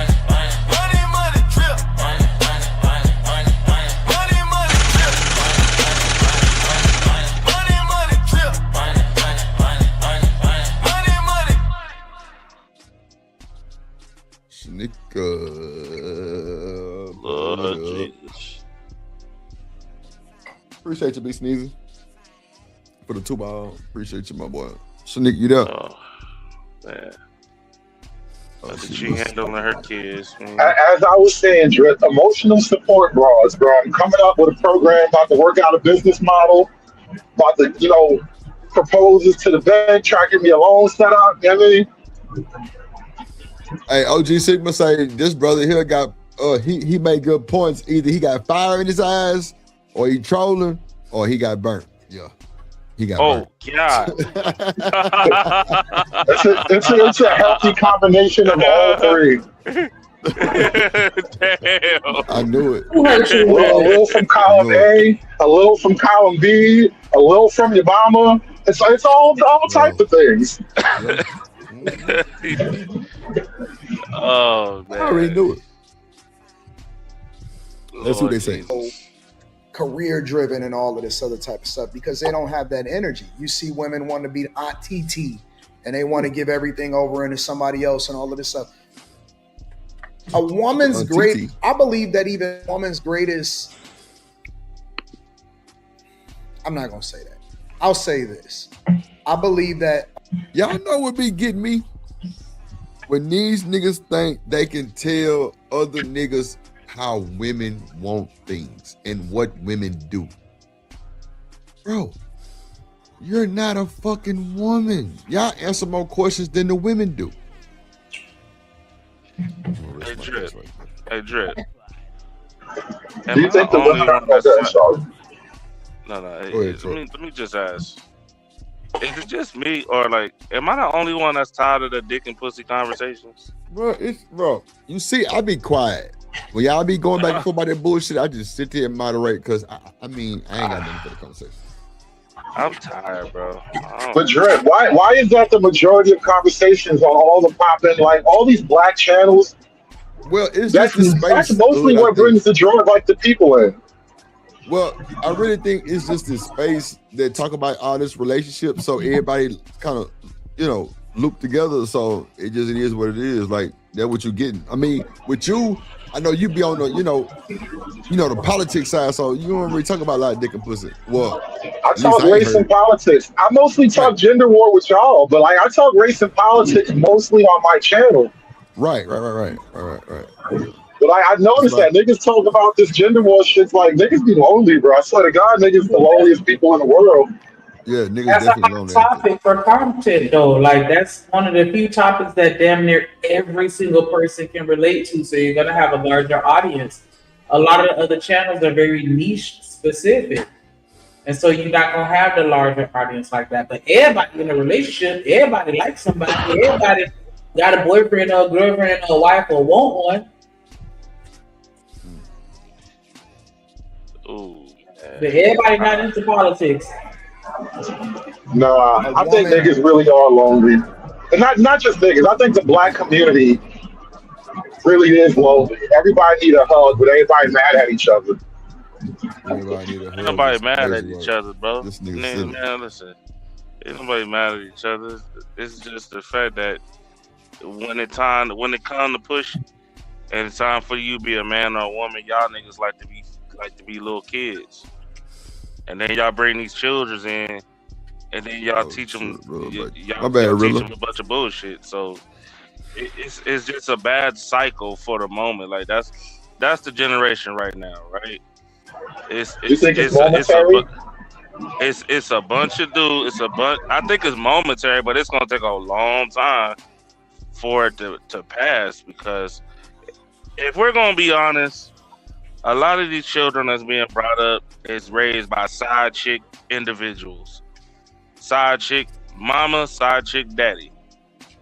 It ain't no getting together and work shit out and trying to make it. Ain't none of that shit. So that's why I said like it. You know what I'm saying? I could see people's points, but I ain't gonna hold you. It's so easy for people to just find a good relationship. Y'all just don't want it. That's how I look at it. Y'all don't want it, bro. For real shit. I'm with you. I agree with you, bro. You know what I'm saying? I think it would be so much easier if women didn't focus on these raggedy ass niggas and actually found the dude that they actually need and saying go for the men. Stop trying to make that nigga into something he not, because he ain't gonna be shit. You know what's so funny? And stop trying to make that woman something like that, bro. Sure. I swear to God, I've had this comment. As men, I would prefer to be needed than wanted. And I got so much pushback from the woman, like, why you don't want to be wanted? And I'm like, your love changes, bro, but needs are real. Look, hold on, wait a minute, because that's bullshit. I ain't gonna lie to you. A lot of it, look, I don't want the bitch that I need. I ain't gonna hold you. I don't want the bitch that I need. I don't want. Wait, hold on. Hello, how are you? Let me just advise you on the B word. We banned the B word.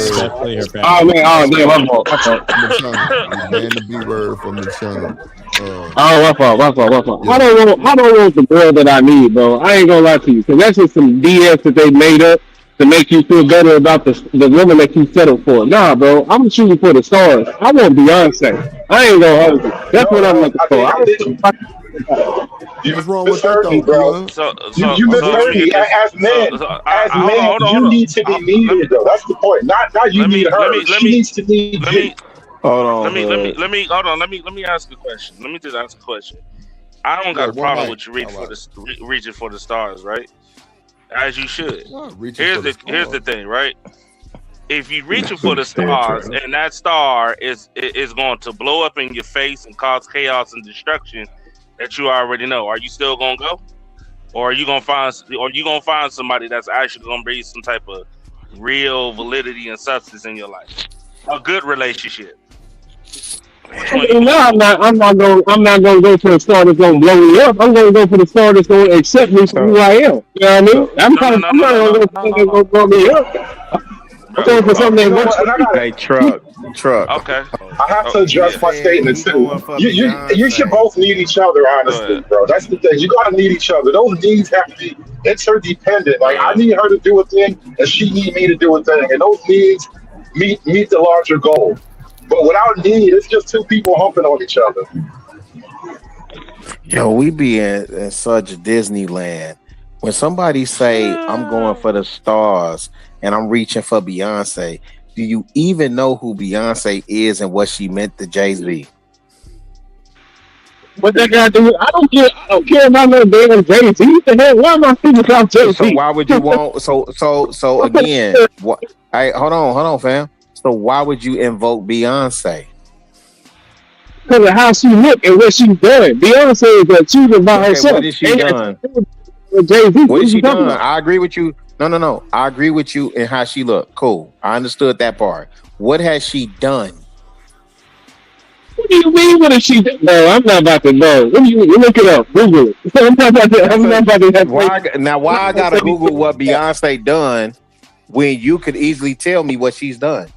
Since because you invoke her. know Beyonce has done. Like you don't know who Beyonce is. What are you talking about? What are you talking about here? Yeah, I know who Beyonce knows is, right? I know what she's accomplished as an art. No, I know what she's accomplished professionally. You said you want that as your wife. Why can't you name off what she done that would translate to your wife? Why you telling me to Google it? Nigga, is you Googling your wife? Well, I gotta know what she done as a wife to want her as my wife. You Googling your wife? What type of logic is that? I gotta know what she do as a wife to want Beyonce as my wife. So what about your wife? Listen, this nigga invoked Beyonce. Now, I just told y'all niggas what I did with mine, right? I can tell you why I chose mine. I can tell you why I chose mine. I can tell you the qualities that made me choose mine. This nigga said he wanted Beyonce, and the first thing he leave with is the looks. I said, what other qualities? He can't. This nigga tell me to Google the qualities that you need to have for a wife. Nigga, no, you asked me what has Beyonce done. Internet niggas, man. I hate y'all. I feel where really coming from, bro. You can say nothing about what has Beyonce done. What are you talking about? Like, you need to put I'm sorry. I'm only going off your talking point. Go ahead, Drip. Your connection. Your connection horrible, by the way, bro. Hold on. Go ahead, Shanique. No, I was saying, you able to hear his talking point? Because I don't know. Like, you must be at work still. He definitely at work. He definitely at work. Because I done heard him when he like at home and his microphone is on 10K. Chicago really is correct. Wall Street link in the chat. What up, Rasball? What's going on? What's up, the Rasball? My bad. It's so funny though. Say something, Keon? Or was that Hood? That's Hood. Well, this thing about wife qualities and stuff like that. What was I saying earlier? Like, you as a woman got to convince the man that you have more potential than just sex. Okay. That's a woman thing. You have to show that, right? And so now when you're saying, you got to have all these wife qualities, like that's a skill issue that the girl has to show. You can't just expect a man to that goes on both sides. Hood. You didn't invoke Beyonce into the conversation, brother. No, absolutely not. I'm choosing Beyonce. To which I would say, I feel you. I said I feel you. I would say, Hood, what are the qualities that Beyonce have that you want in your wife? Now ask the man that invoked Beyonce. He telling me to Google her. You are absolutely right. Like you gotta want more than just the box too. You can make that specific at all. Your whole question was what is the qualities of Beyonce? That's all you said. You didn't say nothing about no wife. You didn't say nothing about no wife qualities or nothing. You said you would want Beyonce as a wife. Brother, you said I didn't say that. I didn't say I would want Beyonce as a wife. You said it. And you said what is her qualities, nigga, not what is her wife qualities. I said what qualities do Beyonce hold that you would want in a wife? Google it. can say nothing about one You of no don't know wife. who Stop lying. Beyonce is? You don't know what she accomplished? Yeah. Man. All right. Hey, Look, let me say this. Let me say this. I'm gonna go on mute, fam. Let me tell you this. My wife, when me and my wife started dating, right? She was successful as her own woman. That shit, I'm not gonna say it didn't mean nothing to me. It did show me how she was disciplined and how she was able to function as an adult and how accomplished she was as her own woman. But that's not what that didn't attract me. That didn't what impressed me with her. So I'm asking you, if you sit up there telling me about Beyonce being able to tour and being a multi-millionaire and being visible and being pretty, like the pretty thing, I get. I understand that part. Bearing kids, I get that. I understand that part. When I ask you, because you invoked Beyonce, nigga, you could have invoked Solange, and I would have asked the same thing. But you can't answer. To learn how to be a wife. It doesn't matter. As long as you're pretty, I feel like you can learn how to be a nigga's wife. You know what? Shout out to the trick. Wait a minute. I just made the same argument. I just made the same argument for men. And I do think niggas and men and women, we like to overcomplicate things because we all live in 2026. But yeah, she should be pretty. He should be stable and relatively intelligent, have a job. That's half of the marriage right there. But niggas want to complicate shit with feelings and you're not this sexy and it's all this extra shit. How do you think people got together all this time? Listen, I'm man, you're a woman. We're gonna do these basic things, and Hood, wait. Hood. This was way before internet. Yeah, trucker for sure. Hey, Hood, just answer me this. If she pretty, she can learn how to be a wife? True or false? No, it's not true, though. Okay, so how did your wife learn how to be a wife in the first place? Yeah, her mom. She was already a wife before she met her. She was raised as a wife. My nigga truck. That's a fact. Same here. So she can only learn how to be a wife from the age 5 to 16 or until 18 when she gets an adult. That's the only time when she can learn how to be a wife. You missed what Truck said. Truck said her mother was a wife. That's how she learned how to be a wife. And that's the same for mine. So when she gets grown as hell and when she gets married to anybody at any age, she can't learn to be a wife after that? Now at this point, you just trying to make your point. You skipping over what Truck said. She learned from her mama, my nigga. She learned from her mama. Acknowledge that point at least. Oh, no. She learned from her mama. The point where she learned it from is beyond me. I could care less. All I'm saying is that Beyonce learned it from her mama too. Right, wrong, and different. While she was married, she can still learn how to be a wife because being a wife is not a general thing. Not the point. Hold on, Chicago. You got to trust. Listen, bro. That's what I was saying. Like, and unfortunately, this is the chaos going on right now. If people really wanted to be happy, they would be happy. But instead, they trying to convert somebody into something they not. Ain't no way. That's almost like a woman saying, that's almost like you get into a situation, you should all like I'm just gonna speak on man's perspective, right? You should be a man, however you move, a man way before you get with a woman, not when you get with a woman and learn how to be a man. That's ass backwards, bro. So what about a husband? What about a husband? What about a husband? Same thing. It all depends. It's the same. It's the same. Oh no, it all depends on who you around, your family members, and the whole 9 yards and the friends. So again, so how are you learning how to be a husband without being a husband? By the people you surround yourself with. If you can go to work every day, if you're stable, responsible, you're honest, you're dependable, that's more than half of it. It's not. That's not being a husband. That's you being a person. That's just being a responsible adult. Hood is talking about providing resources, but he's not talking about. You can provide for yourself. That's not being a husband. Hold on. If you're arguing that it's actually simple and people are making it complicated, I'm telling you that's the simple thing. No. What I'm saying, Hood, the only thing that's missing from that is that you're not intentionally building family.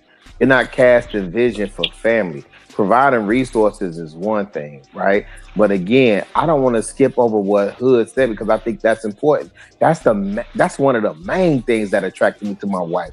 That she grew up in a 2-parent household, so she saw her daddy and her mama there. Yeah. She knew what a husband looked like, and she knew what a wife looked like. I call cap. That's In cap. what way? Wait. What's the cap you calling? Wait, I want to hear this from Drip. What's the cap you calling? That was not what you found attractive about your woman. Oh, physically? No. I know what he's saying. I'm saying once I got past all the physical stuff. You right. Oh, okay. Yeah. But see, Hey, Drip. And relax. That is the I said that was one of the main things. Hey, Drake, I'm glad. Hey, I'm glad you said that, bro. I'm glad you said what you said, Chicago, because that is the part that every individual always skip. Right? That's why you see in these marriages, as soon as the kids is gone to college, what they doing? Divorce. When C-19 hit, what happened? When people had to sit home with their spouses that looked good. DV on the ride, all that. You know what I'm saying? When they actually had to sit around their spouses, all that good lookingness, but they can't stand each other, all that came out. That's and all and a lot of people got divorces behind it. Hey, Truck, let me tell you this, Truck. Okay, so I went to high school with my wife. We wasn't intimate. We didn't date. None of that stuff. We just reconnected after high school. Hey, okay. You know what's funny, Chicago Rilla? I went to high school with my wife too. We've been together 10 years. Okay, we got married in 2022. But even in my big old age, I still had to go to her daddy and ask for her hand in marriage. Right. Rightfully so. There's nothing wrong with that. I say that because she grew up in a house where she saw her mother be a wife and the father is a husband. I had to honor that. That's my point. Listen. That's the difference between, again, if you want a wife versus you buying a chick. If you buying a chick, have at it, nigga. Pretty looks, fat ass, good coochie, look good on your arm. Hey, more power to you. But then don't cry and complain about the results after that, because you know what's gonna happen. Shout out to the $40 holler. Let's get some $40 hollers in the chat, man. versus a wife where she still look good and all that shit, you know what I'm saying? But her main priority is respecting your last name, respecting your legacy, because at the end of the day, she is raising your legacy. You feel me? So, but Rilla, to that whole father thing, like with me, it was a benefit him being in her life, her coming from a 2-parent home. But what was really the win for me was he was the type of dude I aspired to be.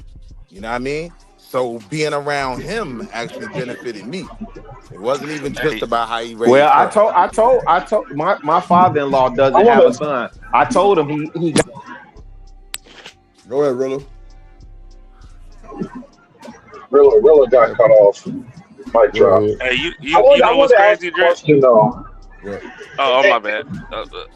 In this modern age, do men and women actually share the same mission anymore? Like, even when it comes to something as simple as like the family, having children, like it seems like we are not on the same page. We're not on the same mission. And the people who are, they get married and they stay together. But as a general concept, men are on one path and women on another. Conservative. We just talked about when this it comes to the other day. kids, though, those lanes merge. We all want the best for our babies. Yeah, of course. But see, we talked about this the other day, right? How like whether it's modern or traditional, at the end of the day, everybody want a good relationship. It's just right now, everybody ego is in the way.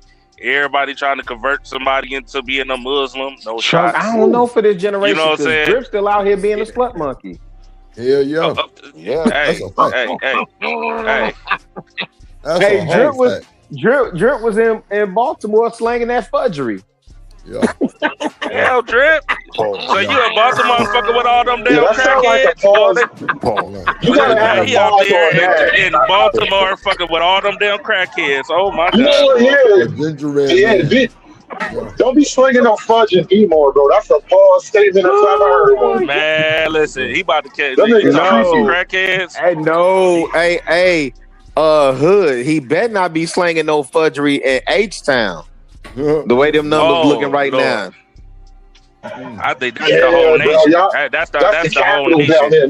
No, H-Town is like the capital. Nah, we not gonna do that. It's a We not goddamn gonna do lake that. of fire. We It's not a gonna lake do of that. fire in H-Town, bro. I'm Y'all telling you, I be y'all hearing not bad gonna do things. that.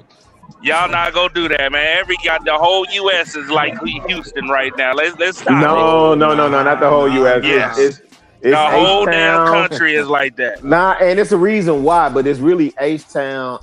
And y'all could correct me, but I think it's H-Town, Atlanta, and Dallas in that order. You know it's Atlanta.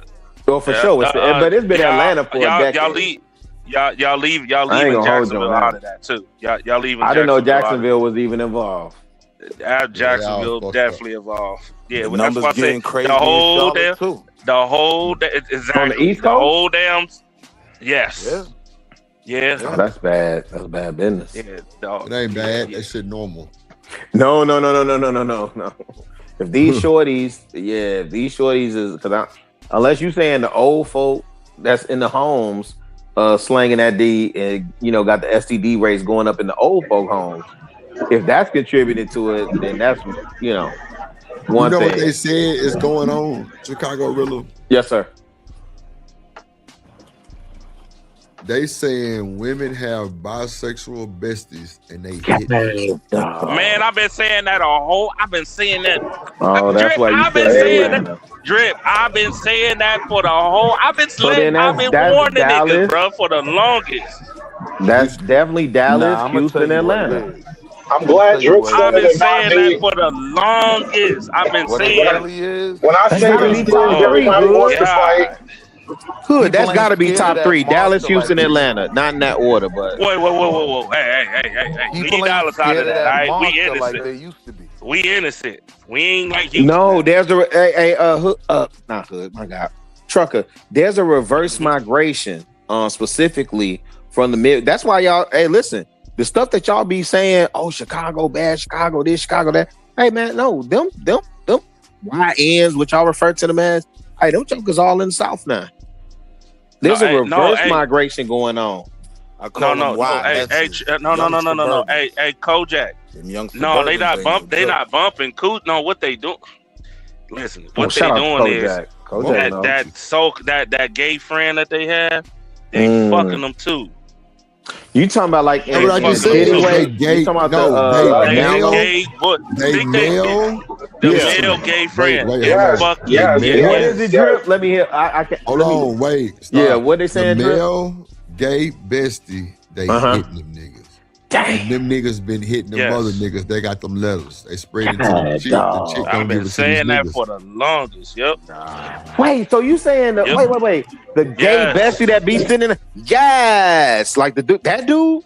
Yeah, that dude is fucking the girls, and then he gonna go mess with the dude. You know what's crazy? Think about this, bro. Wait. That's crazy. Everybody excited, right? So when they on them pills, when they drunk, when they on them perkies, when they on them shrooms, when they on the ecstasy, fucking that nigga. Because guess what? He there.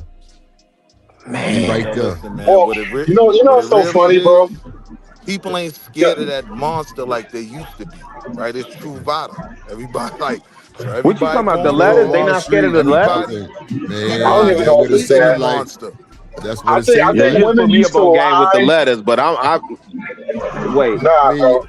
I think women used to lie. All that shit. I'm just saying. Let me point something out. Let me point something out. Back in the 90s, the concept of these DL jail niggas started hitting the streets. Because why? Women were catching the bug and they were like, oh, I didn't know he was gay, right? Now, these women don't really have the same excuse because a lot of niggas are just out. That DL shit, I don't think niggas are really DL like it was before. Niggas are just out and out flaming. And they still blowing them niggas. They still taking them niggas home. So what's the excuse? Like they were saying it was the DL niggas, but y'all out here having sex with openly gay men right now. It's a different generation, though, because my generation was. I think women have always lied and have always been full of shit. That's my point. Like they were always lying. Oh, you saying they always been giving Tyler Perry? Man, why we give this nigga to? Yes, bro. Yes, bro. Come on, dog. Come on. Why we even? Crazy. Come on. Listen, bro. Listen. Respectfully, I hear what you're saying, bro. But listen, they've been doing this for a long time. Again, y'all not if you're a dude and if you've been in these circles with the women, like when they have tea and brunch and all that goofy shit, and they drunk and shit with it, bro, they be doing some wild shit, dog. Thank you, bro. Like I said, they were lying. They be doing some wild shit. I ain't gonna but hold you. I'm saying that was isolated at one point, right? Like, because most of y'all would say, oh, that's just happening in Atlanta. When I was living in Atlanta, y'all told me, oh, that's all Midtown. That's Atlanta. Atlanta, the gay capital of the world. Shit, They took over San Francisco. Columbus is equal to Atlanta. I'm gonna tell you right now. Wait, Columbus, Georgia, or Columbus, Ohio? Columbus, Ohio. Oh, I got peoples up there too. I don't know. I had to get up. I had to get up out of there. That gay too. Yeah. Columbus, Ohio. Absolutely, Columbus, That's Ohio. It's like crazy. that, bro. Columbus, Ohio. Listen, That's Ohio State, ain't it? Ain't that Ohio State? Man, and guess what? And guess what? Every straight people burning each other. Hey, and guess what? That part, no, I don't know about that. I don't know about that. And guess what? Right about now, I think it's the June Fest. Get some dumb folks up there doing right now. Walking on High Street on OSU campus, butt ass naked and all. I'm about to say that's Ohio State University. Where is Dave Chappelle at, Trucker? Where is he at? Where is he at in Ohio? Dave Chappelle. He in Dayton. He in Springfield. He in Springfield. Okay. Yeah, I'm familiar with Dayton and Toledo. Okay. Yeah. Right. It's wild work. That's why I'm like, nah, we good. Nah, cause at first, real shit, Atlanta was on that list. You know what I'm saying? Like, Yeah. all right. But then going down there, when I first went down there, you feel me? My cousin Reese was down there going to college, so it was like, oh, okay, cool. But then when I went down there again later, when I got kids now, I started seeing shit, wild work. I'm like, nope, this ain't it. Let's go ahead down to Texas, y'all. You know what? There's a concept. There's a concept called stated preferences and then revealed preferences, right? And I think we're stumbling onto what's called a revealed preference, right? Women will say all kinds of shit, but some of them are going to give it up to that goofy feminine nigga. I just think Hood. I just think this younger demo is way more fluid, or it's way more acceptable. Let me take that back because I think on point. I just think it's more acceptable for them to be fluid out in the open, right?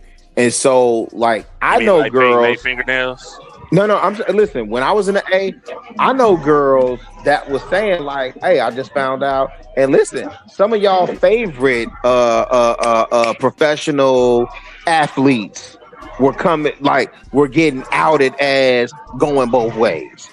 These are females I was talking to, right? And guess what happened to them athletes got removed quick?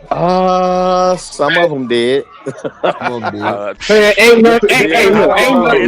did. It ain't like today where they like. Ain't nothing different about no generations or no ages. Nigga, Michael Jackson and Prince is the most homoerotic niggas I ever known in my damn life. And y'all niggas sit up here and say they had most. So wait. I'm telling you, bro. Is that Keon? Y'all big though.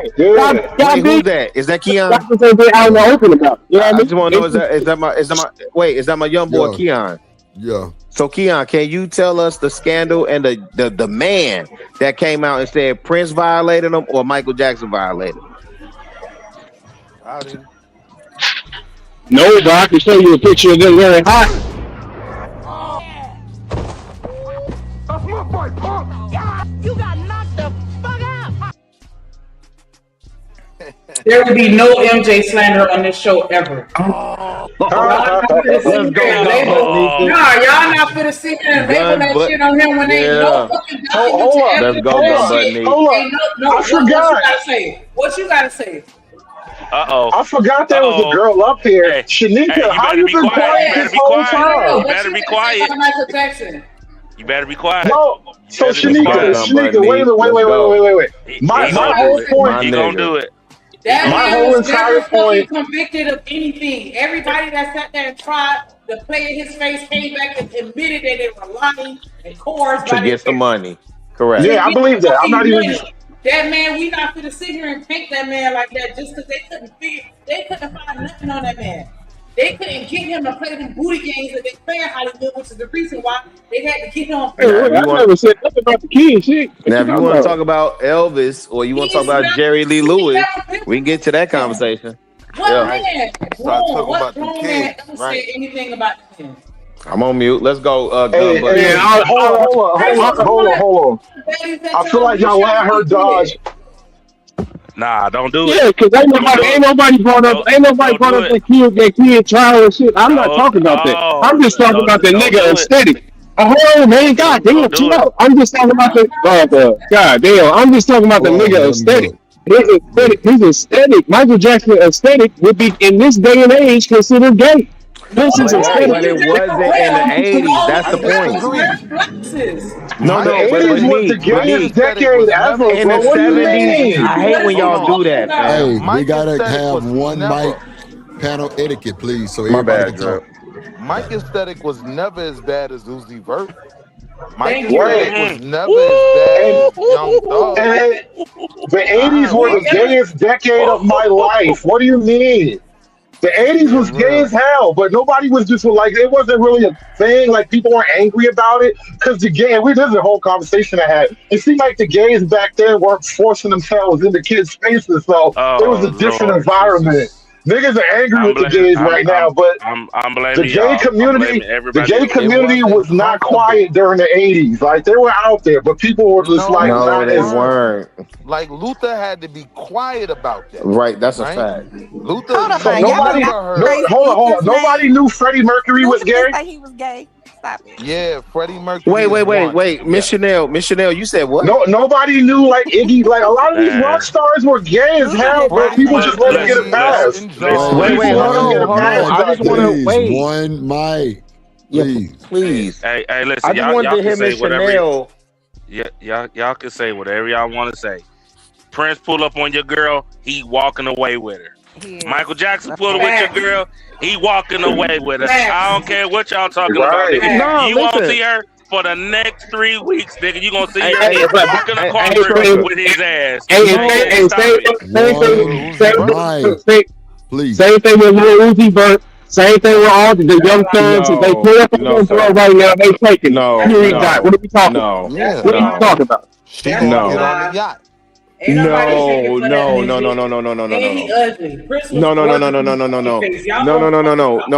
Listen. MJ and Prince would take them crippling crazy, you know what I'm saying, 18 to 80. Uzi Vert is not catching them like that. He gonna catch some young girls like that, but Uzi Vert ain't catching 80. Yeah. That's a Big Daddy Kane verse, but don't mind that. Okay. Don't mind that, man. Don't mind that. No, not Uzi Vert, not Quavo, not Offset, no.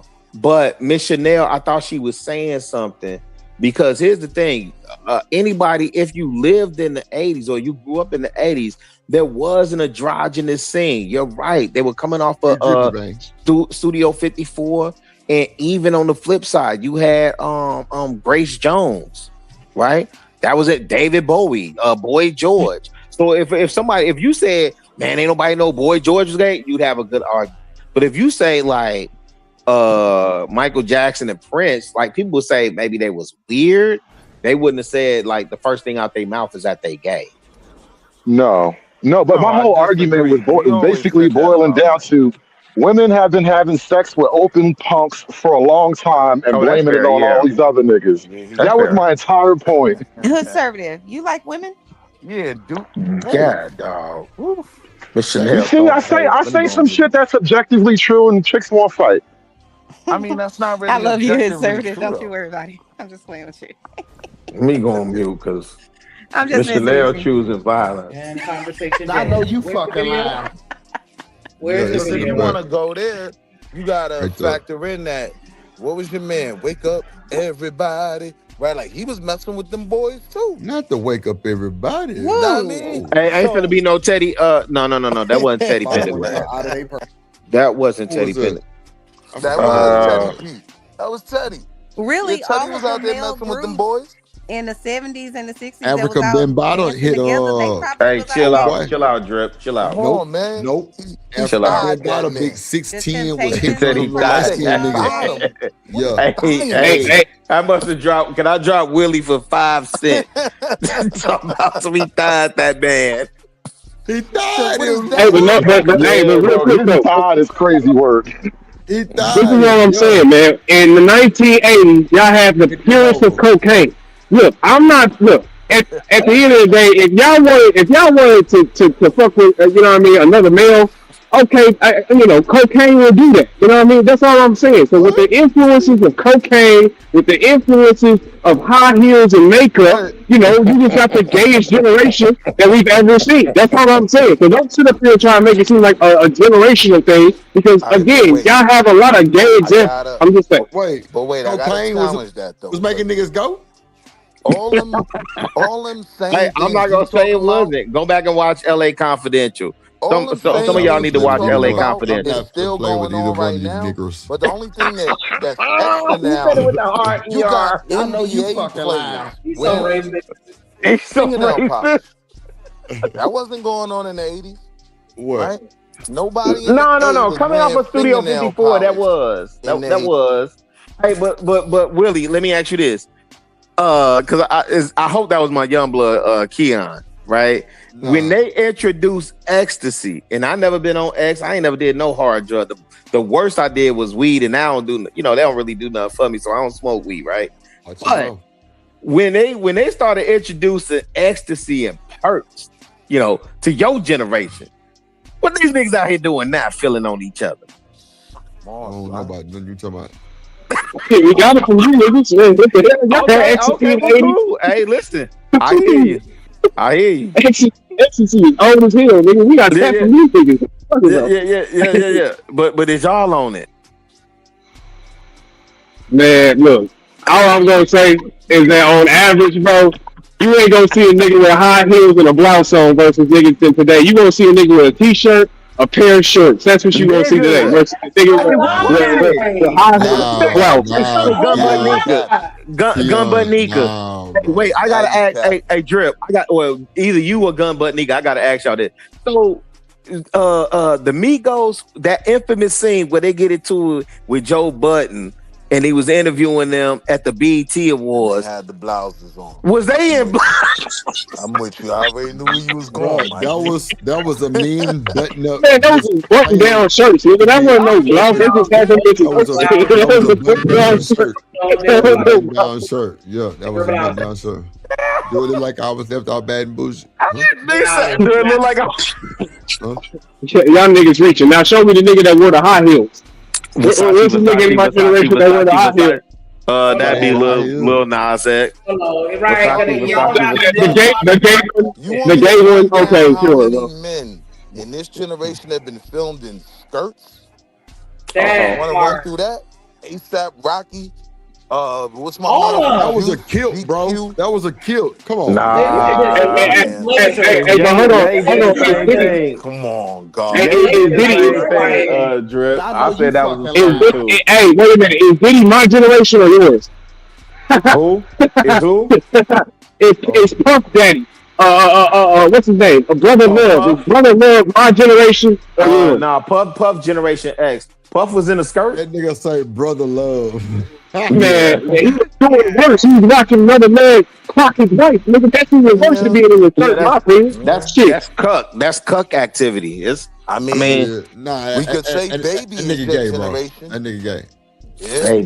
Baby. Who is baby? You talking about that baby or little baby? That nigga talking about? Birdman, baby. Birdman gay? Nigga, no, that's y'all. Nigga, what? He's like 60. He hasn't seen my generation if he's 60. What the hell are we talking about? He had them old niggas be gay too. Right? He had Wayne. So y'all hey, look, I ain't gonna hold you, Keon. Hold on, stop me when I'm lying. No, hey, Keon, I'm gonna tell you this. Favorite rapper was kissing a man in the mouth on the cover of a mixtape. Hey, yo. Stop me when I'm lying. That was AI, bro. I will say this, Keon. I can tell you this though. Just the dances from the cats in your generation alone. Yeah. The dances. The little Y'all up TikTok here dances slapping y'all y'all doing right hips. now. Yeah, because the Tootsie Roll is so masculine. Yeah, for sure. Yeah, go do the Tootsie Roll. Wait a minute. Hold Nah, on. good Oh, comeback, God. wait. Good So comeback, God. no, that's really kind of not the Tootsie Roll, the butterfly. I mean, like the Tootsie Roll was wild. I don't no, the Tootsie Roll and the butterfly was the same thing. The Tootsie Roll was Florida. The butterfly actually came from Jamaica.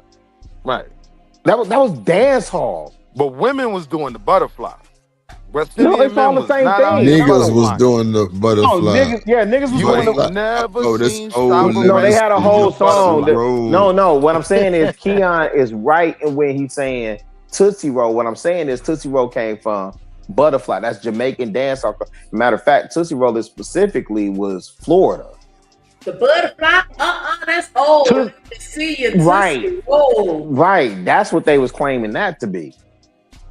Yeah, but now don't put that on the dreads. He said don't put that on the dread. Oh, you saying it was only the females doing that? Yeah, the butterfly. That part I don't know. Female dance. That was Patrick. Yeah, for the most part, it was women. All I know is nowadays with these younger dudes, like they pants be tighter than mine. They whole moon up be showing. All they moon up. I know you fucking lying. Tamika, you got me fucked up. Nika say they moose knuckles. All they moose knuckles out. She said that's okay now, bro. That's some bullshit, bro. Y'all want to see that print anyway? Fuck you talking about? No, she said the young bloods got their moose knuckle out. That's crazy. Hey, yo, that was wild. Yo, I'm gonna definitely get down on size and well, my shit look tight. Boy, you better sit your ass down somewhere. Damn, he ain't know y'all was in the moose knuckles. You got this nigga on a mission, man. Hey man, shout out to Travis Porter and them boys, man. When they did that, they did that whole "Who the F is Travis Porter" and that black boy, white boy swag, and then y'all started wearing them skinny jeans with them Adidas Sambas. Yeah, man.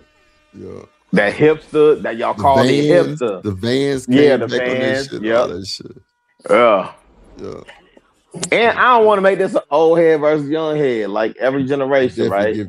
The Fun Boys is there, right? So I agree with you on that, Keon. The Fun Boys is in every generation. Shout out to my New Orleans cats, because they the ones that taught me that. Let's not play this game though, like Playboy Cardi out here wearing a thumb. Man, they be using that heavy. Fun Boys. And he not even put in the whole that weird category. Like no, Playboy Cardi is weird. Consider him Playboy Cardi had a thong on, man. They showed that shit on. Yeah, he weird. Yeah, he weird. But I'm saying in this generation, that's crazy. That ain't even crazy to them. Wait a minute, what? In this generation, these little niggas like. He's saying to them, that's not crazy. They pushing the envelope. Man. Stop playing with me. Niggas out here with purses. Yeah. This generation is wild. Well, it's a merce. It's a merce. It's a merce. A merce? Yeah. Hey, shout out to Boondocks, man.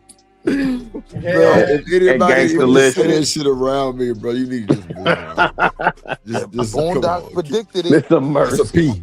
Just say it's a P. Oh God! No, like merce is diabolical, bro. Like, it's a shoulder wallet. Yeah, they shoulder wallet. You know what I'm saying? My bad. I thought that's see me, see if I'm the real deal. I thought that's what you call the male nurse, though. Test see me, see if I'm the real deal. Test see me, see if I'm the real deal. This nigga teeth came out. See if I'm the real deal. Oh man. See if I'm the real deal. Man, that's cold. Man. If I'm the real deal. See if I'm the real deal. If I'm the real deal. Fall out.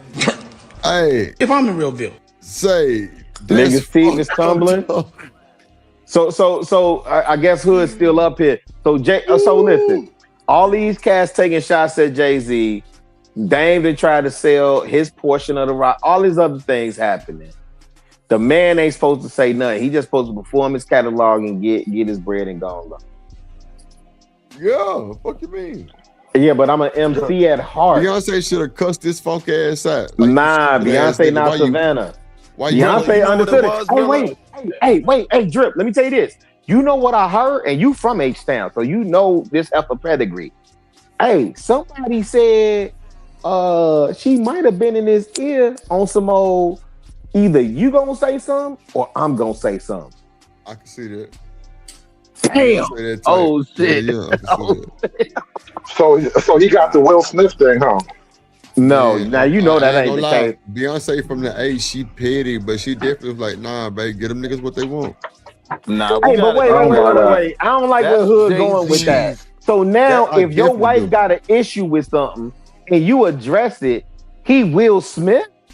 Yo, listen, man.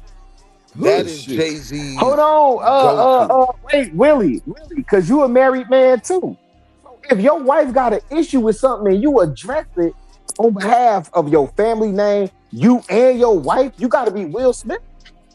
Not. You don't have. I'm just saying, you wouldn't be the first woman to send a nigga out on a crash test mission. Nah. Yeah, but she didn't send him out. Wait, right. You the one said it could be that. So I'm just saying, if that's what it is. You look like Jay. You look like Will and Jada Hold have. on, real quick. I disagree with that. This is Jay's go-to, right? When you hear about the Summer Jam screen, right? Correct. It come with an acapella, and then he say, and that title, Jigger, your ass is dense. I'm about $1. What the fuck is 50 cent? Yeah, right? hey, but, this what he does.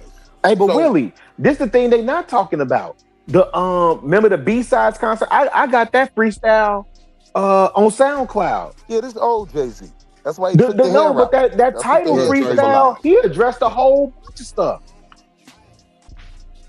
Acapella, right? Nobody's talking about that. Nobody said you too old. That's why he took the dread. Chanel, put your mic on mute because you done had us listen to your business conversation. Beyonce made him wear that dread. Y'all know that, right? When he cheated on her, like that was a humiliation ritual. My bad. No, we don't want you getting in trouble. He told that baby to turn the AC down. Cause I'm cold. Leave them babies alone. Leave them babies alone. Shut the hell up, bro. Why are you starting me? I've been nice the whole show and hear your ass go. Indeed. Shut the hell up. Mm-hmm. Nah, y'all bugging though, trying to say the 80s and 90s was as funny as these little dudes. Nah, B. Nah. I give a fit of old age. I would say, because even my granddad looked back and said whatever he said about my generation. So I, whatever with the young blood, man. I ain't tripping. Really what it boils down to. You don't want to be honest about what's going on because you have this harbor guilt about how you contribute or your history has contributed into why you even have to have this conversation with the Black child. I agree. And can I add one last thing real quick, Anton, is that I agree with you, but I also think white people, they'll act like, they're with the whole CRT stuff and at least a few years ago, there's a lot of white people who act like they have good intentions, but they're honestly bigoted. It's the soft bigotry of low expectations where I think they actually are trying to have a white savior complex. And I think they're being more racist than anyone else when they act that way. But go ahead, Anton. Sorry. Go ahead. I think they should leave all black babies and let them be for the streets. Wow. Why we gotta pack her up? Wow. Just when I think he can't get no more goofy, I always catch another clip. And so I've been on his let the community burn shit for a little while. And I mean, I get it too, because, it's hard to come up with solutions for niggas. Niggas are solution proof. Wow. But you can find a problem with any answer, so I don't understand. Meanwhile, Detroit has the first female black mayor.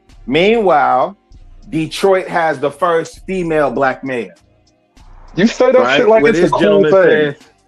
The first cool black thing. No. Hold on, Hood. You look like she Jackie Robinson or something. No. That's not what I'm saying, brother. No, that's an accomplishment. What I'm saying is, no, brother. This is what I'm saying.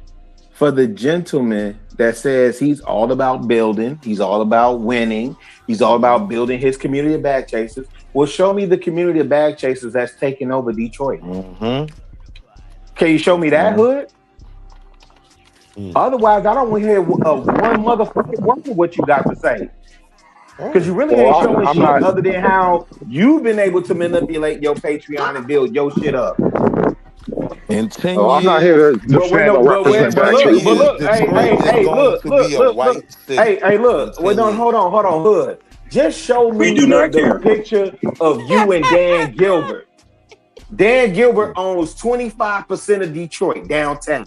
Show me the picture or the business dealings that you got with a Dan Gilbert, since you so high up there off of YouTube. And Jamie Dimon owned the other 40%. JP Morgan Chase. I want to hear shit from this nigga, man. I want to hear shit from him. This nigga get up here and strut like a peacock, and motherfucker ain't no different than like all this shit I'm hearing, this blowback that I'm hearing about Jay-Z being a hustler. This nigga been hustling y'all on YouTube, and y'all, this nigga God. What's up, Right. Let's talk Nigga about had to it. fake it till he make it. Now you Let's make a talk coin off the 21st. Every 21st of the month, you get paid the same way everybody else get paid off YouTube, nigga. Fuck out of here. They got nerve to speak on the fucking black community. You can't show me one community of bag chasers that you built up in Detroit. Oh. Facts. See? Let them know. That's why I got. That's why Take a deep breath, Chicago. Yeah. I will. I said the same thing. Gotta take a breath, bro. You got me for that bullshit, man. I'm on mute, man. I'm on mute. I'm just saying, man. I'm tired of these niggas, man. Like, show me where y'all building. Listen, Hood. You know I disagree with you more than I agree, but the stuff we agree on, I'm 10 toes down with you on that shit, fam. And I could build with you. Is what I'm They confused claim ain't to be building nothing. What They you agree with saying his everything? that's what niggas on the other side be talking about. He Their hates claim black is men and they black want to be a women. part. Don't you know? That's not his perspective. That's not Hood. I am an illiterate genius. That's the problem. No. Hold on, y'all. One mic. Y'all finna get him started, man. Go ahead, Wall Street. No, I was just saying they claim ain't to be building anything. Their claim is, we are aligning with these white folk. They wearing the MAGA hat. So you can't really put that on them if that's not their goal. Nah, they ain't building nothing. They being individuals in a white society. I don't know what MAGA has to do with anything, but this black community talk is so tiring, man. This is why you can't save niggas, because niggas don't know how to save themselves. And that's the first step. That is the first step. You gotta want to be better. You gotta want to actually be better than your surroundings. And what you start finding out is most niggas are comfortable. Can I ask you this? So, Hood, when I think about the Black Panthers and they was doing a 10-point program, and one of the programs was that they was feeding the community, right? So they was feeding, I know in Illinois during Fred Hampton's tenure, they were feeding 3,000 babies in Illinois. I won't say Chicago, but Illinois. Did those people necessarily need to want something better for themselves in order for the Panthers to do something? In order for black men to organize and build an organization and fill a gap, fill a void where they saw a need? Oh God, let's start from the beginning, okay? Yes, sir. I got next. You as an individual waiting for bread from strangers or from the government or for whoever is the fault of you as an individual. You should not be waiting for bread. You can claim all the cool points and the empathy points because you were the guy feeding people, but that doesn't actually solve their problem. You feeding them doesn't make them more motivated to not be poor. It just gives them food for the next day. And so what winds up happening is you create a dependency network. Frankly, you got to feed your army. And that's what they were doing. They were keeping their army's belly full, but they weren't actually creating generational wealth, as niggas like to call it. You remember the adage, give a man a fish versus teach a man to fish? They were giving out a lot of fishes, and niggas are broken. Niggas are broken today than they were then. So, are you familiar with how Black Panthers were also controlling, the not financial institutions, but definitely the education institutions in their respective communities? In other words, they were not only feeding their babies, they were teaching their babies. Controlling, but impactful. I like the model you're laying out. I get what you're saying. The premise is established. I get what you're saying, Chicago, but they were teaching revolution. They were teaching the women to be warriors. They were teaching gender equality. These are poisonous concepts to a functioning community. Now that part I wouldn't because now I you saying disagree with that. Hold on. I wouldn't go ahead. My biggest issue is it's always measured by the bottom half, the black conversation, right? When you say black people can't do this, black people can't do that, yo, I'm a part of the Black NBA Association, right? We do fundraisers and we put money into things. So we're proud that we could say we were invested in bringing down the black infant mortality rate in our city, right? That's a big deal. So it is black folk out here doing things. Like what gets missed is white folk is poor too, right? So what happens is when black people are only judged by the lower half, it look like nothing's happening. Nah, there's a lot of us up here making this shit. Do you think those mortalities are coming from the wealthy middle class black women or the poor less educated, less healthy black women? I would say both. Right. From the studies. So from the studies those doctors, black doctors presented, it's both. Like the major thing that affects our community is there's been studies to show very simply that when a black woman has a black doctor, she seems to understand her body better and know how to keep her healthier, right? So you need a black doctor for a girl to know what her body does. This is remarkable. Yes. No, I said better. I didn't say that Dr. No, Choi, the answer is yes. I didn't say that Dr. Choi couldn't serve her and would produce a lot. Willie, don't acquiesce. The answer is yes. Do black titties have a different biology? I'm curious how this really works out. Hey, dang, where's Gun Butt Nika? Hey, Hood, I know you got to be familiar with. Sisters going to these doctors and the doctors telling them the pain that they feeling ain't real. Like they have a higher threshold of pain. Right. And I've shared a story on this very platform where I said my nephew Chico, we took my sister to the hospital when Chico, her water bust. Me, my granddad, and my mom rode in the car, took my sister to the hospital. It was literally 4 blocks away from the house. They so busy trying to get my sister information to make sure that she could qualify for services. She's sitting up there saying, this boy is in my lap. And they're like, oh, no, don't worry about it. And so when they finally wheel her back, right? She cussing him out 7 ways to Sunday, telling them, mother, I told you he was in my lap. She had the boy like those are two entirely different scenarios. They're not. One is about pain of the individual. One is about paperwork and process, bro. Wait, the dismissal of black women. Real quick. Yes, there is a difference between the biology of black women and white women. Right? Okay, let's explore that. Hold on. No, none of us are doctors. We can't. Hold on.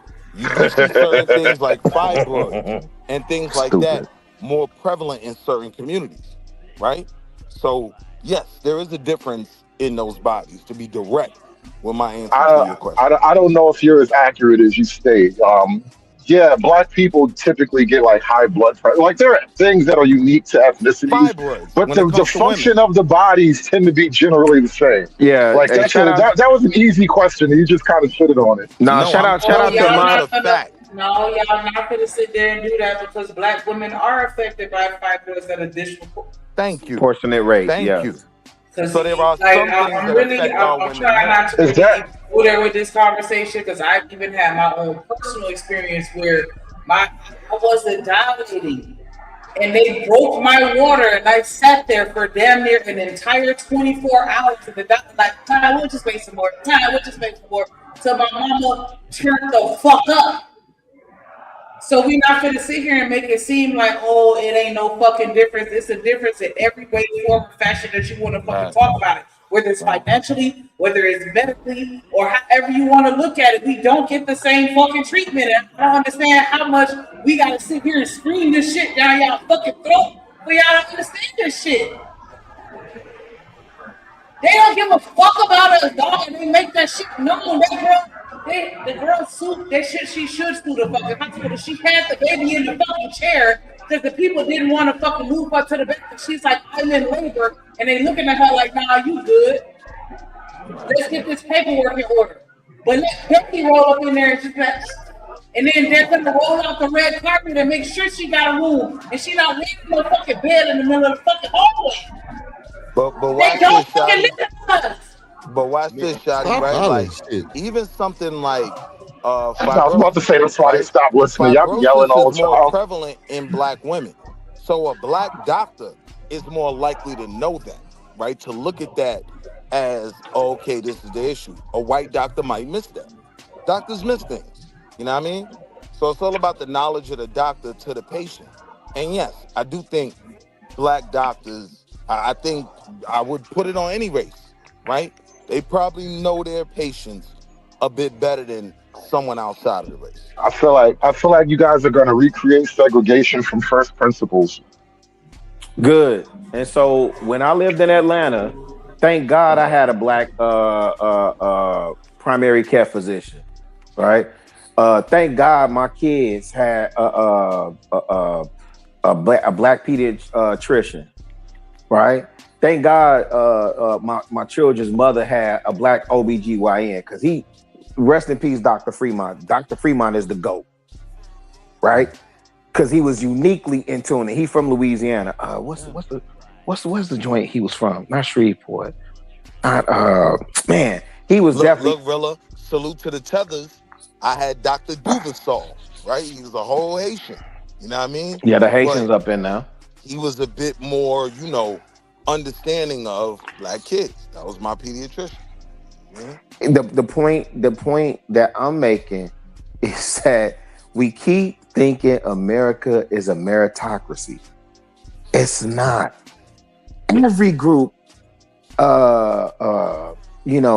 gathers amongst themselves, right? And seek help oftentimes amongst themselves. Mm-hmm. We the lone ones bought into this idea. Hey, show me the white people that's going to a black doctor as their primary care physician. Probably depends on the region. You're not gonna get a lot of black. You're not gonna get a lot of black doctors out in the sticks and the rural areas. You're probably in the urban environment. Let's say in the city of Atlanta. Tell me what. I'll put it to you like percentage this: of people as a you joke, think on an anecdotal level, right? Cliff Huxtable was delivering white babies too. Like, yeah. Oh yeah, no, don't give me we no all TV. know that Don't give me no count. TV. No. Yeah, I feel you, but that don't count. I can't do that. I can't do that, Willie. Respectfully. No. I can't do that. That's TV. Again, what he just said, if you're a black doctor in New York and you're like in the emergency room network or something, if you come in for some random shit, like you're gonna get assigned a random doctor, whoever's on staff that night. I'm not even saying random. I'm saying white people respect him. And so much. I'm saying more He's times. Her OBGYN, right? She selected that black doctor because of his background. Who? I'm saying You saying in your real life you're not naming names? I don't want to do no Heathcliff Huxtable. I don't think white folk are as racist as niggas are giving them credit for. No, I don't even think it's about racism, fam. What I'm saying is people naturally gravitate to their own. Like, okay, simple point. I agree. Rilla, that's not the argument I'm making. I'm saying top down. Those doctors know their own better than others. I ain't even talking about that's the subsequent point too. Yeah. So when a black woman goes to OBGYN and she says, "Hey, I'm experiencing XYZ," if that person tends to look like her, especially if it's a female OBGYN, she's gonna have more understanding for the plight of that black woman than someone who does not look like her. That is fact. And think about the diagnosis, because fibrosis is something very common with black women. They typically have higher rates. That black doctor's thinking about that. Dr. Choi, let me connect two dots here. Asian women don't have as high rates of fibrosis. So she's not. Connect these dots for me. We started talking about infant mortality. Is the fibrosis connected to the infant mortality or no? It's connected to the ovaries and the whole reproductive tract. So yeah, I would say it is. Okay.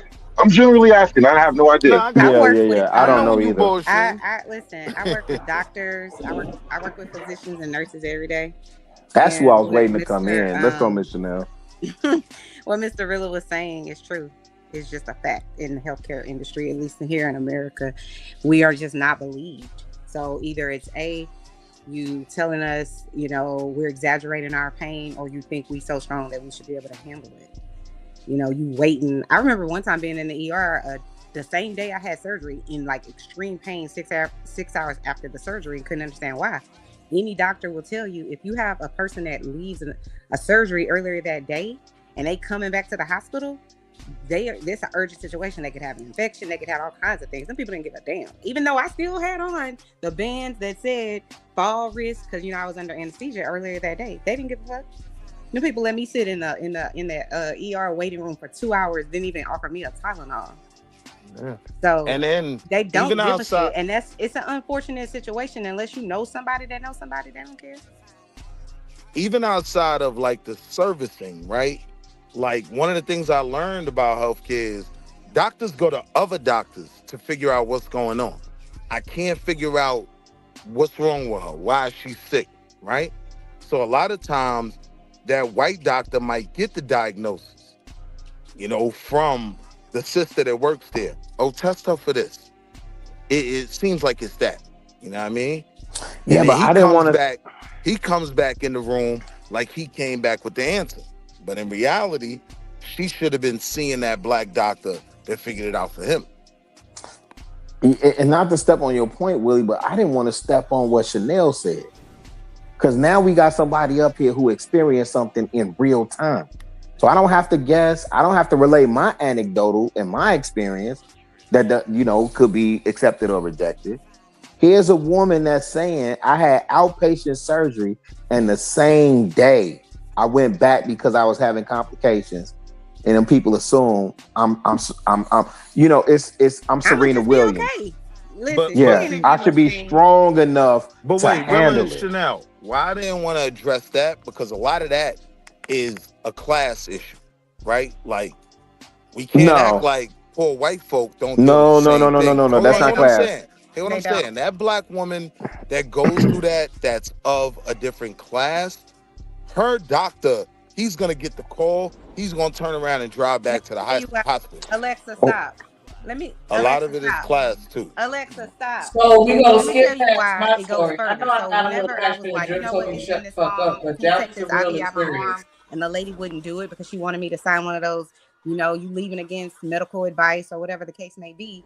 My husband went up there and was like, yo, take this shit out of her arm. Because he's doing what he's supposed to do. As a husband, this lady was like, if you try to leave here with her, I'm calling a constable. I immediately raised my hand. Now, mind you, I'm the person in pain. I'm the patient in this scenario. I immediately raised my hand. Give me the fucking paper, right? Because I don't need the constable to have some sort of slip up between his GUN and his taser. That all we asking these people to do is leave since you refuse to give us service. Like, what are you talking about?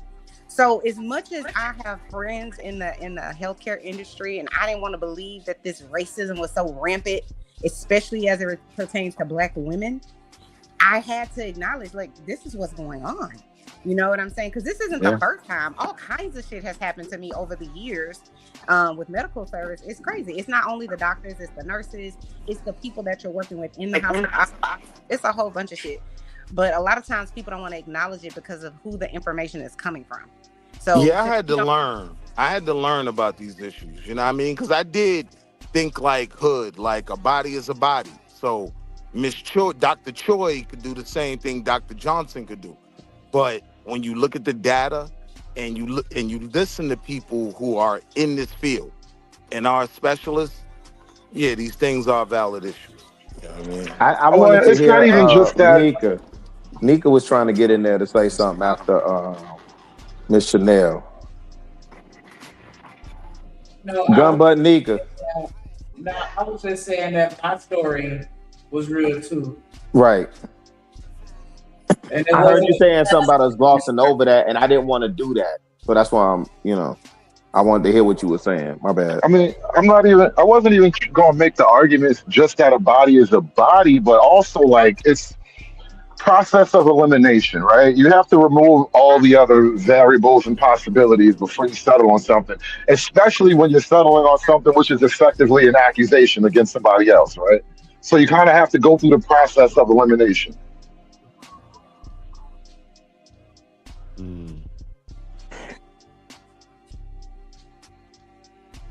My bad. And I'm finna drop down in a second. Damn, this is what I'm saying, Hood. When I talked to this elder at a Starbucks one time, right?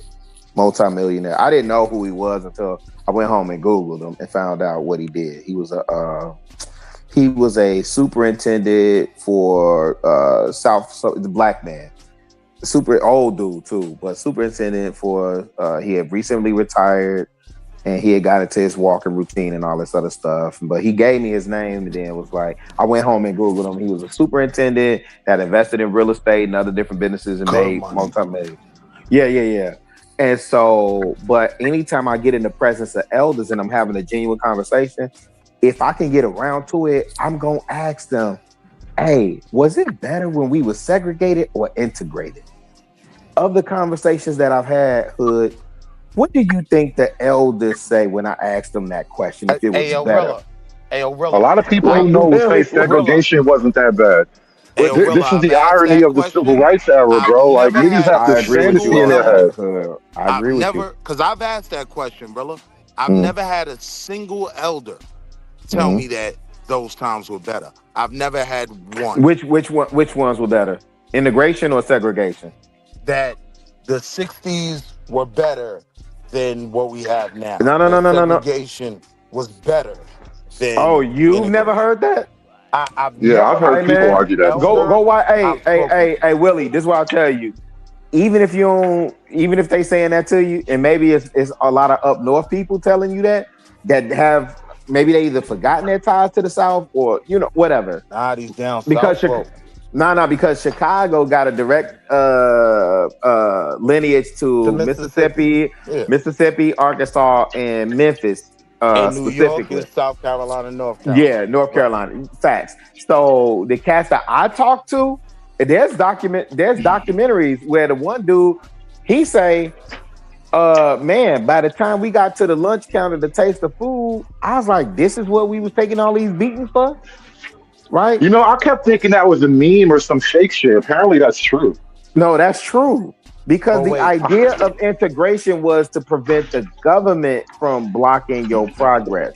Okay, cool. But again, I was on another platform earlier where we was having a conversation about Chicago being one of the most segregated cities in this country still. It's because even though there are no stipulations from the government preventing us from intermingling, and there are like Hyde Park is intermingled, and there are other communities that are intermingled. We still have there's still some sundown areas around here. Mount Greenwood is a sundown area. Bridgeport is a sundown area. Meaning what, Willie? What's the sundown area? Niggas kill me with that phrase. Like, there's black neighborhoods you wouldn't do that. Brother, that's not. No. Wait, I'm not finna let Hood get away with that. Because the what's the name where you saying there are white people that can walk in that neighborhood and won't get touched. Right. Don't do that. I'm not saying that. Those are still reality, but that's not the reality of segregation, the 60s, right? So when I did ask my elders about those things, right? Like I got an elder that was assistant surgeon general, right? Came out the Navy. He said, yo, the dumbest thing I did was risked my life, could have died for a country that wouldn't even let my daughters use their bathroom when I came home, right? That always stuck with me. That was one of the main things my uncle Ed said that kind of tripped me out. But my uncles, my granduncles and grandfather and whatnot, they look at us like, yo, how are you losing?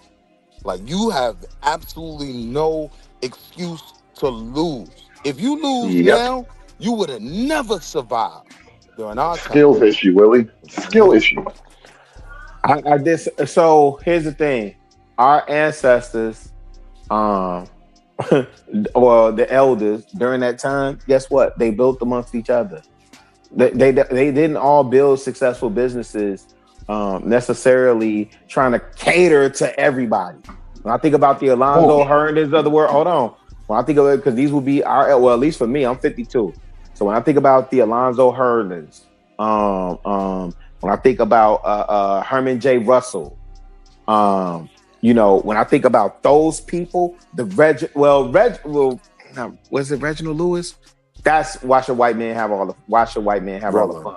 Rilla, here's the reality, right? What's the reality, Willie? We have to do something different, right? The realities of What's the those difference that times. we have to do? I hear you. What's the difference? Let me explain it, right? Well, We because you have to. kind of cut me off as I was making a statement, right? So I just want I know to I did. cut to I it. know So I if did, you but you I'm know cool I'm with humble it. with But you, I'm saying OG. if you cut me off, just tell me what the difference that we have to do. The difference is the time, right? We have Agreed. no excuse not to build off what our ancestors put down. We start talking like they failed us, right? Nah, our reality ain't their reality, right? We supposed to get to it. Yeah, That's just, but I was saying, Willie, this is what I'm saying. The time that they built in, they built amongst each other. When you talk about Black Wall Street, Seneca Village, Oscarville, Rosewood, Bronzeville, Renaissance Harlem, that was money circulating. What's the song with what's the old boy name? Let the dollar circulate. and I gotta Billy stop something. you. Right. That's amongst each other. No, Right. So now we think, we think integration is where the wealth is, and that's not where it is. That's No, not that's where not it true is. though. That's not even Tell me in where those. it Hold is. on, I'm gonna give you an example. Mm-hmm. Even in those times, right? Mm-hmm. The wealth in these Black communities a lot of time was generated from white people coming to the community, right? What? And I'm gonna land here to bring it where I'm at now, right? The last thing I want, me personally, when I wake up in the morning and go have to kill to eat every day, right? The last thing I want is the black dollar, right? We put too much stress on the black dollar. It almost becomes, if my business fails, right, it's your fault because you didn't support me. No, I'm going out in the world and I'm bringing money home, right? I'm going to get they money and So bring that your back home. elders. So wait, Willie, because we talking about your elders, which I think are my elders, right? So do you know who Alonzo Herndon is? The name sounds familiar. If you Okay, give me that's the Atlanta background, I know Life I'm gonna know. Insurance. He owned a significant amount of businesses in Correct. Atlanta. One of them being Atlanta Life Insurance. Correct. Tell me, in my granddaddy and your great granddaddy age, who was insuring or offering life insurance to Black people? All types of companies. No, right? they weren't. No, they were. You gotta No, they understand, right? weren't. Hold No, on, this is real quick. no, there's Right? no real Just a quick. quick. That's why you had Hey, yo, Black life insurance Willa, companies. This is why you had Black banks. you This is know, why in you order for had me to have Black this funeral conversation homes. with you, you No, know, sir. I No, you can't know pull that I one on gotta me. come real. Listen to what I'm saying. No, you can't Right? do You that know because I I got that level specifically of respect said for you. your Listen to what I'm granddad saying. and your great granddad. Listen And to you what I'm finna telling tell you. me that white folk was insuring your granddad and great granddad? Yes, those companies were insuring That's crazy work. successful Black people. That's Yes, crazy. right? Okay. Like if you look at a city like, well, see, this the thing.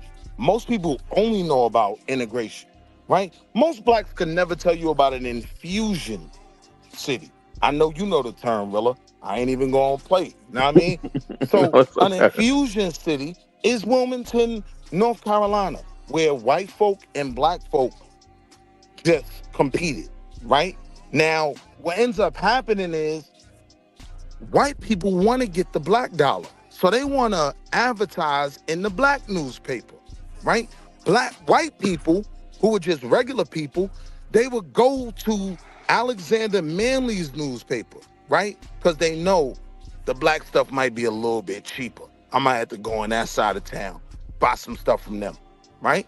So that's my whole thing with this whole conversation about the Black dollar.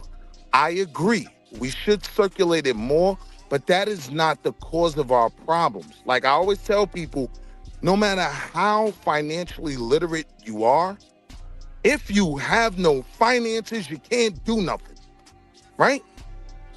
So it ain't just about knowing things and focusing on the Black dollar. No, we got to compete. We got to bring assets back home.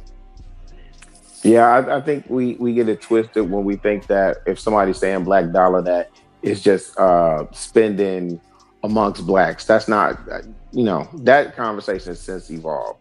Earl Graves, Black Enterprise has, taught us Nah, you know better. I agree with that. I'm saying fundamentally, my objection is the success of black businesses shouldn't be determined by black people supporting them. We got to get out in this world and compete. Well, My dream show me is the to success. have a MAGA burger. No, I no, want to cool. sell freedom fries. What is the Donald Trump successful milkshake. integrated black business You that said does what? not that functions on this meritocracy? What is the successful black business that functions on meritocracy? I think you're losing the point. Once you call it a black business, you fucked yourself. Okay, cool. So seriously, like if your point is to be a crossover and to serve everybody and get all the dollars, being a quote unquote black business isn't really the selling point that you think it is. The funny thing, this is the part that's disappointing, Hood, because if I said a white business, we would understand exactly what that is, even though they don't name it that way. When we go into Chinatown, right? Only black folk are thinking about it like that. That's my point. When we go into Chinatown, we know that's Chinese owned, right? That's we ain't from our perspective. They ain't gotta label it, none of that. I'm saying amongst my people who I'm talking to right now, right? Can you name me the black helmed business, majority owned business that is succeeding on meritocracy? Yeah, I think wait. On meritocracy right now. Great black business, specifically in movies and entertainment that you asked, right? That's Spike Lee. Wait. 40 Acres and a Mule. So it's not like we're not succeeding there, right? The thing is, wait. We get I just want to make sure I hear you right. You said 40 Acres and a Mule. You saying Spike Lee and his works are successful in what way? That was a primarily black business in the movie, in the entertainment industry. That's what you asked, right? And who primarily supported them? Black people and college-educated woke niggas. That's who watches that shit. Right. College-educated woke niggas. So my question is, show me the business. No. I'm asking you to show me the business. Wait. Go ahead. Give me 2 seconds. It wasn't only black people that made films like Do the Right Thing a success. A lot of white people went to see it because of the... Listen. No, sir. I'm not going to let you do that. No. Can I? No, you cannot. No, you cannot. Come on, Rilla, you can't do that. No, because you can't get up here and just say whatever you want to say, and then we supposed to accept that. Rilla, it's the truth. You know that's not the case. That's 100%. No, you went to see it opening weekend. You know you didn't see white people in there. Rilla, you know white people didn't fuel that movie like that. Are only black people the reason why Black Panther was a successful? Which one? You talking about the Disney movie? Are you saying you know what I'm talking about? Okay, so if you're talking about the Disney, no, because there's a couple of Black Panthers. Nephew. Oh no. Fair enough. So if we talking about the Marvel Disney movie, would I say black people are the only reason? No. So you're asking that white people? Stop go right ahead. There. You gonna try to pigeonhole me? I can get out of that figure for like easy. I'm saying that is also the truth for Do the Right Thing. What percentage? A lot of white people went there to hate watch. That's a lie. That's a fact. That's all I'm trying to say, Nika. What they were trying to scare them white people from even going to the movies. They even said it like it was way more black people at that movie premiere than white people. No, I'm not. That's not the question. The question is, did Spike Lee create a product that was only successful because of black people? No, that's not the argument. That's my argument. No, that's not my argument. That's why I was telling Hood. I think for y'all generation, y'all got to redefine what shopping black, spending black, what that means. I'm 52. This shit is out of my hands now. That's not what I'm saying. There are plenty of black people that have product. Bevel is a black product primarily, but it's available to everybody. There are plenty. That's the point. There are plenty. No.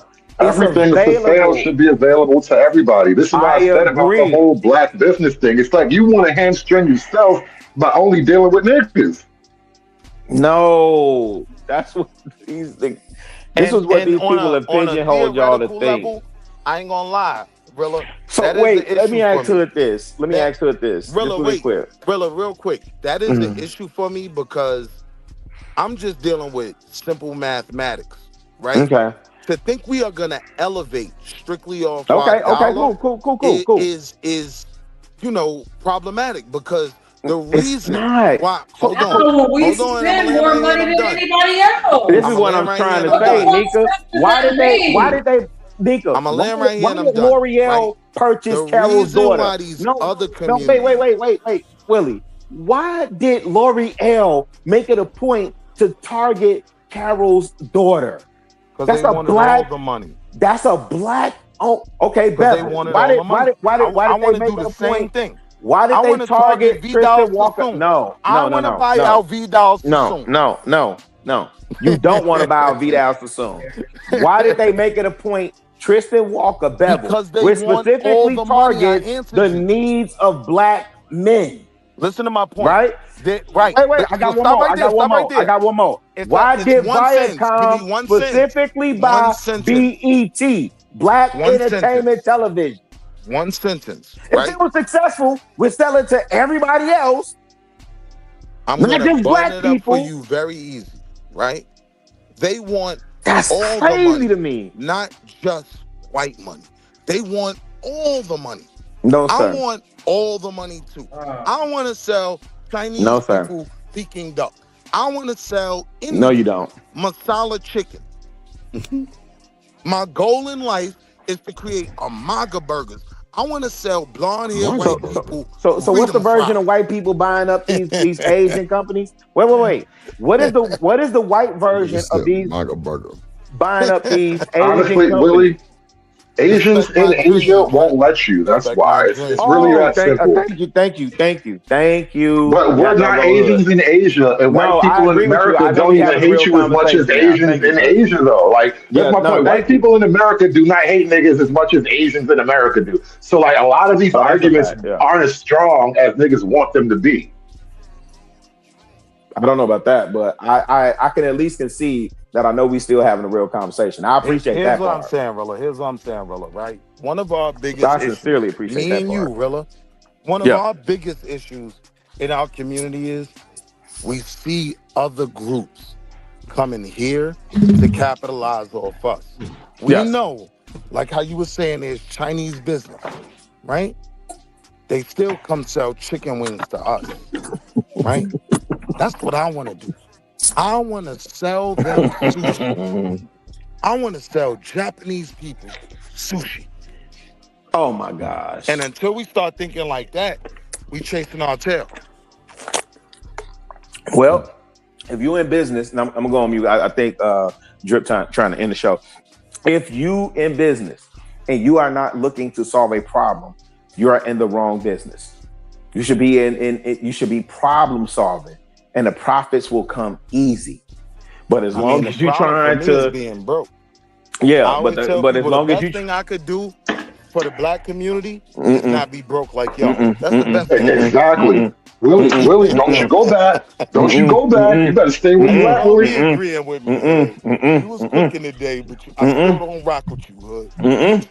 So if that's the case, so if that's it's okay. the case, I still ain't with these niggas, but you right on one thing. Wait. If that's the case, if y'all are right in this act, then tell me about the black-owned construction company. Tell me about the black banks. These are all for-profit businesses. Tell me about the black what the women were saying, the black hair. What determines are you black-owned bank? I'm very serious. Right, that's the one thing. But are you implying that there's a lack of these things because there's a conspiracy to prevent blacks from doing it? Yes or no? Well, you yourself just named a couple of obstacles about blacks getting into certain spaces. I mean, there's obstacles, any group, or look, or any group. Let me say that, right? Because I'm not convinced that pink people could get into certain areas as easy as well, right? But the idea that America is based on this meritocracy, that's you know not what we're saying. I know. I'm just reiterating. I mean, honestly, Willie, it's probably more meritocracy than most other places that they might wind up. So, like, I'll agree with that. I mean, nothing is a full complete, but still, like, niggas complain as if this ain't the best thing that ever happened to niggas. Finance is about goods, right? Goods and sales. So I'm not looking for merit. I'm looking for the bag. Once I got the bag, I'll create but that's my what the own MAGA merit. folks say. That's what I'll the create conservatives my say. own award show. I'll No. give merit once I get the Yeah, bag. because I just had a whole Chicago, conversation on that. Chicago, it sounds Yes, sir. like your conception of going into business, as you stated a minute ago, is to help black people. Whereas Willie's conception Yes. of going into business is to make as much money as he can possibly make, right? Which Yes. one of With the these guys are goal gonna of fail? helping black people. Like honestly, wait, Willie, that's secondary. That's some shit you do in your free time. No. Listen to your question. You said Willie is going into business to make as much money as possible. Right. That's correct. And Will is going to business to help black people. The question is, right? The question is, which one's going to Who's fail? going to make more business? Who's more money? Right? No, who's going to fail? Yes, sir. That's the simple proposition. I think Chicago just faded out, but that's my point. Like, if you're going about it to help black people, that's automatic The fail. only thing I want to clarify is I'm looking to compete on the level you're saying to help black people. That's always my primary focus.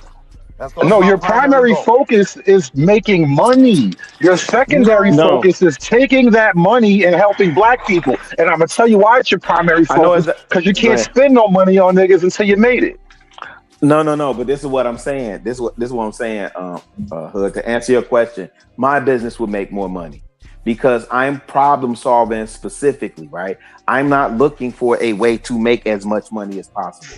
What problem are you solving that's making you much money, bro? Think about it. Wait. So you just said If help you black think people. You're gonna make wait, hold on, Willie, hold on. Let me MAGA answer him. burgers? Let me answer him. I will He buy a said MAGA because the burger, premise though, bro. is listen. His premise is I'm trying to help black people. So let me ask you this, Hood. Do you think there's I'm lacking a business idea that I could kind of look to help black people that I wouldn't make money from? No, but again, and listen, if you got an idea you don't want to go public with, fine. But I'm telling yes, the ideology is you're putting the cart before the horse. At least Willie's got the cart and the horse in the right order. No, this is why I think the elders had it right and we got this shit all wrong, fam. You're saying, gosh, hold on. We're saying it's the ideology. To focus on only black needs, right, is only going to generate black money. I want all the money. I want white folk money. I want Chinese money. I want to sell Greek people gyros, right? Because this is what they've done in our communities. They come to black communities and sell us fried chicken. That is blasphemy. I don't know how well y'all grandmamas cook, right? For any other group to come in our community and sell fried chicken, it's blasphemous, but... Nah, I ain't gonna... Listen, I gotta hold you up right there, Willie. Wait. I'm gonna land right here. Them Chinese food chicken wings be smacking all that. God damn, that shit's good. Chill, but it tells me it can be done.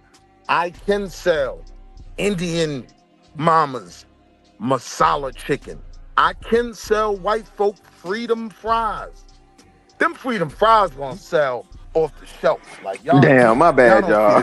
Nah, I get you the MAGA burgers too. I buy a MAGA burger off you. Hey, look, no, hey, hold on, Hood.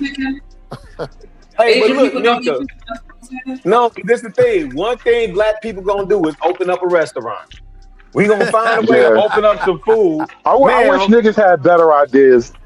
No, but look, hey, look, Hood. This what I'm on. Let's get into the non-sexy category. Where's the tissue paper? Rilla gonna call me a sellout.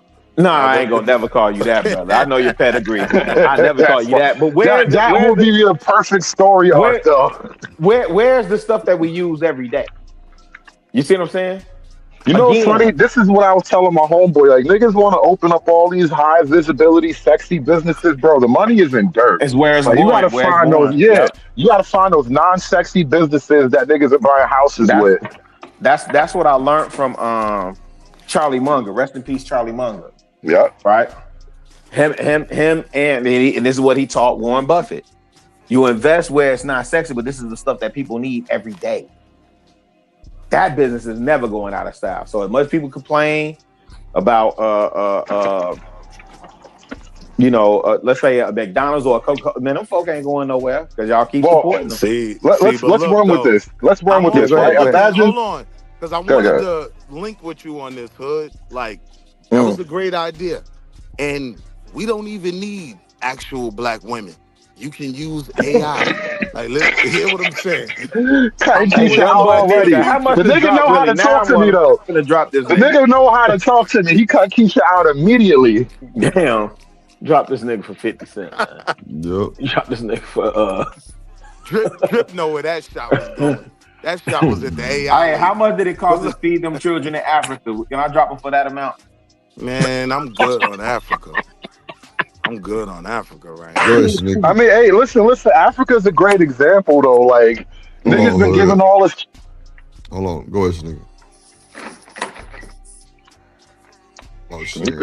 Shout out to American Trade. He say, "On me, you the biz." On me.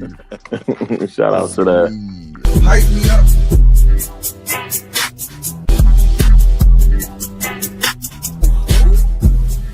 On me, you the one. Ain't nobody fucking with. Yes, sir. Appreciate you, tradesman. Armed away. Exit now. Bypass. Lord Jesus. Mute that bullshit, please. I'm trying to fix my replace my battery. They got that RoboCop home alarm system. Yeah. This ADT. Shut up, Hood. Step protected by Viper. Stand back. Hey, yo, Rella.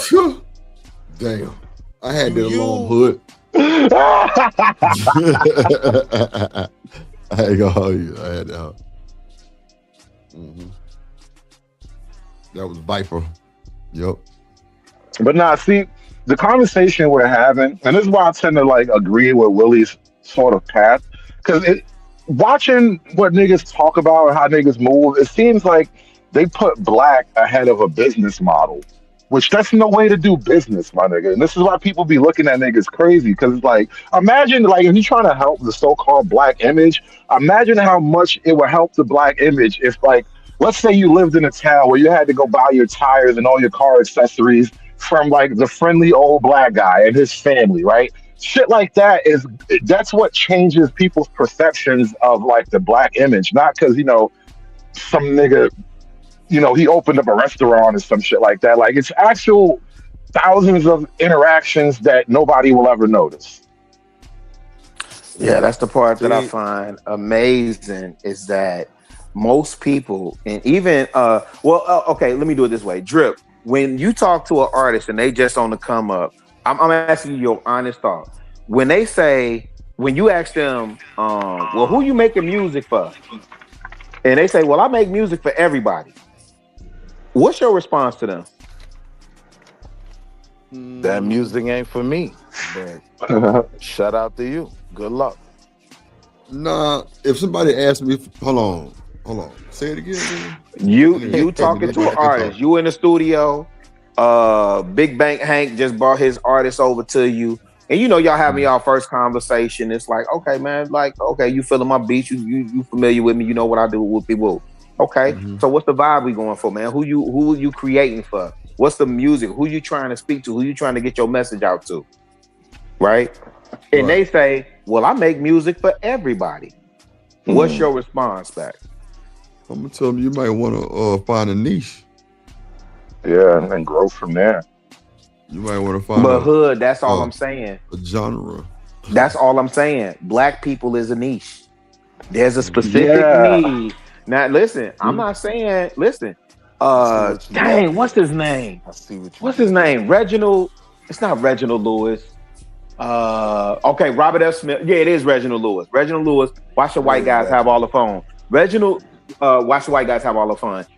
Black dude from Baltimore, brilliant guy. What he got? Died way too early. No, he was the first one to do mergers and acquisitions and created. He was the first black person to do a billion-dollar company, multi-billion-dollar company. Black wife too, right? No, his wife is Filipino. She's still living. Who was the other one you said? Robert F. Smith has a white That's wife. my man. Yeah. No, Reginald Lewis is the GOAT. Like, read that book, watch the white man have all the fun. My point being is, Hood, you would identify with him more because while he was black and he did a lot of philanthropy and he was aware of his blackness, he more or less was like a tyrant to them white folk, fam. Yeah. He was on their neck. Hey, can I break your heart a little bit? Go ahead. If you want what's best for niggas, you're gonna have to be. If you want what's best for niggas, you're gonna have to be a tyrant to them too. Oh, that don't I break my want heart. to be a tyrant. No, that don't break my heart. But what I'm saying is, I'm glad we're on the same page. Yeah, but what I'm saying is similar to what I asked Drip, because I understand it in those terms as well, right? And my passion is marketing. Well, my hobby is marketing. And I understand that I can't sell everything to everybody. I got to be specific with this group, and then everybody will gravitate to it. Think about your biggest artist. Eminem did not start out trying to be pop. Eminem really was trying to impress backpack rappers. That's who he was trying to impress. And to this day, that's who he's trying to impress. Because you can look at his Hall of Fame. You look at his Hall of Fame speech. He ain't named none of the like Vanilla Ice and MC Search and all that. He named all the lyricists of, what this foundation of hip hop stands on. Why should Eminem shout out the white guys? Why? He was a because he's white. Because he would be trying to market to everybody, right? Like he's including everybody. Like y'all been telling me, he should include everybody. He was a niche in his market. White people didn't have any real representation that was impactful. That's not what he was going for. That's a lie. But here's the thing. This is what I'm saying. Who was the white rapper when Eminem came out? Yeah, there really wasn't one. There was he was almost like untouchable in his little niche. I think y'all missing it. His niche was backpack. That's the point. He was singled out on backpack, right?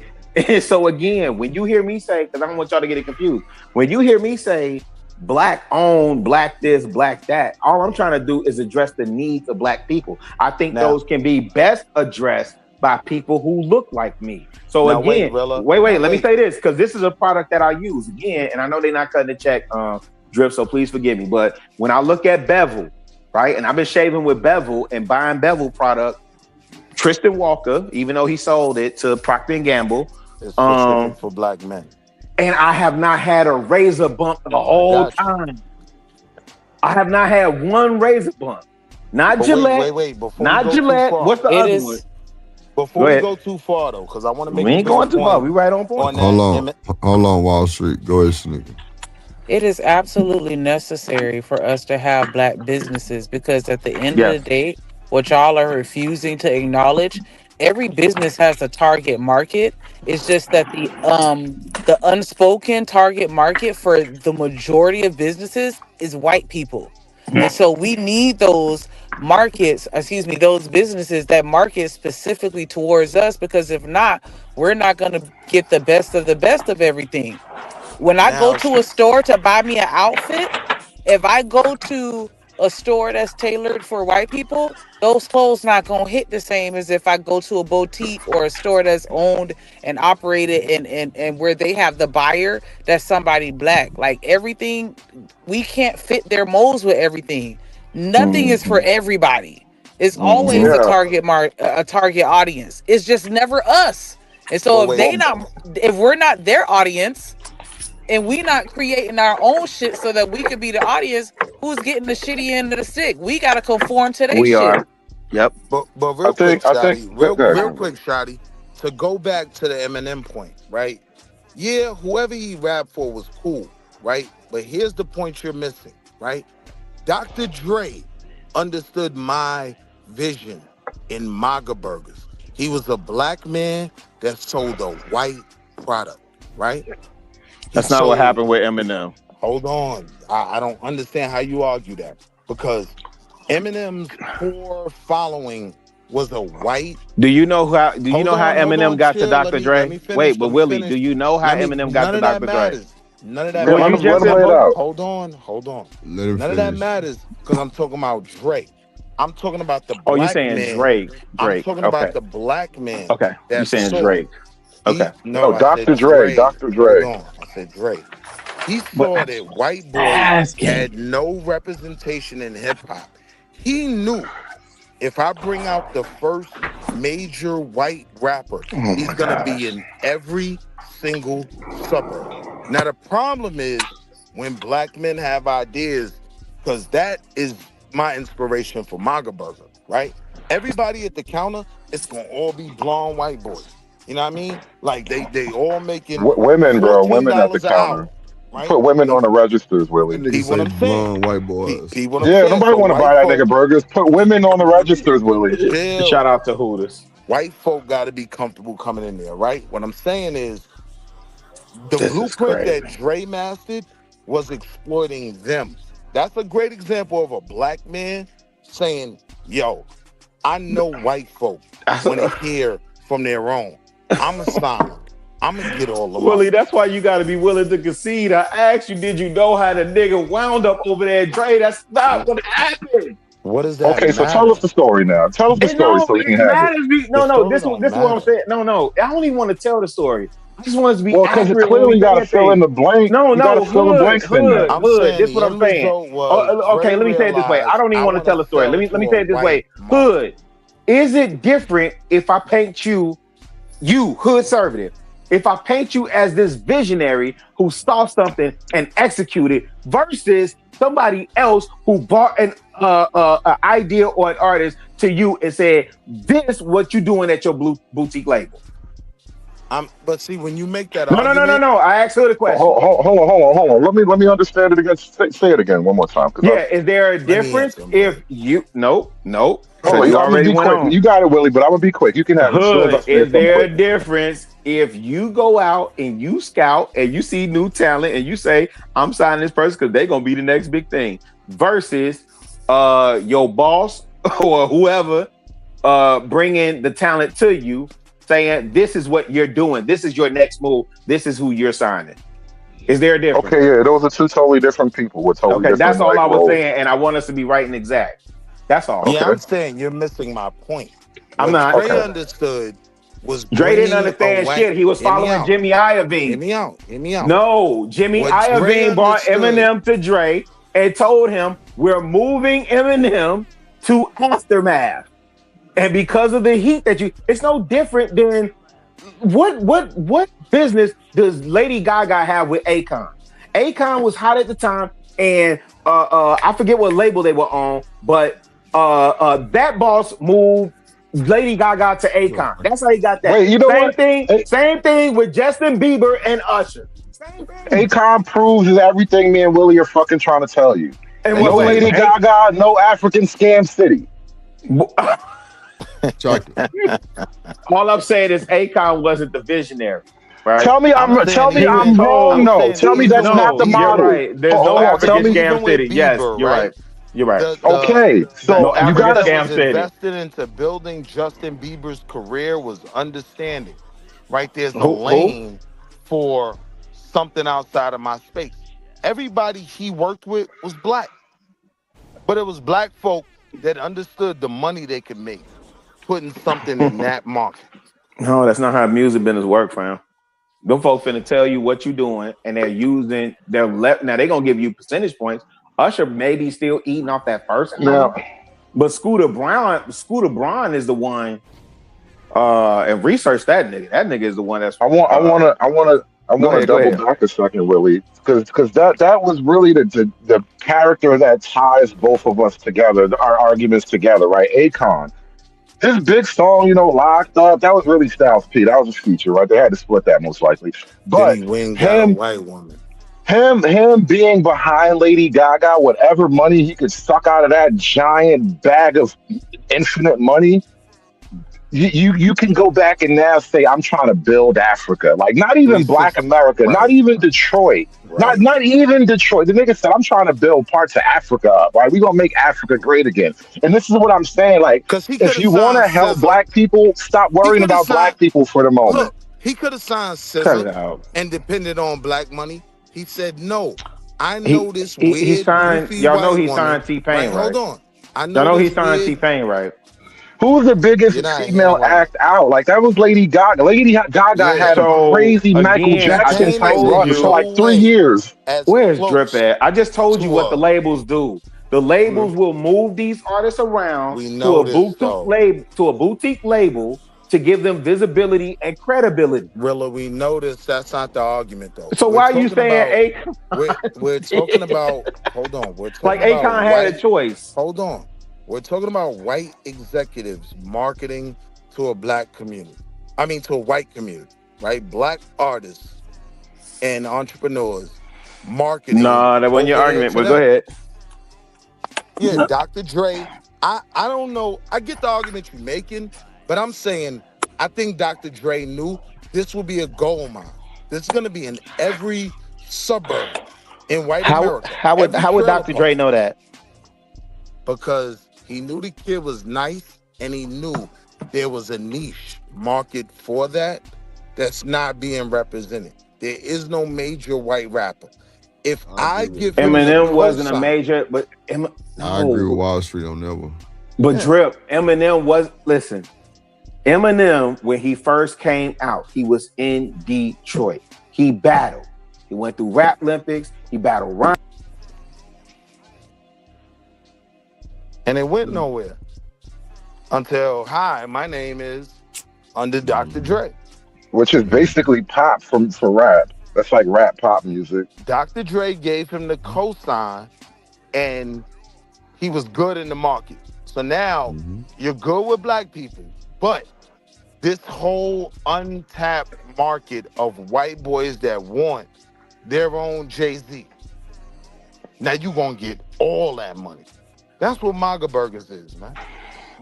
Right. And listen, if you want what's good for black This folk, if shit you want to dangerous, spend your man. money on black people, then you got to make a lot of money. No, this shit y'all talking is dangerous. That's not how What's Eminem dangerous? got signed. Yeah, because you are rewriting history. We're not talking about the And the music business, idea- though. You understand this is It's not a not even conversation that. about It's the not music even- business, though. No, I do understand that, right? But the point that y'all keep making about like Dr. Dre with some vision, all I'm saying is because it applies on any medium, on any level. A white person told what a black man was gonna do. I'm gonna use your cachet. This is the same argument y'all make with a Jay-Z or Bob Johnson or whoever else, Nas, whoever else y'all say front these companies, right? But you can't reframe it as this individual had this visionary and he thought this white person was going to be uber successful. That's not what happened. Why can't we? And that's why I'm saying, and that's why I would rather champion focusing on a niche market in terms of black business. But wait, Rilla, let me ask you, why would you take Yeah, that go from ahead. Dre, right? Why would you take from him the fact Yeah, that what he business? knew? Because I know Hold what on, happened. That's what I'm telling you. Let me ask the question. You asked me, why would I take that Let from me- Dre? Because I know what happened. I know he didn't discover Eminem. I know Eminem was brought to him. Understand that wasn't the question. It's not about who discovered him. Whoever brought him to Dre, great. But I think Dre knew with this kid's You see talent, how you keep going? Hear what I'm saying? Crazy. With this kid's talent, I can get all this Blink 182 money. You're right. I You're can right. get all this. No, you're right. NSYNC You're right. money. I can see. I can see. You're right. Come on. Hey, That's the dream of MAGA Burgers. By the time they find out that I'm the Willie's gonna CEO of the sell these company, burgers. I'm going to He's selling these burgers. He ain't even talking about what we talking It's about. the freedom Buy me a fries. MAGA Hood. burger I'm buying. tonight. Hey, give me a It's the 10% freedom steak. fries. Freedom Give me a fries. 10% steak in the MAGA burgers, man. But and you see that right there, bro. See that right there is helping black people, right? None of this, I want to be better than. Well, you should be better than the white man, but like this idea that you're in some type of magic, like racial competition, and it's crazy talk. Niggas just got to get money together. Like that's the simplest thing to do, and it's the most impossible thing to do is for niggas to just get money And together. look, Hood, and look, Hey, excuse Rilla, me. Can I Hood just gonna say be this like, to her, why you please? giving all that money to Go the ahead. United Negro Hold on, Wall Scholarship Hold on, Wall Fund? Street. Hold on. Yeah, Go ahead, I just Ty. want to make that joke before she interrupted, but go ahead. Interrupted. This nigga here died. Yeah, y'all been holding the whole conversation. Let Go somebody ahead. else It don't even matter. Wait, stop. Go ahead, Chuck. Hey, Rilla, I just wanted to come up and say that I agree with you. I know what you're talking about as far as the niche of taking care of Black people, not just slapping the label Black on it, but it is actually using the data to see where Black people are needing the help and where we should be. That's it. Just wanted to add that in. Okay. No, I appreciate that, Chuck. I think it's a simple concept. Right? Wait, I'm Dial saying we down don't on need it, no more and studies scale to it. know what Black people need. We know what we need at this point, right? So no, we don't need no more studies. What do Black people need? I apologize, but I wasn't correcting that. Let me just say this, and I'm that was that Rilla. At the end of the day, you could have all the financial literacy you want. If you have no finances, you can't have any impact. So that's my beef when the conversation about Black people not having financial literacy comes into play, right? They ain't got no money to even capitalize. It ain't a lack of financial. It ain't a lack of financial knowledge. It's You a gotta lack of get finances. finances before you get financial literacy. There's ways to do it now that you don't have to pay. You don't have to come up with thousands of dollars to get off the ground like it used to be for you to start a business. And you can take that money and put it into something else. I'm sorry, Shanika, go ahead. No, it's me. I'm sorry, because I keep thinking that y'all about to I keep thinking y'all at the end, and I'm kind of jumping the gun a little bit. So my apologies for interjecting, over speaking. But I'm just saying, like, we so focused on the money that we skipping past the fucking need. Or maybe that's just me. Who's tired of always having to tailor my clothes because they don't make clothes for bitches with fat asses and small waists. Why should I have to always tailor my clothes? Why I can't just go to a store where the clothes are made to fit my body? Gun but Nika, that's the point that I've been trying to make the whole time. Hold on. Wait. Let her finish. And I'm just saying, like, I understand y'all talk about the money and that being a benefit to the community. I get that, but I'm just saying it's some shit that we just need. Period. Regardless of the fucking money, we're turning into the same capitalistic swine that we look at them as. That is what I was. I agree. I'm glad. They're worried about the fucking money, and I'm worried about the need. So we have two totally different conversations. Not capitalistic swine. Oh my god. But Nika, that's the point that I've been trying to say the whole time. What up, Third? What up, Third? I am a capitalist. I'm still a capitalist.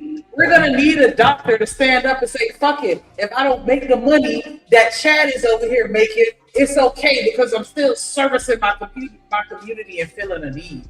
But Kenny. But nah, y'all just too busy thinking about these fucking MAGA burgers. Going and flip that hair to cover up your balls. Without money, that doctor gonna be giving you roots and boiled water. No, but he can make the money that Chad is making. That's a lie, though. That's right. Lie. You telling me the community not come back him? Conservatives. Let him cure your fibroids with roots and boiled water. No, you said earlier. What about with solution? You get me tight. They don't Even though I care. agree with you right now. Yeah, I got you. You right. All they want to do is just talk about how he's not gonna get nothing. Like we don't stand up for each other ever. Like there ain't no fucking grants or nothing. Like he's destined to fail if he identifies as Black. He's better off just going under some type of Goldstein as the last name, Goldstein Pharmacy, and then he'll be better off that.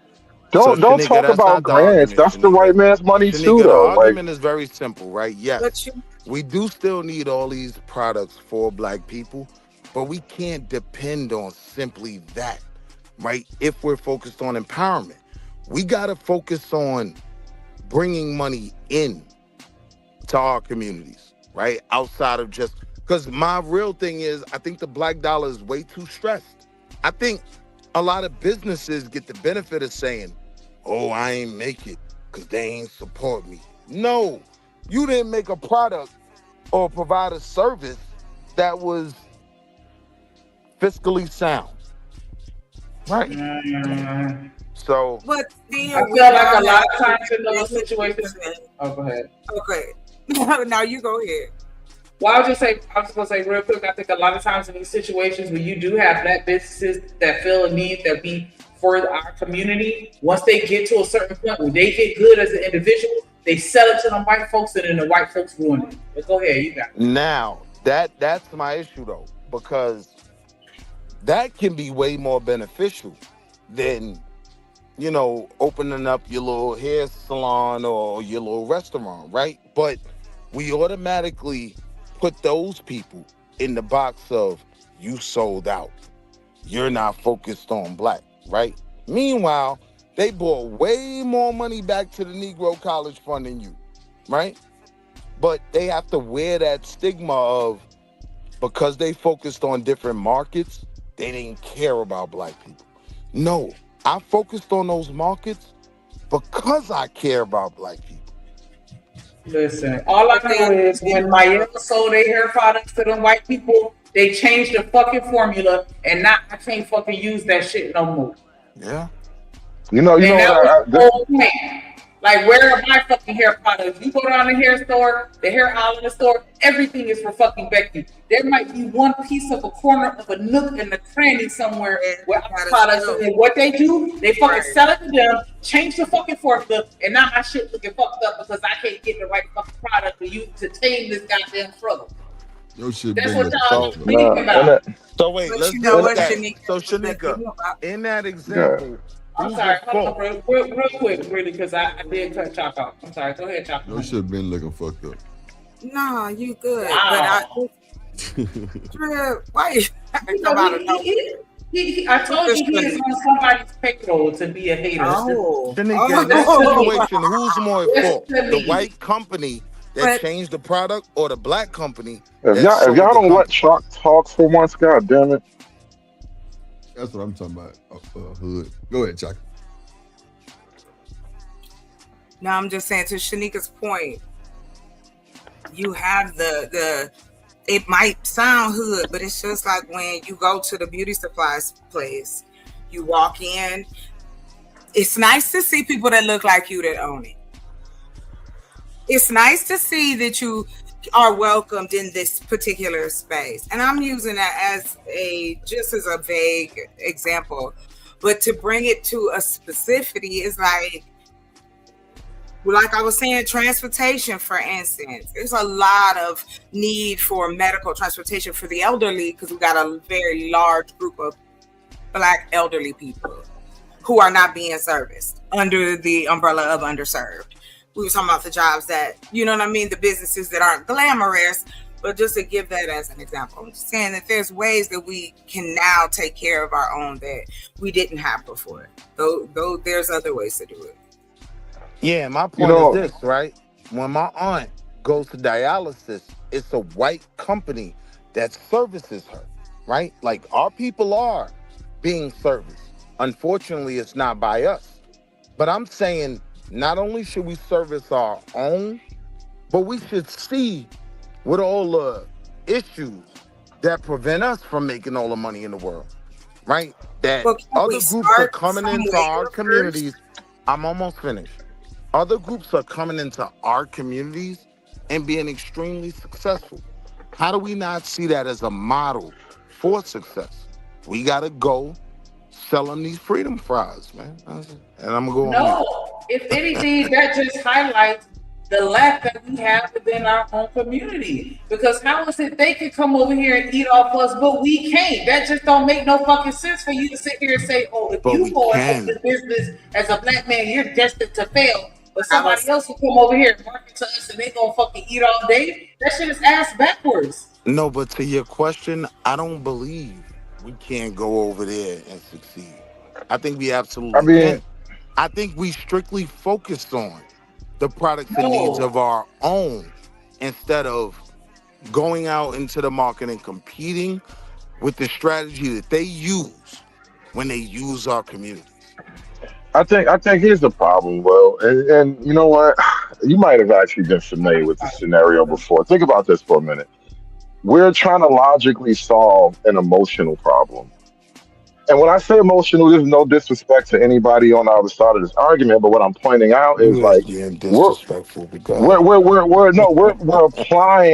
we're applying what we think is just logical, sound steps to solve a practical situation, which I'm not sure that the other side of the equation is looking at the situation the same way we are. Whereas, like, it's not so much about the practical steps. It's like my people need shit, they ain't got shit, and you got to get them some shit. Hey, yo, Drip, he keeps saying we, like Hood is one of my top ops. You know what I mean? But unfortunately, we on the same side of the argument today. I can't deny that. I He But just keeps don't no, saying we, It's bro. even an Yo, Hood, chill out. argument. my thing That's that is don't fit. if we really gonna sit here and compare ourselves to other communities and utilize their blueprint and business plans, which is ridiculous to me, because I feel like we could come up with our own shit and it's gonna be 1,000 times better. Like, what the fuck make you think I need to follow their fucking lead?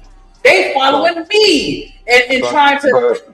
Anyways, but Wait, all real I'm quick, saying Shanika. is other communities build within their own community. They always fucking looking out for each other. So you can't sit here and make it seem like we need to follow their steps by ignoring our own and focusing on everybody else. Right, but here's the main thing I think you missing, Shanika, right? And I ain't gonna get comedic with you, right? But everything they've built, right, was off of our models, right? here we So go. I have an issue with this whole argument that when we take some things back, we're just being white. And that's what ends up happening. And that's why a lot of black people who are successful start getting things shaken. I don't agree with that. I don't agree with that because our MO is completely different. We've never been on that type of timing, and we still not on that type of timing now. We still sitting here with our arms wide open, letting everybody into our bosom to cry, and we heal everybody, and ain't nobody trying to fucking heal us. We've never been backstabbing, conniving, stealing, robbing, unalive. We never act like that. That's the reason why we're in this position. Nika, you know what you reminded me of a second ago, though? That idea that, acting, no. If you read and you speak proper English, somehow you're acting white. You're being white. Like, this is some shit black folks say to each other, basically to hold each other back effectively. But like this idea, like black folk basically. But my point is, like, this idea that, like, oh, because the Indians or the Mexicans or the white people, they do these things, and if you do these things too, you're somehow copying them. That is a hindering mindset. Listen, don't let other people own the keys and the pathway to success and group flourishing. Just because they do it doesn't mean they own the fucking idea. Stop letting white people own the idea of fucking logic. If it's logical to do these things, then fucking do these things. And here's the thing. If enough black people actually start doing these things, they become black things. That wasn't my sentiment. I was saying, why am I going to follow their blueprint when I feel like my shit is better? That's what I'm saying. Why Listen, if your shit ain't winning, your shit ain't winning. If your shit ain't winning, your shit ain't winning. Do winning shit. It's not winning because it's not winning, not because it's not better. Do what's winning. Do what's winning. That's the thing. Like, it's not as complicated as we want it to be. Winning for black businesses or winning for black social needs or both? No, there's only winning. There's only winning. What you do with your winning is your choice. But winning is winning. Either you're winning or you're not. And if you're not going to do the things that are required of winning, then you can't complain about what you didn't get to do with the things you never won. His definition of winning is set by white folks chocolate. That's what you gotta understand. So excluding white folks, But now we're back to that. Now we're back to the whole it's white, so you can't do it. But that's just not how winning works. Either you copy what works and you win, and then you do what you got to do, or you just stay on the losing side of the game. Are you gonna copy what? Are you gonna copy what they doing, or are you gonna do it in a better way?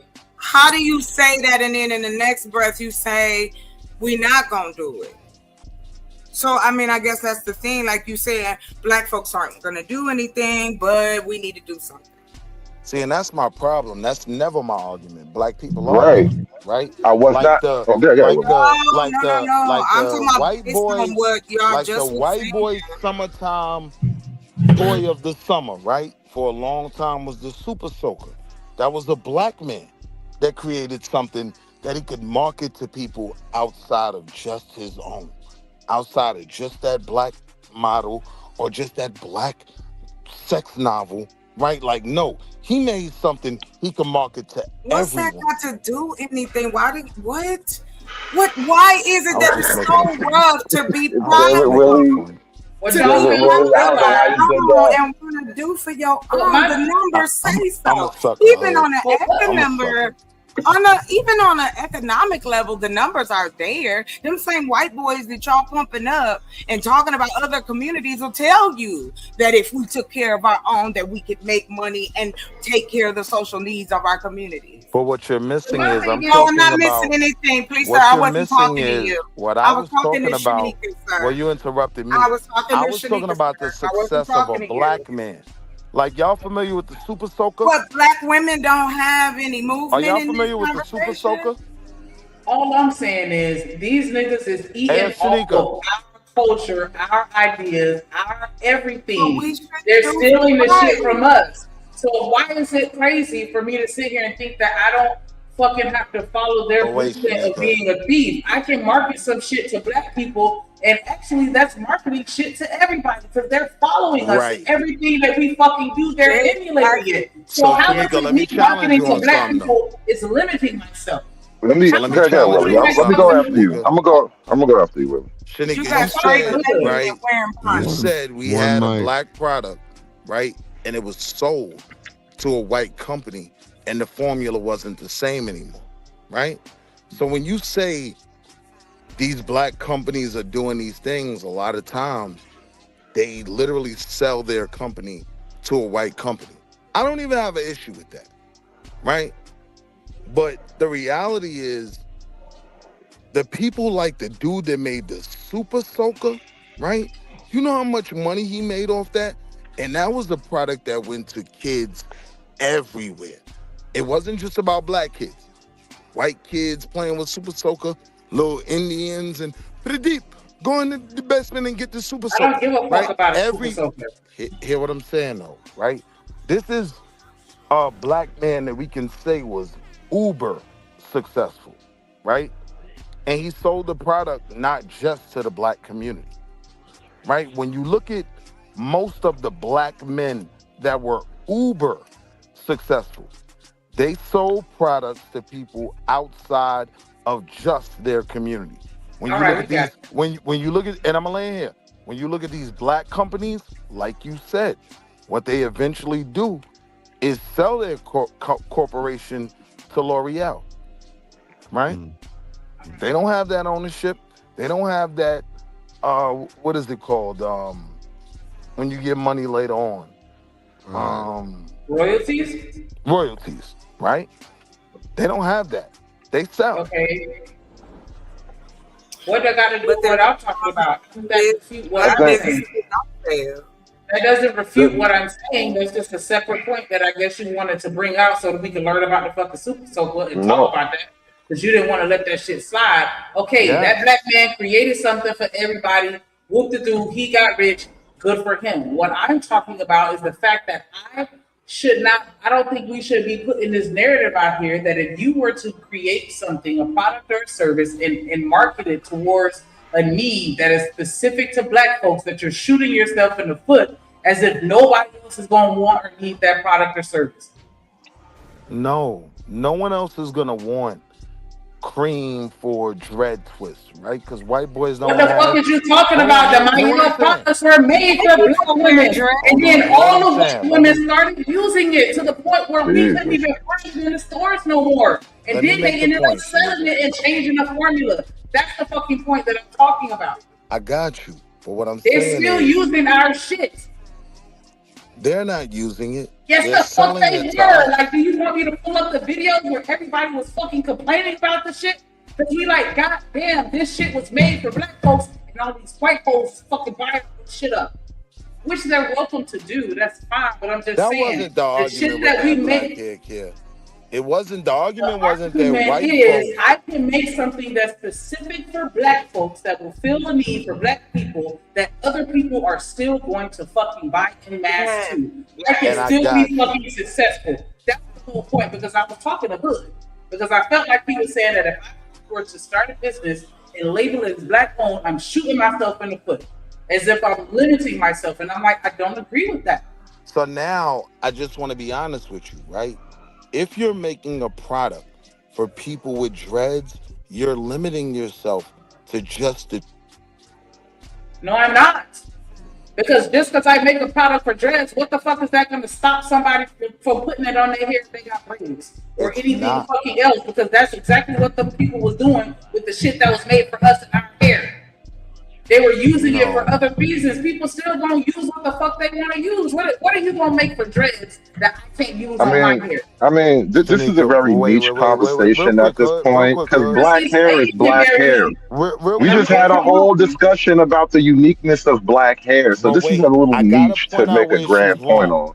I gotta point out where she's wrong, right?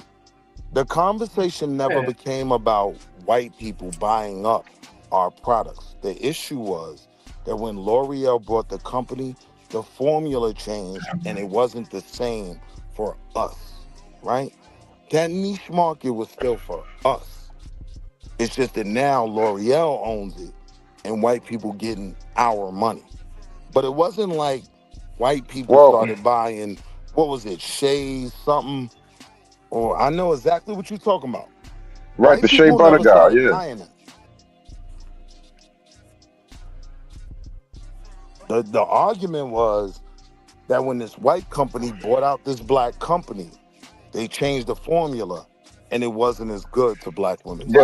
But you know what? You brought up a great example, Shanika. Your example and the Shea Butter story in general are the perfect expression of what Willie and I are trying to avoid with the business model and approach that we're talking about. Because here's the thing: no matter how you feel about it, the numbers, yeah, black folks spend a lot of money on a lot of shit. But when it comes to your one individual business that you're gonna set up, that one thing is its market itself, right?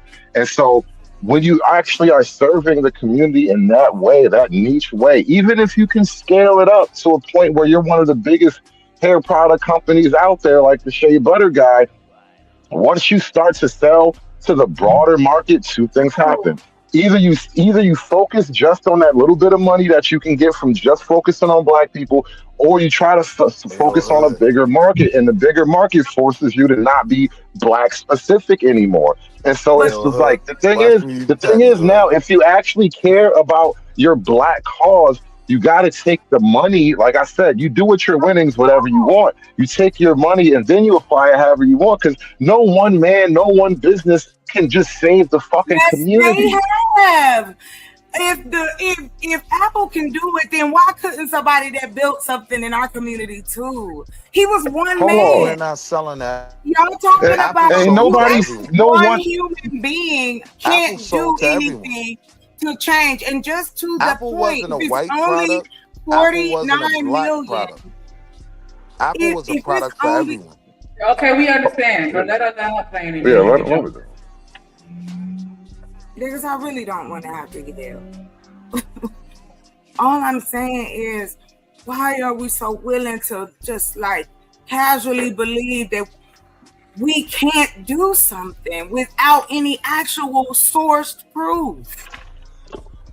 We're saying things that are not true. Again, yes, we have $1.7 trillion. Yes, that we spend for this spending consumerism in this country, but it ain't going to Gucci bags and 40-inch weave. It's going to transportation, people's education, their children, daycare. These are the businesses that we're needed in, because we're not in it as chains. We're not in it as across the country or in a particular region.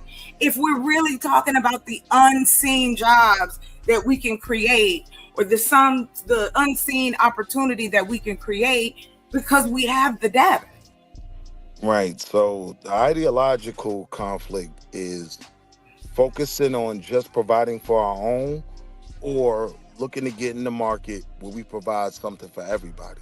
So when you We bring up have to Apple, start right? So when you somewhere. hold No, no, no, on, I no. didn't I say a wasn't bringing word. them. I didn't Please, say sir. a I was word when talking you to were speaking. Shanika. I was I talking didn't say a to word Shanika. when you were speaking. I was talking I to didn't say a Shanika, word. more or So I'm saying less. don't talk Please. to me. I'm I'm talking. not talking to you, Just give sir. me a You moment know to I'm speak. not talking to Give me you. a moment to speak. But All I'm right, talking go to ahead, Willie, and then I'm gonna jump in after you.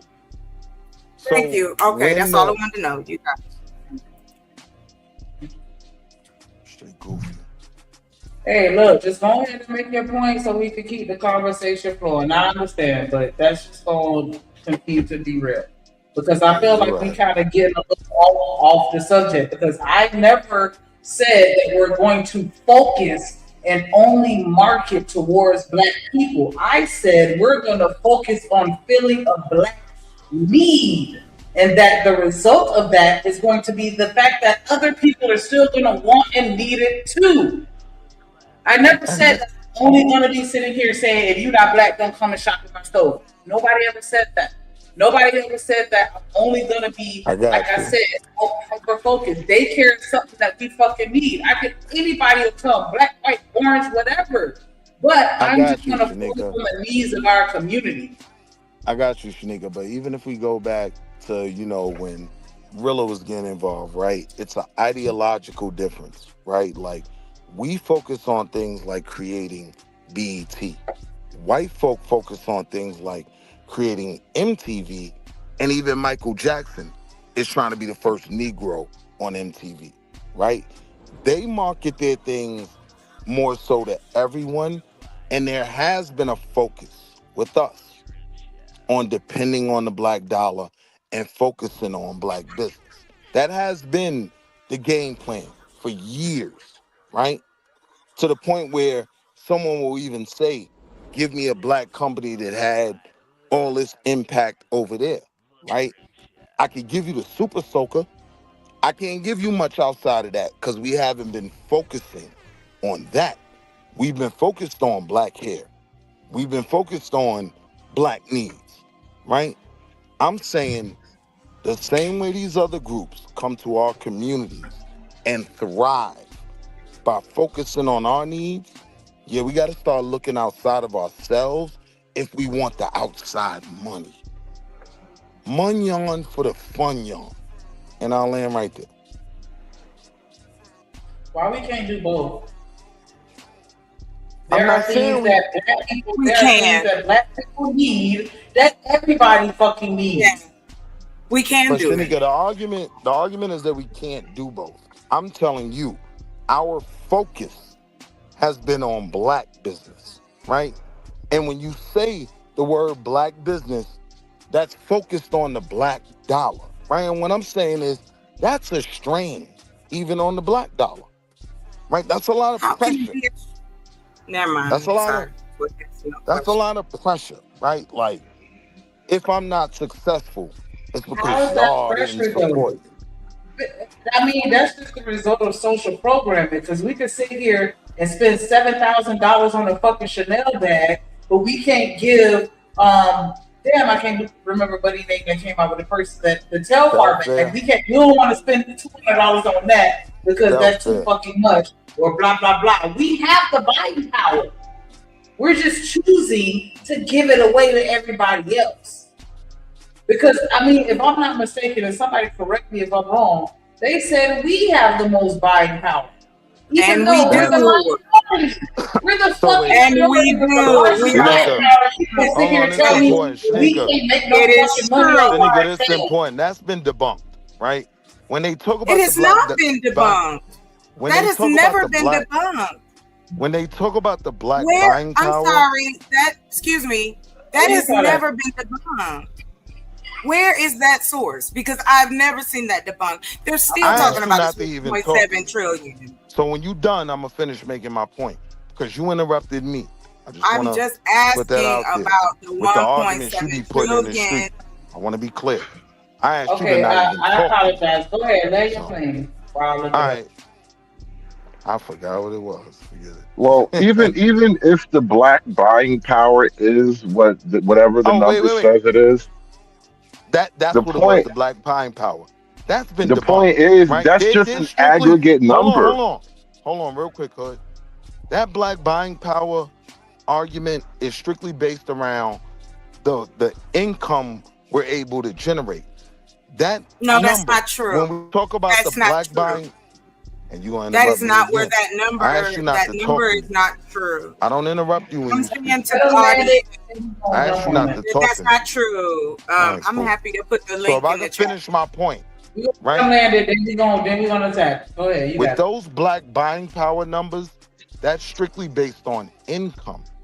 It's not even looking at our monthly nut, right? The mortgage, the car notes, right?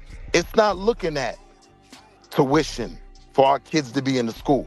It's just saying black people have this amount of money, right? That's all that number's based on. So I want to be very clear on that, because that's a very problematic number. When we talk about all this black spending, It's not even the number. The number isn't even. It's not relevant. Whatever number you settle on is irrelevant. Because here's the fact of numbers, right? Numbers are an expression of behaviors, right? And well, money is an expression of behaviors, like literally. And who's gonna make all these black people spend their money on what you say is right? Excuse me, Shanika. Real quick, Please before continue. we I'm just trying to get. I want to give a shout out to Living Hungry with that $5 super. He said, "You guys are fighting for a country destined to fall. Just do the best you can for your family and enjoy the show." Child. Yep. Who my player partner shout? Sat that guy from Milwaukee living humbly. Pimp player partner, my dog. Late trip, do it shout, shout. Let really do it shout, shout. Really do it shout. Living humbly. Hey, oppression, I support the biggest in the game. Living humbly, who my dog, he gon' shout it. Hey, Milwaukee, Ben, Milwaukee Bucks, Milwaukee Brewers, Green Bay Packers, big step to my dog, living humbly. You the real one, my G, trick the nation. Salute to solid. Definitely appreciate that love and that support. Y'all make sure y'all match that energy, match that vibe, put some color in the chat, hit that cash app, $ drip on the beat, or at least hit the like button or or subscribe. You got me fucked up. But see, my thing is, and I'm looking it up though, but I've always been the last time I knew, white people had more disposable income, but black people were the top consumers. We were spending more money, but they have more disposable income. And I think that maybe that's where That supports my argument. So now, even if we go with that, right, that's problematic. All that Yep. says is, this is the real thing behind that number is, this how much money we waste, right? Yep. Well, Like that number itself, for me, that's fine, but we can waste it on us though. That's all I'm saying. Waste it on us. But that's now we can't make that claim. We can't make that claim of being proud to waste the money on us, and then at the same time say, "Oh, we need to save us." Somebody got to come up with a plan. Because Hood, this the real part, right? Even with the L'Oreal and Shea Butter conversation, right? What's gonna happen is, once they see you getting money, they coming to take that block. That's they not gonna true sell Afro Pits. They gonna sell Shea Butter, right? These major corporations are gonna come for your lack of fiscal responsibility, right? You just become an opportunity. And that's what black people have become economically. Like, we're an opportunity to everyone, right? I see opportunities in these other communities, right? Well, I want to sell Arabs prayer rugs something. I want some of that money. A-Rod's buying prayer rugs, bet. Let me get 3% of that market share. Well, to your point, there is opportunity there. Like I said before, they did a white business, a white foundation, not one, but several. Pew Research, as well as the McKinley, I think it's McKinley, and I might be wrong, it's McKinsey. They both did that. They did a book on us in the 1950s about how we like luxury, how we like good things, how we like to, purchase things that have longevity. They wrote a book about us, how to market to the black shopper. So if we weren't of importance to the we've seen this, and here's another 50 years later, and then here we go another 25. It's here because they make more money on us anyway. They're still going to get the money. We're talking about creating the businesses that money can funnel through. To make them more money. If you have those businesses in place, instead of sending somebody's grandmother to the CVS 10 miles away, we have our own pharmacy that's in the neighborhood. It's still under the same umbrella because we're not leaving the country, but it does give the opportunity that we know grandma gonna get that care. Yeah, I disagree. We can have, and that's fine. I'm just saying that those opportunities and those unseen moments are available, and how we can assist in the community. Right. Because what becomes the issue for me, right? What becomes the issue for me is when people make points, they become ass backwards, right? Because I would say it's more likely that the black pharmacy is going to be 10 miles away, right? But the CVS or the Walmart, 1.5 miles away, right up the block. But it doesn't have to be anymore. So when we come into the conversation being goofy, right, we can't get to the real solutions. If we're being honest, call me whatever you want, sir. If we focused on, let's just say, black pharmacies, right? Like, I don't want to focus on that. I was saying that you can have community businesses. You stop businesses. talking to me. I asked you that. But you didn't let me land, so I guess you wanted to talk to me. Well, then I wasn't finished. Talk some more. And then I'll wait. I'm good, Shanika. I'll be in the back. Right. I'm chilling. That's what you always do. You was good before you even played. Like, what are you talking someone cut you off. You didn't have nothing else. I don't. So I'm just being honest. I'm just not understanding how, if they're sitting here saying that we spend more money and other cultures save more money, but it makes more sense as a business plan for me to market towards somebody that saves more money than to market towards somebody that spends more. Because we're only 13% of the population, right? So even their spending, because it's not like they don't have spending power as well.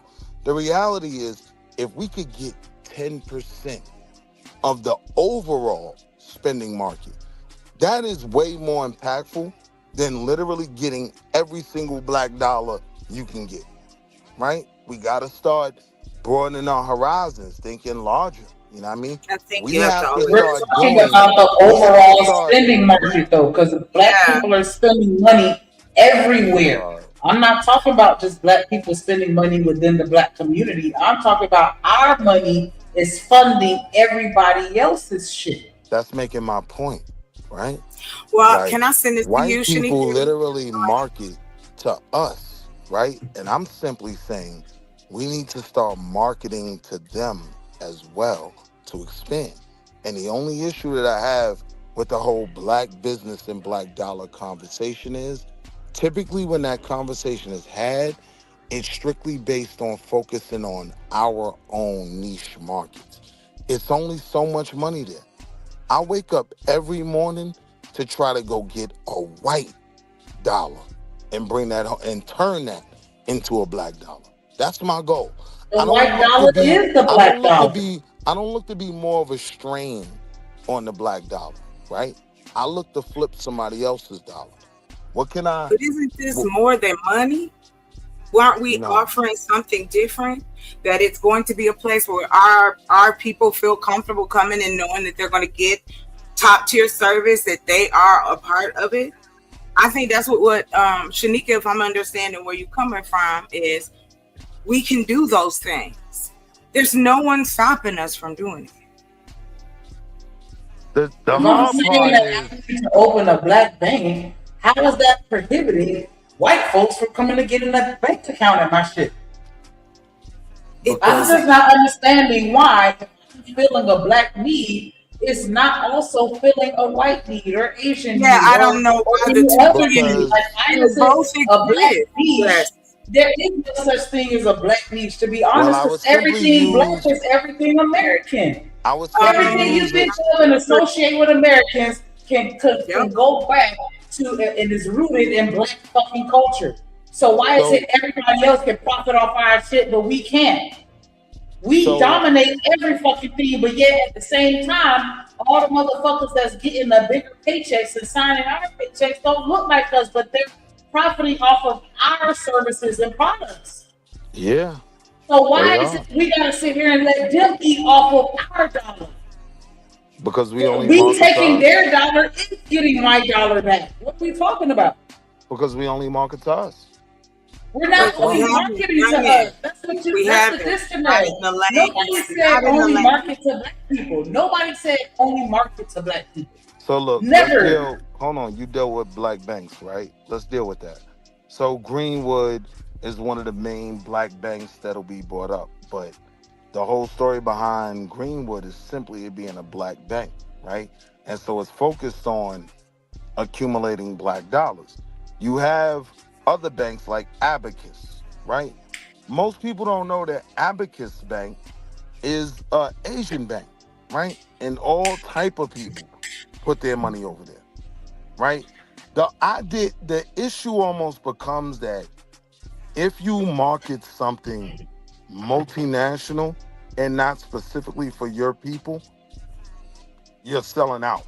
You're trying to be white. You're focused on them.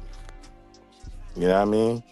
And being focused on their money isn't always a bad thing. Like I said, I think we can only go so far with the black dollar, right? At a certain point, like when we talk about the reparations conversation, we're asking for economics outside of what we already have, right? So whether we get reparations or not, we can still chase that white dollar. And they love us. Oh, they love our commercials. They love our songs. We could, if we really focused on going to get their money, that'd be very different in terms of the impact from focusing on providing services that will make black people who don't have finances more comfortable. Now, once we get their money, yeah, we can make our own more comfortable. That's the goal. I want us to stop with this narrative that like black people as a whole, we just fucking broke. We don't have no fucking money. When we just sat here and said that we have the highest, we are the top consumers in this fucking country. So we're not going to sit here and say that we spend the most money and that we also the brokest motherfuckers out here too. Now I do understand that we don't have the disposable income because we're not saving shit. But we're not going to sit here and make it seem like these niggas is out here fucking broke when they're sitting here wasting money on bullshit every fucking day. But and we're not sitting here saying that when they opened up that black bank, they were like, yeah, if you ain't black, then don't come and open the bank account with us. No, they're just saying, hey, if you black, know that we black, we gonna, you know what I'm saying? This is a safe space for us. But if you're not black, hey, come fuck with us too. But Shanika, in that conversation, we do become the brokest people, right? Like spending the most money is not, integral in us becoming the most wealthy people. It's actually an Achilles heel, right? Like if we were saving more, banks like Greenwood would have more assets under management. Okay, right? but what if we channeled our spending and funneled it? Right. Yeah. We can build. That's the whole thing. Our money is going everywhere right now. But if we funnel our money back to community, that's how we're able to fucking build. We funnel our money into that black grocery store. That black grocery store So gonna keep motherfuckers employed. That's gonna keep let's people. be in the middle. Let's be in the middle, because I'm not disagreeing with you, right? That there should be a focus on a circular spending of the black dollar, meaning when we get this money, we pour it back into black businesses, companies, whatever, and spend with our own, right? But I'm saying, for me, what I've seen is the bigger issue outside of that is the real answer is to go get other people's money. And I feel like we run from that conversation, right? Like, I'm not disagreeing with you. We should sell all black female hair care products and do-rags.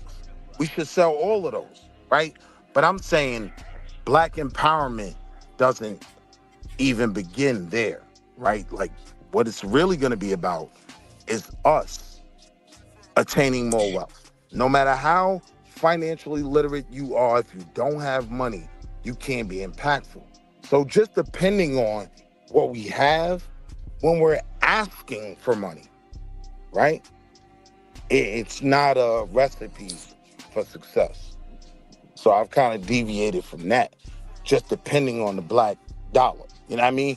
Now, when I say that, Shanika, I swear to God, that is no smut on anyone that can be successful doing that, right?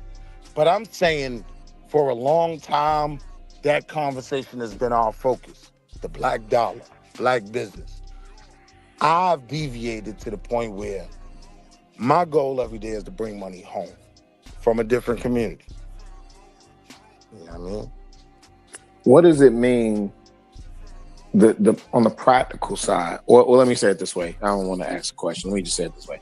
Do we understand when we talk about making that dollar circulate in the black community for more than 6 hours, right? For more than 1 hour, really, right? To make that circulate for 30 days. Do we understand that those businesses get to employ people that look like us? Those taxes get to fund our schools, right? We have access to more capital to build more things that benefit us. And I agree with you. The conversation is incomplete if we end it there, but that has to be a focal point. But the ideological difference, Rilla, is that hasn't been beneficial to the level that we're striving for, right? So we may have to think about a different strategy. And I'm saying our strategy has been based in focusing on the black dollar. And I think, unfortunately, too much smut is put on the black dollar. Like, when we talk about all that spending, to me, that's smut on the black dollar. That's making us look dumb, right? But I can't deny it when I see everybody walking around in Louis and Christian Dior sneakers and all that. I can't deny it. But I'm saying that's not a positive that we spend the most, right? You with me, Rilla? Rilla, can I ask a question after your conversation? Yeah, I hear you, Willie, and you know I don't subscribe to luxury brands. And then if that was Chalk coming in, you know. We ain't talking about you, Rilla. Me and you gonna wear them black Nike Airs. No. But you're right. Doing. When we look at the greater community, right? I looked at my portfolio today. I specifically have a portfolio that I've named Black Wall Street that contains black owned, black stock, black owned companies, right? And every time I mention the stocks in my portfolio, it's a lot of people that don't know about them, and I constantly have to adjust my portfolio. Because guess what's happening? The black companies that actually perform well in the stock market, they're getting reverse acquisitions, they're getting bought out by white folk. Right. So now it doesn't meet it doesn't meet what I'm actually trying to do. Right. Now you being honest. See, I've been honest. but I'm just look, like. Rilla, I'm always gonna focus on us first and then scale. I don't disagree with what you're saying. I'm with you. So you were honest in saying that, but here's my point. What is the reason why these companies are bought out? Right? People outside of our community see the value in our spending, and they look to capitalize. Well, these ain't custom. These are not consumer goods. So I'll give you one. AMS is it's a medical equipment company. It was father and son owned. The father was a surgeon, and just kind of came up with a couple innovative ideas that they use in the medical profession to this day. Yo, Rilla, me and my mans, we tried to buy a little Ohio Regional Medical, right? And we had played out like we kind of backed out of it because we were learning, you know what I mean? Bunch of young dudes trying to turn up, and we started getting sued and whatnot, right? So we kind of figured out a way to back out and get as close to even as possible, right? But the point is, number one, there are Black people literally doing these things, right? But the unfortunate part is a lot of us keep it to ourselves because what comes with appealing to our people a lot of times is more scrutiny than support. And at that point, it becomes like, well, with all due respect, fam, I'm good on your money, right? Like, I don't need the scrutiny, right? As much as your dollar will help support. That's why I'm glad I came up in the era I came up in, right? And Chuck, if you had something for me, please don't forget your question. But I'm patient. yeah, but I grew up reading Black Enterprise. Earl Graves was a freaking genius. He modeled his business after John H. Johnson, Ebony Jet, but he specifically targeted Black businesses. And the thing that won me over, I was like, oh, this is different. I got to read this. Number one, I was in Atlanta, so I'm already being exposed to all this Black excellence, right? And then he had a cover with Russell Simmons, and Russell Simmons was he wasn't in Fat Farm. He was like in AACA, the African American College Alliance. Well, not Black Enterprise, but my point is a lot of my stock tips, a lot of the companies that I learned about that were Black owned was because of Black Enterprise. That's how I learned how to invest in Black owned companies. Yeah.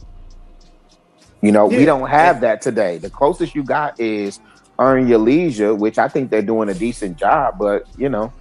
But now we got to have the real conversation. And one of the reasons why that isn't as prevalent is because our investment portfolios have become more spread out, right? More people are starting those Robinhood accounts, those E-Trade accounts.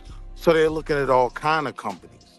So now looking at Black Enterprise is great, but a lot of people are looking at the Barons. Do you know who Ariel Investment Group is? I do know Ariel. With John H. Rogers, I know with John Ariel. Rogers and Melody Hobson. Mm-hmm. But that's a fund people could easily, and I wish I really had put more into them when I first learned about them, right? Because I would definitely be a multimillionaire by now. And his philosophy follows. I'm stopped giving Warren Buffett the credit because it really was Charlie Munger, right? His John Rogers philosophy follows Charlie Munger, right? And the same with Michael Lee Chin. Depressed ass. Yeah. Go ahead, fam. Y'all got it though. I'm back on mute. Chop. Huh? I felt like I was in class, huh? Here come that chalk smoking. She'd have put one in the air. She'd have woke up and said, huh.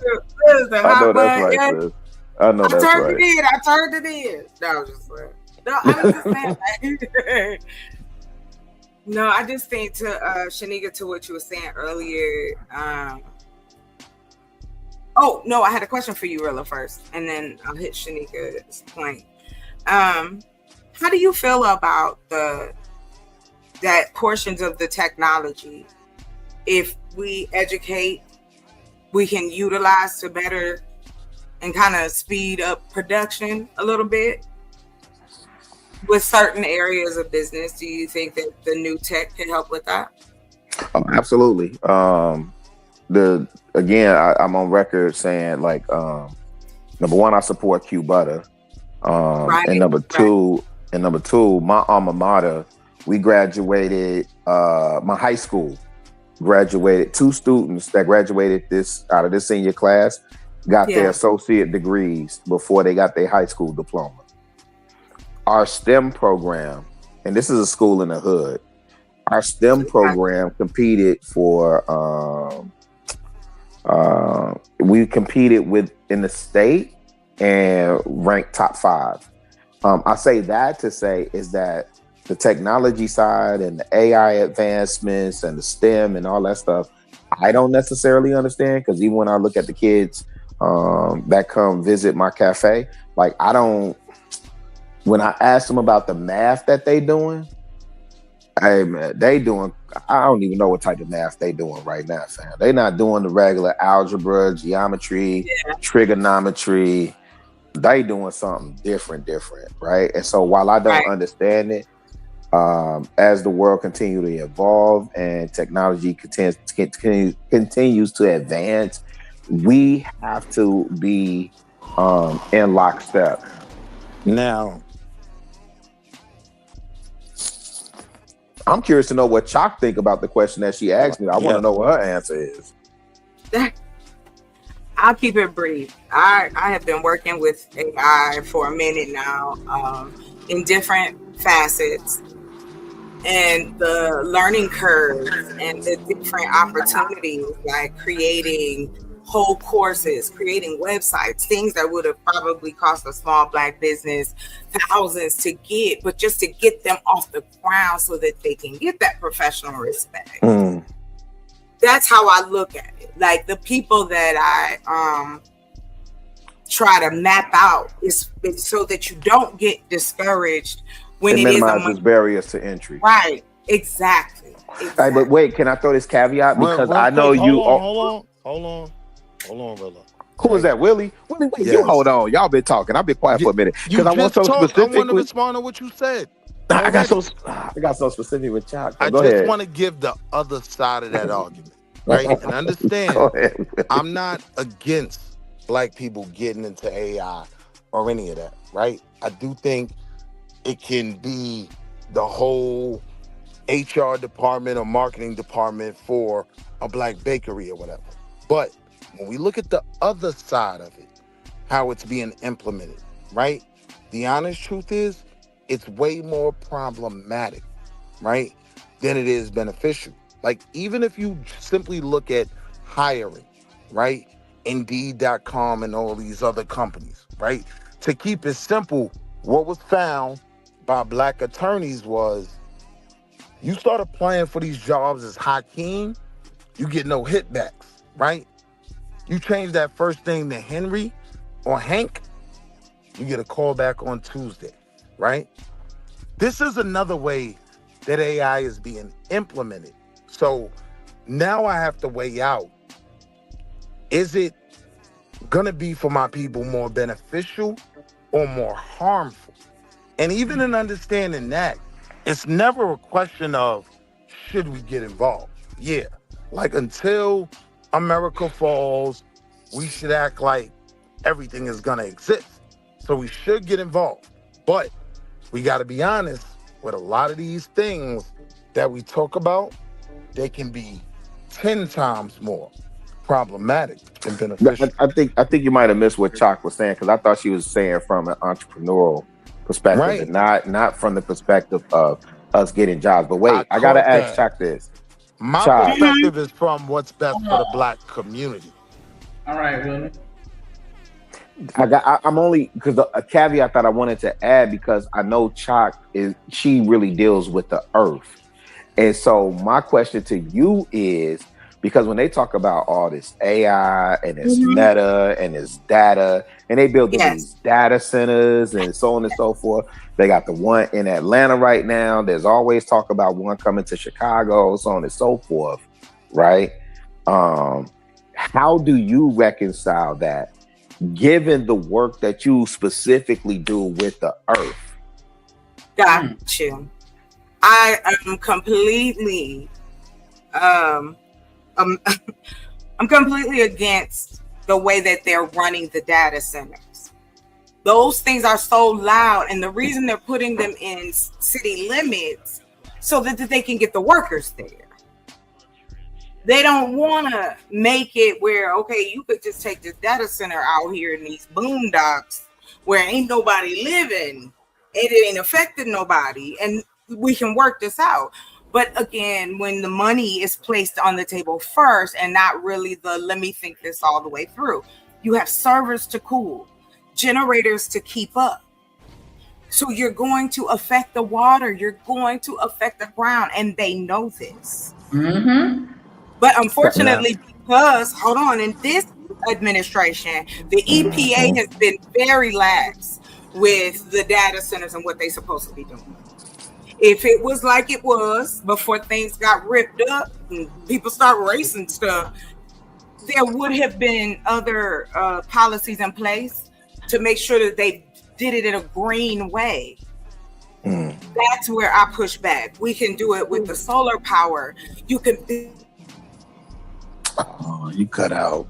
Right, because here's the reality. build them in so many places across the country. Rilla, I'm sorry.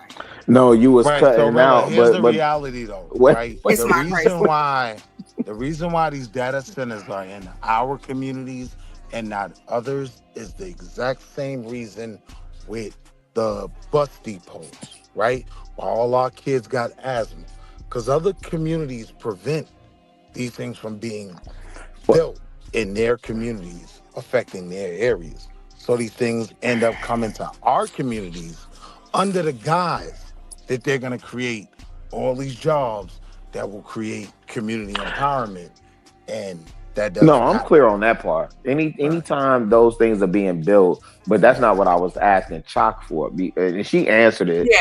But I know specifically what Chalk is doing, with farming and gardening, and there's a sustainability that goes right, with it. that issue, right, Yeah, that I got part. you. And the other thing that concerns me, Chalk, especially when you talk about the water, I was living in Detroit when the Flint water scandal broke out, and my homegirl, who grew up two doors down from me. Yeah, I had a homegirl that grew up two doors down from me that was living in Flint at that time. And it was amazing because in one section of the city, and I'll let y'all guess where, in one section of the city, the water was fine. And they would have signs when you go to the mall. The water here is filtered, it's safe. We're not drawing from Flint River. I think that's what it was. This water is drawn from Detroit or something like that, right? Mm-hmm. In another part of the city, there were people who looked like me, and there were other people who did not look like me, but they shared. I would identify with their tax bracket. Let me say it like that. The underserved. And them people literally was having to boil water to bathe and cook.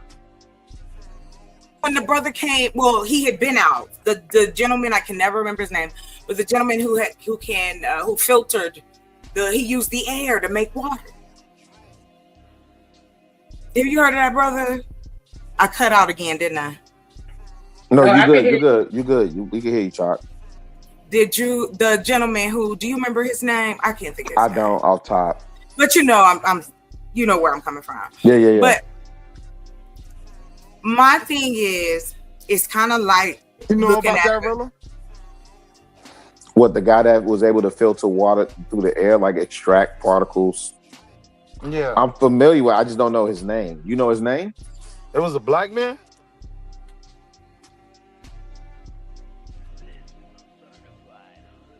Wait, are you asking me or Chuck?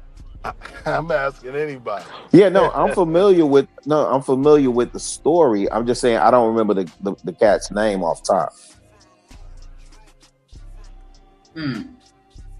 I know his name. I can't think of his name. I'm gonna say the chart cut out. No, I'm still here. Okay. I'm here. All right. She already said she don't remember his name. No, I can hear all y'all now. Yeah, I'm good.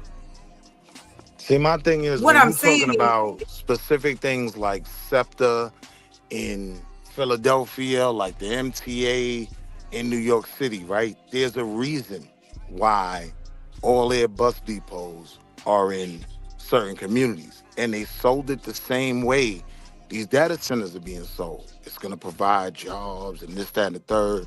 When in reality, all those communities ever came out of it with was asthma, right? So I'm saying I've seen these things play out before. So I can't even pretend to be as blind to what I know is going to be the reality. The reality is the tech community is going to suck everything they can out of impoverished communities, not just black, right? But again, Wall Street, we know this, right? So tell me, and not the CBC, tell me the black PAC or super PAC that we have at our disposal or at the ready to advocate for us. On environmental issues, there isn't one. There are black lobbyists. Hang, is Hood still up here? Nah. Hood left. And that, but see, that's what I'm saying. People be sitting up here saying, "Oh, you shouldn't say black and you shouldn't cater and this and the third." And this is what I'm saying, Gunbutt Nika. There are issues. I know you call it shotgun. That's Gunbutt. Nika will gunbutt. She will gunbutt one of you niggas quick, fast, in a hurry. And you're through. She be trying with me. She take a deep breath like, all right, I ain't nah, she will gunbutt your ass too. but I categorically disagree that communities and ethnicities don't advocate on the behalf of people that look like them. This is why black specific is necessary. Not because you whining and crying about slavery. No. When them people said, hey, because of COVID and the president saying this came from Wuhan, China, like we need an Asian hate crime bill. Man, please somebody tell me who was doing them folk dirty. The argument is that please tell me what's the argument. Right, the argument is that we are dumb. The argument is that they'll present to us, right? They'll present to us. Go ahead, let me hear this. We're gonna bring an Amazon center in your community. It's gonna provide 3,000 jobs, right? No, that's not what I was saying. Let me finish. No, because you cut me off. That's not. No. I promise you. Almost there, bro. Let me land. No, you're not almost there. It's gonna take and that sound like that. What you be telling her too? That sound like what you be telling her. I'm almost there. Come on, bro. Shit. Because that's not what I'm saying. What I'm saying is, listen, Rilla, when we say we should not focus specifically on black, you're about to tell me about all the things that these people doing, and I'm saying we should be pointing out specifically the things that impact us. Yeah. Okay. So wait, Rilla, that's what I'm. And that's black specific. Yeah. But wait, Rilla. What we were talking about was how these major corporations get inroads in our community, right? One great example of that is Amazon. They marketed themselves to different communities, and typically when they talked about where they were going to build, whatever they were going to build, it was around us. Now it's under the guise, right, that it's going to provide more jobs. And yeah, that's great, that's needed. But what's not factored is how much energy they're going to use and how they're going to run up the grid.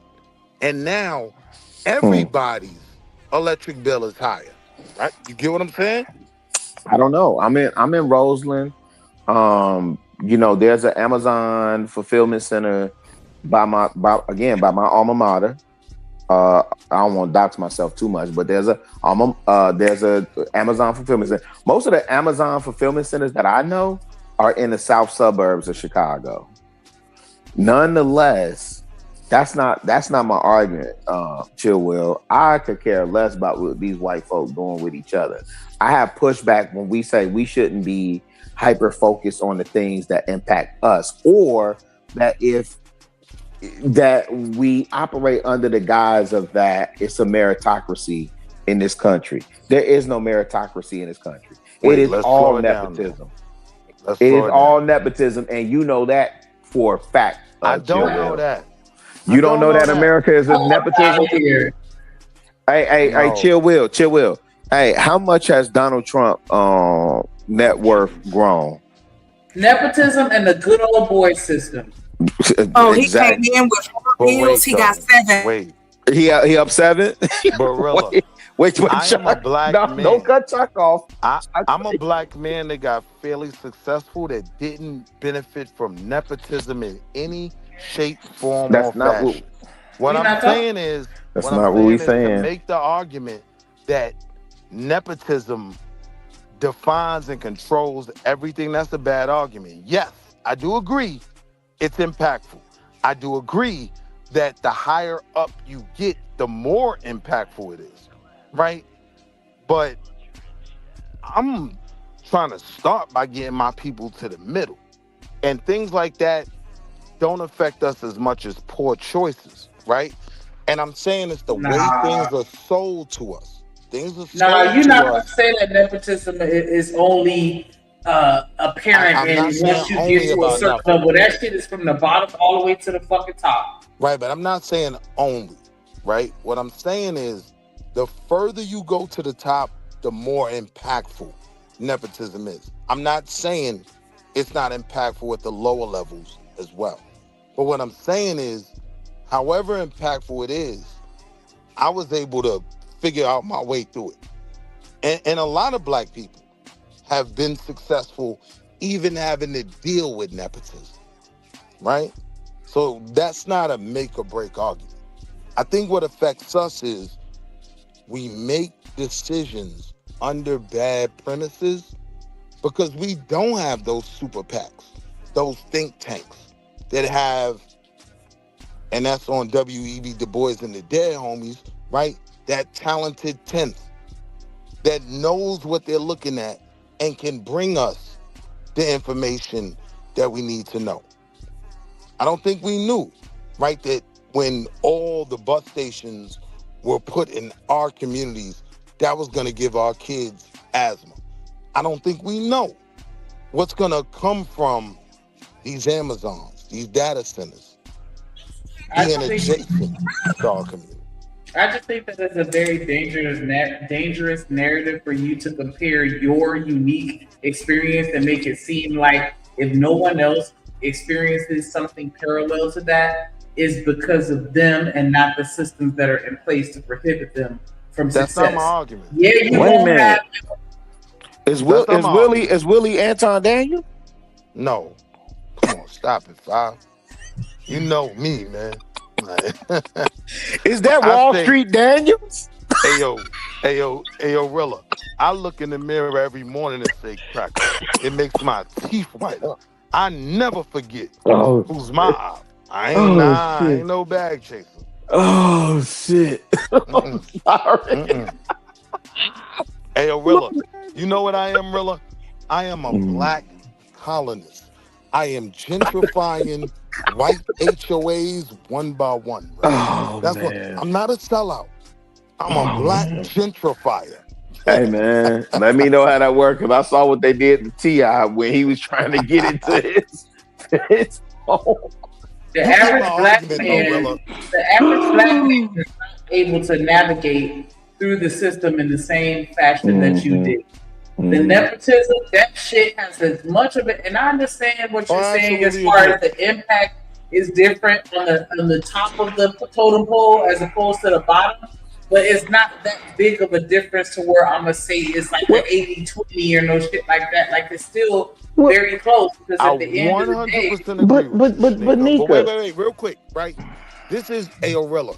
This is the one thing. One thing that I learned from Kevin Samuels, right? Because it was crazy. Listen, it was crazy when it was happening to me.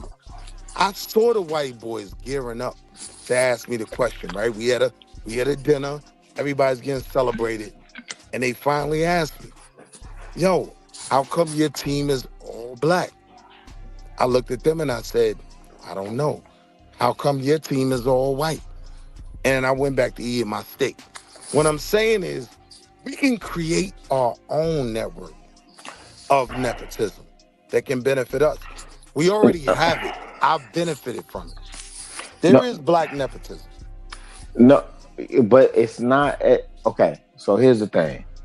Number one, black nepotism is not at scale. Why? Because even when I've heard you talk, Chill Will, you actually will subscribe more to Boule and Jack and Jill. That's on W.E.B. Du Bois in the Okay then. So here, okay. So Nika, this on record, y'all hear him. And this ain't no indictment on you. What I'm saying is y'all tend to stick amongst each other too. Right? And wait. No. Oh, listen to me. Y'all will reach back and pull each other up when it comes to Meharry, when it comes to Morehouse, Spelman, Clark, Hampton, Howard, right? And maybe I don't even know what y'all do with it because I've never really heard any galvanizing or sustainable stories in terms of PWIs, like how y'all doing PWIs. That's me. Okay, and I've heard you say that. Now I will confirm that I've heard you talk about PWIs and your involvement with PWI. And I invoke. You heard Sharon call me PWI Willie. Okay, that's fair too. But I invoked Jack and Jill specifically and Boule because I've heard you speak on that too. Now, here's my point. When you look at the Ivy League, who are the Winklevoss twins? Wall Street. I don't know them. That's who Mark Zuckerberg stole Facebook from. Ooh, okay. How does Zuckerberg get? Where is he at? Princeton, Harvard? I think it was Harvard, right? How does Zuckerberg get there? Zuckerberg got there through his merit or through nepotism? The Winklevoss twins. How did they get there? Zuckerberg got there through merit. He didn't even finish. Yeah, he didn't finish Harvard. Okay. Bezos, not Bezos. So Bezos. So when Bezos, genius. So when Bezos, okay. Do you really want me to run down this line of people? Bezos is different. I agree. No, because we know when he started Amazon, he definitely was able to go to his family and say, "Hey, I need for this online bookstore." That's how Amazon started. I'll even bring in an Iranian. What's the dude that was adopted by the white broads? I don't know if he was Iranian, but you talking about Jobs.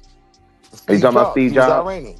Yeah. Okay. So let's Tony Hsieh. Well, no, let me rest in peace, Tony Hsieh. I actually like him. My point is the things where we think people are being rewarded for their meritocracy. In other words, you pulled yourself up by the bootstraps. No, Zuckerberg was a thief. Zuckerberg. Yeah, but what I'm telling you is, wait. No. Don't skip that part. Because the Winklevoss twins sued, and what happened with the Winklevoss? Well, you don't even know. I think it was a settlement. There was a settlement. So now, hey, look. The Winklevoss twins came in millionaires to begin with. Let's be clear on that. They went to Harvard millionaires to begin with. Do we understand that?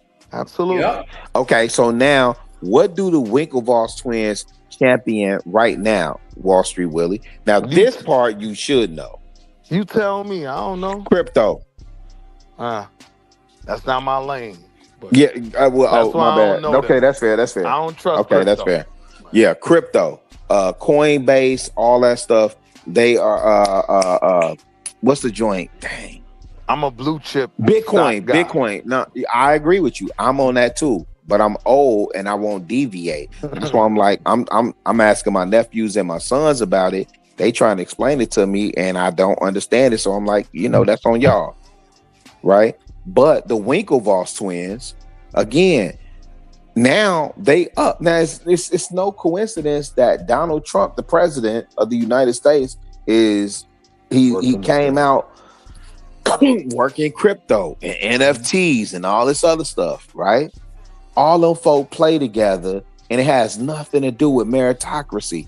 All of it is nepotism. I disagree. Okay, so was Paris Hilton? Wait. So did Paris Hilton and Nikki Hilton have 25 million? Yeah. Did they have 25 million before they ever spoke a word on public television? With those two broads. I agree. There's no merit. Nepotism. But wait, if you're talking about a Tim Cook, if you're talking about even Tim Cook is Apple. what's the Okay, geeky tell me about dude Tim. name? Even See, you finna tell me Microsoft. which one? Balmer? Past Balmer. Bill Gates? Gates, right? But even Balmer too. His parents weren't rich. He didn't necessarily participate in nepotism. What schools did they go to? Balmer went to some. It wasn't a Princeton or Yale. Balmer went to. What was it? Stanford. The idea that the American dream is available to all of us is a fallacy. That's the point. That's not. And this even is my why. point. And this is why. And this is exactly why those black athletes need to boycott the SEC. Correct. You know exactly where I'm going. I'm with it. So this the thing though, right? We agree on all of that. Mika, right? did you hear what he said? Let's put this on record. Yo, Will, man, don't Listen, treat nephew this like fall, that. this fall, and listen, the Georgia Bulldogs, actually, because of my time in Atlanta, you know, I'm all over the place, Willie. The Bulldogs is actually my college football team, not University of Illinois. The Bulldogs is my college football team. Watch this, Rilla. You want to know how much I agree with that black players should boycott the SEC? I think we should change our reparations argument. I think we should be way more direct with it. I think we should start with education, right? And Willie, that shit is a wrap. Y'all need to wrap that shit up. Hey, and I'm sorry, Gunbud Nika. Yeah, that shit rap. That's a rap. Y'all, I disagree, bro. Hey, Willie. These white folk don't give a fuck about your reparations or your crocodile tears. They through crying for y'all. Y'all done went for listen. If you had said Strom Thurmond or Gator, what was that dude name? Gator something. I know you. If y'all had said them, even if in Chicago, y'all had said Mayor Daley, yeah, you'd have had more tears. Bill Clinton's, yeah, you'd have had more tears. Look at who y'all dealing with today. These white folk feel like they don't owe y'all nothing. And I ain't had nothing to do with what my granddad did. Really, hey, Willie, I don't care what you finna say after this. You ain't finna get nothing, in 2029. I don't fear him like everybody else does. You said what? It's over in For 2029. For who? For everything you talking about. Look, nigga, you are 13% of the populations, and the Hispanics have overtaken you as the minority group. And you say that to say what? No, you saying in 2029 what? You said. Because them folk know for sure. Hey, listen. You said, look who's in office now, right? Yeah. So when I'm bringing up 2029, no. Oh, you think J.D. Vance is not finna get in office? Hold on. Okay, go ahead. He's absolutely not, right? Shit. Because now I'm saying that ain't got nothing to do with us. White folk got their own divisions, right? Now you got America's first, right? People are jockeying to be the one that say, I separated myself from MAGA because it became goofy. They are saying it became goofy. Right. But that's America's first. No, sir.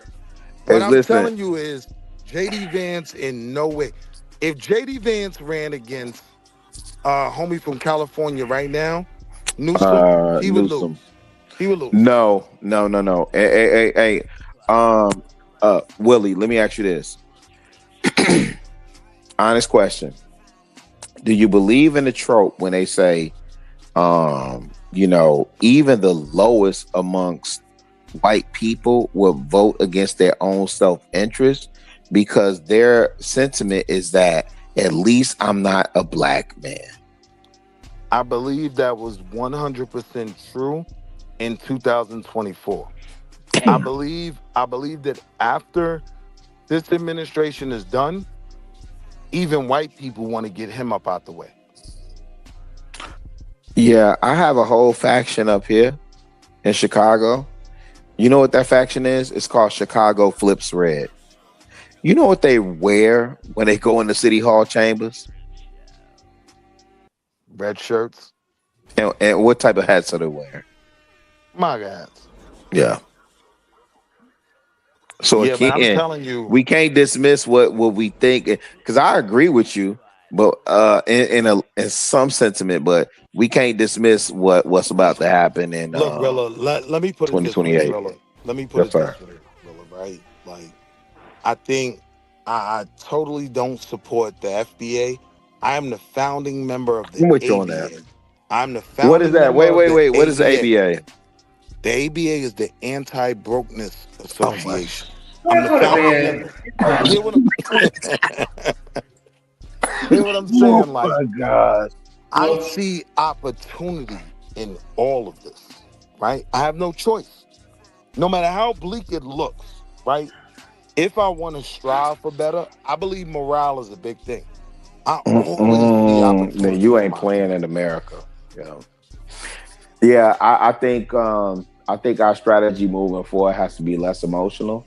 It has to be rooted in what's best for our people. Agreed. Which and I don't do the tether talk. I said this earlier, right? I don't do the tether talk. The people who and Willie, you grew up in Harlem. You know, no, but what I'm saying is in New York, period. You know, the people who were of the struggle, like, I don't know that in the time that you grew up, and you can correct me if I'm wrong, that you made the distinction between, you know, Dominican, Puerto Rican, so and so. Like, we all pour together. We all, well, maybe you did. No. Maybe you did, and maybe you younger than what I think. Maybe you younger than what I think. Wait, when it comes to one particular group that you just mentioned, I said Dominican. I always knew those Dominicans say, "Me no black," right? And one of the things I hated, I gotta ask. One of the things I hated, Rilla, was our argument that, no, you are black, right? If they're telling you they're not black, leave them where they are. You niggas had the Puerto Rican Day Parade and the Dominican Parade. Right. That wasn't the Puerto Rican argument. No. But what I'm also saying is, as a student of hip hop, I'm saying for me, I know that in the beginning, culture, as we look at it in retrospect, we can like decipher a couple of things. But when I look at it, there were white, black, Jamaican, Caribbean. No. In the beginning of the hip hop? No, sir. No. Yes, sir. No, sir. Even the West Indian, even the West Indian that we call the father of hip hop, right? Grandmaster Flash. No. West Indian. No. Grandmaster Flash, I believe, is Barbados. Kool Herc is Jamaican, right? I'm saying both of them, right? Here's the no, point. no. But Here's what I'm saying is, wait. Go ahead. Let me hear your point. Here's the point. They weren't West Indian when they created the culture of hip hop. They subscribed to what we were doing. They were dressing like us, talking like us, building like us. No. I hate when y'all do this. You New York niggas, and I don't even want to name the program I was on, but it was confirmed. You New York niggas was all on top of each other. Yeah. All y'all niggas, all you Puerto Rican niggas, you Dominican niggas, you Trinidad and Tobago niggas, you Caribbean niggas, all y'all was poured together. And you wait, hold on. And you know what that's you know what that's reflected in? Even if you don't go watch B Street, right? Even if you don't go watch Wild Style, motherfucker, go watch Style Wars. Documentaries are made on this. And what the point that I was trying to make before you was cutting me off, fam, is that the culture of hip hop, right, was black, white, Hispanic. I disagree. You could disagree all you want. It's the reason why you get Rick Rubin at a Def Jam. No, that's not why. So look, you shitting me. Hip hop So look, and I ain't even finna argue this with you. Hold on. Let me respond. Mm-hmm. I grew up in walking distance, walking distance from Sedgwick and Cedar. What I can tell you unequivocally, right, especially when it comes to the South Bronx, yes, the Puerto Ricans were there, but the culture No, was you can do determined. that. You can do Let me that shit. finish. I didn't cut you off, bro.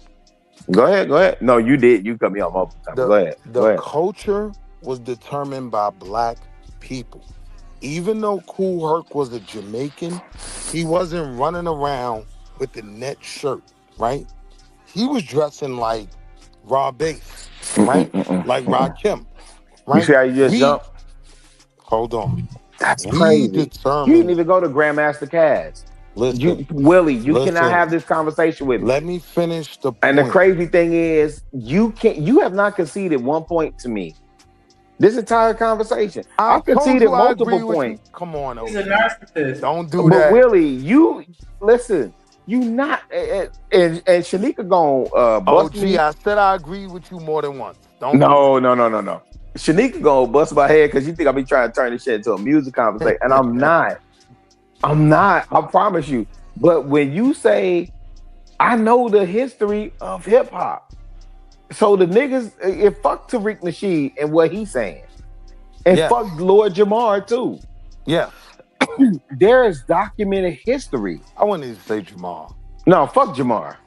He's on the right side of the hip hop conversation. No, he is not. No, he is not. And he was instrumental in building hip hop. Man, shout out to Brand Nubian, but I fuck with Pooba way more. Okay? Me too. Okay, so now when I say on this hip hop shit, even if you say, I ain't gonna accept you, nigga, you from Chicago, what the fuck you know? I'm just telling you, I am well versed in this shit, fam. Let me put it to you this way. Yes, sir. Right? I always make the argument that Fat Joe was the first Eminem of hip hop. It was understood that there's a market that's not being served. Those so full Puerto of shit. Ricans, let me finish. Those Puerto Ricans were not as impactful in hip hop. Who are the beat nuts? Who was Psycho Les and Juju? They were virtually irrelevant Puerto Oh Ricans. my gosh. Then why in the fuck did they sue Jennifer Lopez for stealing their beat? You so full of shit. Wall Street, ran hip hop. I'm going on mute, Run gun butt, DMC Nika. is the reason why you took the shoestrings out your Adidas. That's a fact. Now you right. Now you talking my language. It wasn't. Thank you. Now you talking my language. Yes, sir. We determined the culture. They acquiesced to our culture, and they were instrumental in helping us build it. No. Who was the first? Who was the first B-boy? Who are the B-boys? If you a B-boy, I don't know that you a B-boy. Crazy Legs. What ethnicity is Crazy Puerto Legs? Rican. Oh. Now you didn't name a black man. Now, wait. Wait. Who is Ken Swift? Wait, who is Ken Swift? Is Ken Swift Puerto Rican? All the breakdancers that we still know about are predominantly the pioneers are. Here's the point. Correct. Okay. Here's the point. Okay. Now here's the point. When you look at what defined hip hop, and when you look at what's left of hip hop, it became all about. I'm talking culture. DJ. Let me finish. The culture became all about the DJ and the rapper. No, sir. About. Let me finish. I can't. Not about breakdance. Right? No, I can't because you're talking about commercial. But go ahead, Nika. I know you got some. Wait, no, don't try to pass it off. Let me respond. And no, that's commercial. You can't do that to me because I know the culture. Rilla. Yeah, that's Rilla. I'm saying even today, hip hop is defined by rap, not breakdance. Right? No, it is not. So yes. Wait, let me finish. Hey, Wall Street. On, what was just featured in the Olympics? What was just featured in the Olympics? Breakdancing. That dumbass girl doing that shit. Right, Ray Gun. See how this nigga try and play me? No, you gonna go there. Oh my God. You cut me off. I'm saying that does not define hip hop. Breakdance in the Olympics was goofy, right? I'm saying No, the people breakdance. that were doing it were goofy. I'm saying Correct, because breakdance. Red Bull they had some shit going on for years. Go ahead, I'm Wall saying Street. breakdance. The one caveat Oh in my hip hop gosh. that can be given to Puerto Ricans, it is no longer. I ain't gonna say it's not valid at all, but hip This is hop is crazy. Kendrick Lamar. Hip hop, What? right, is Dr. Dre. Hip hop What? is Grandmaster Flash. Wait, Hip wait, wait, hop, wait, wait. the lasting remnants, Oh my gosh. the most impactful What is remnants hip of. hop? Wait, Let wait. me What is hip finish. hop, Wall Street? And I'm trying to say it. Okay. I'm literally trying to say it. Okay. Hip hop today is rap. It is not breakdance, right? Hip hop today is Lil Uzi Vert. It's Kendrick Lamar. It's Crazy. J. Cole. It is not no Japanese breakdancers, because that's the people who are breakdancing right now, right? Yes, I agree. That element of hip hop was more influenced by another group, right? But what became hip hop from, and I hate to bring them up, Africa Bambaataa, Planet Rock, to Grand Nubian and everybody else, that was black. That this culture was determined by us, right? Because even in the breakdance realm, there were black people there, but Fat Joe was the Eminem. Who is He was the first Turbo? Eminem. Who is Ozone? Who is Lee? This is crazy work to me. Can I get my last words in? Yes, please. This is crazy work. Run. Hey, I ain't running run, nothing, man. This is actually Willie. You just confirmed, and shout out to Gun Butt Nika and y'all just come. You know, you continually confirm what I need to do, what I need to do on my channel, right? And so please let me just tell the audience what hip hop is. And I'm gonna be there to support and challenge. No, I love I'ma that. be Yeah, there. yeah, that's a fact. Shout out to you, Walter, Willie. But there's 4 elements to hip hop. Some people will argue 5. I knew he was about to say that shit. 5. There's 4 elements to hip hop. Some people will argue 5. KRS One primarily, but I disagree with the 5th element. Nonetheless, there's b-boying, there's MCing, there's DJing, and there's graffiti artists. If y'all would please go look at the early documentaries. Can you tell them the 5th? Yeah, the 5th element is knowledge. And that comes from, really the 5% of nation of the gods and earths. So I won't disagree with that because Willie don't even disagree. No, but Willie, even when the first things I say in the chat is peace to the gods, because I honor what the nation of the gods and earths did for me in terms of pursuit of knowledge and stuff. A black religion. That's a fact. All of that is true.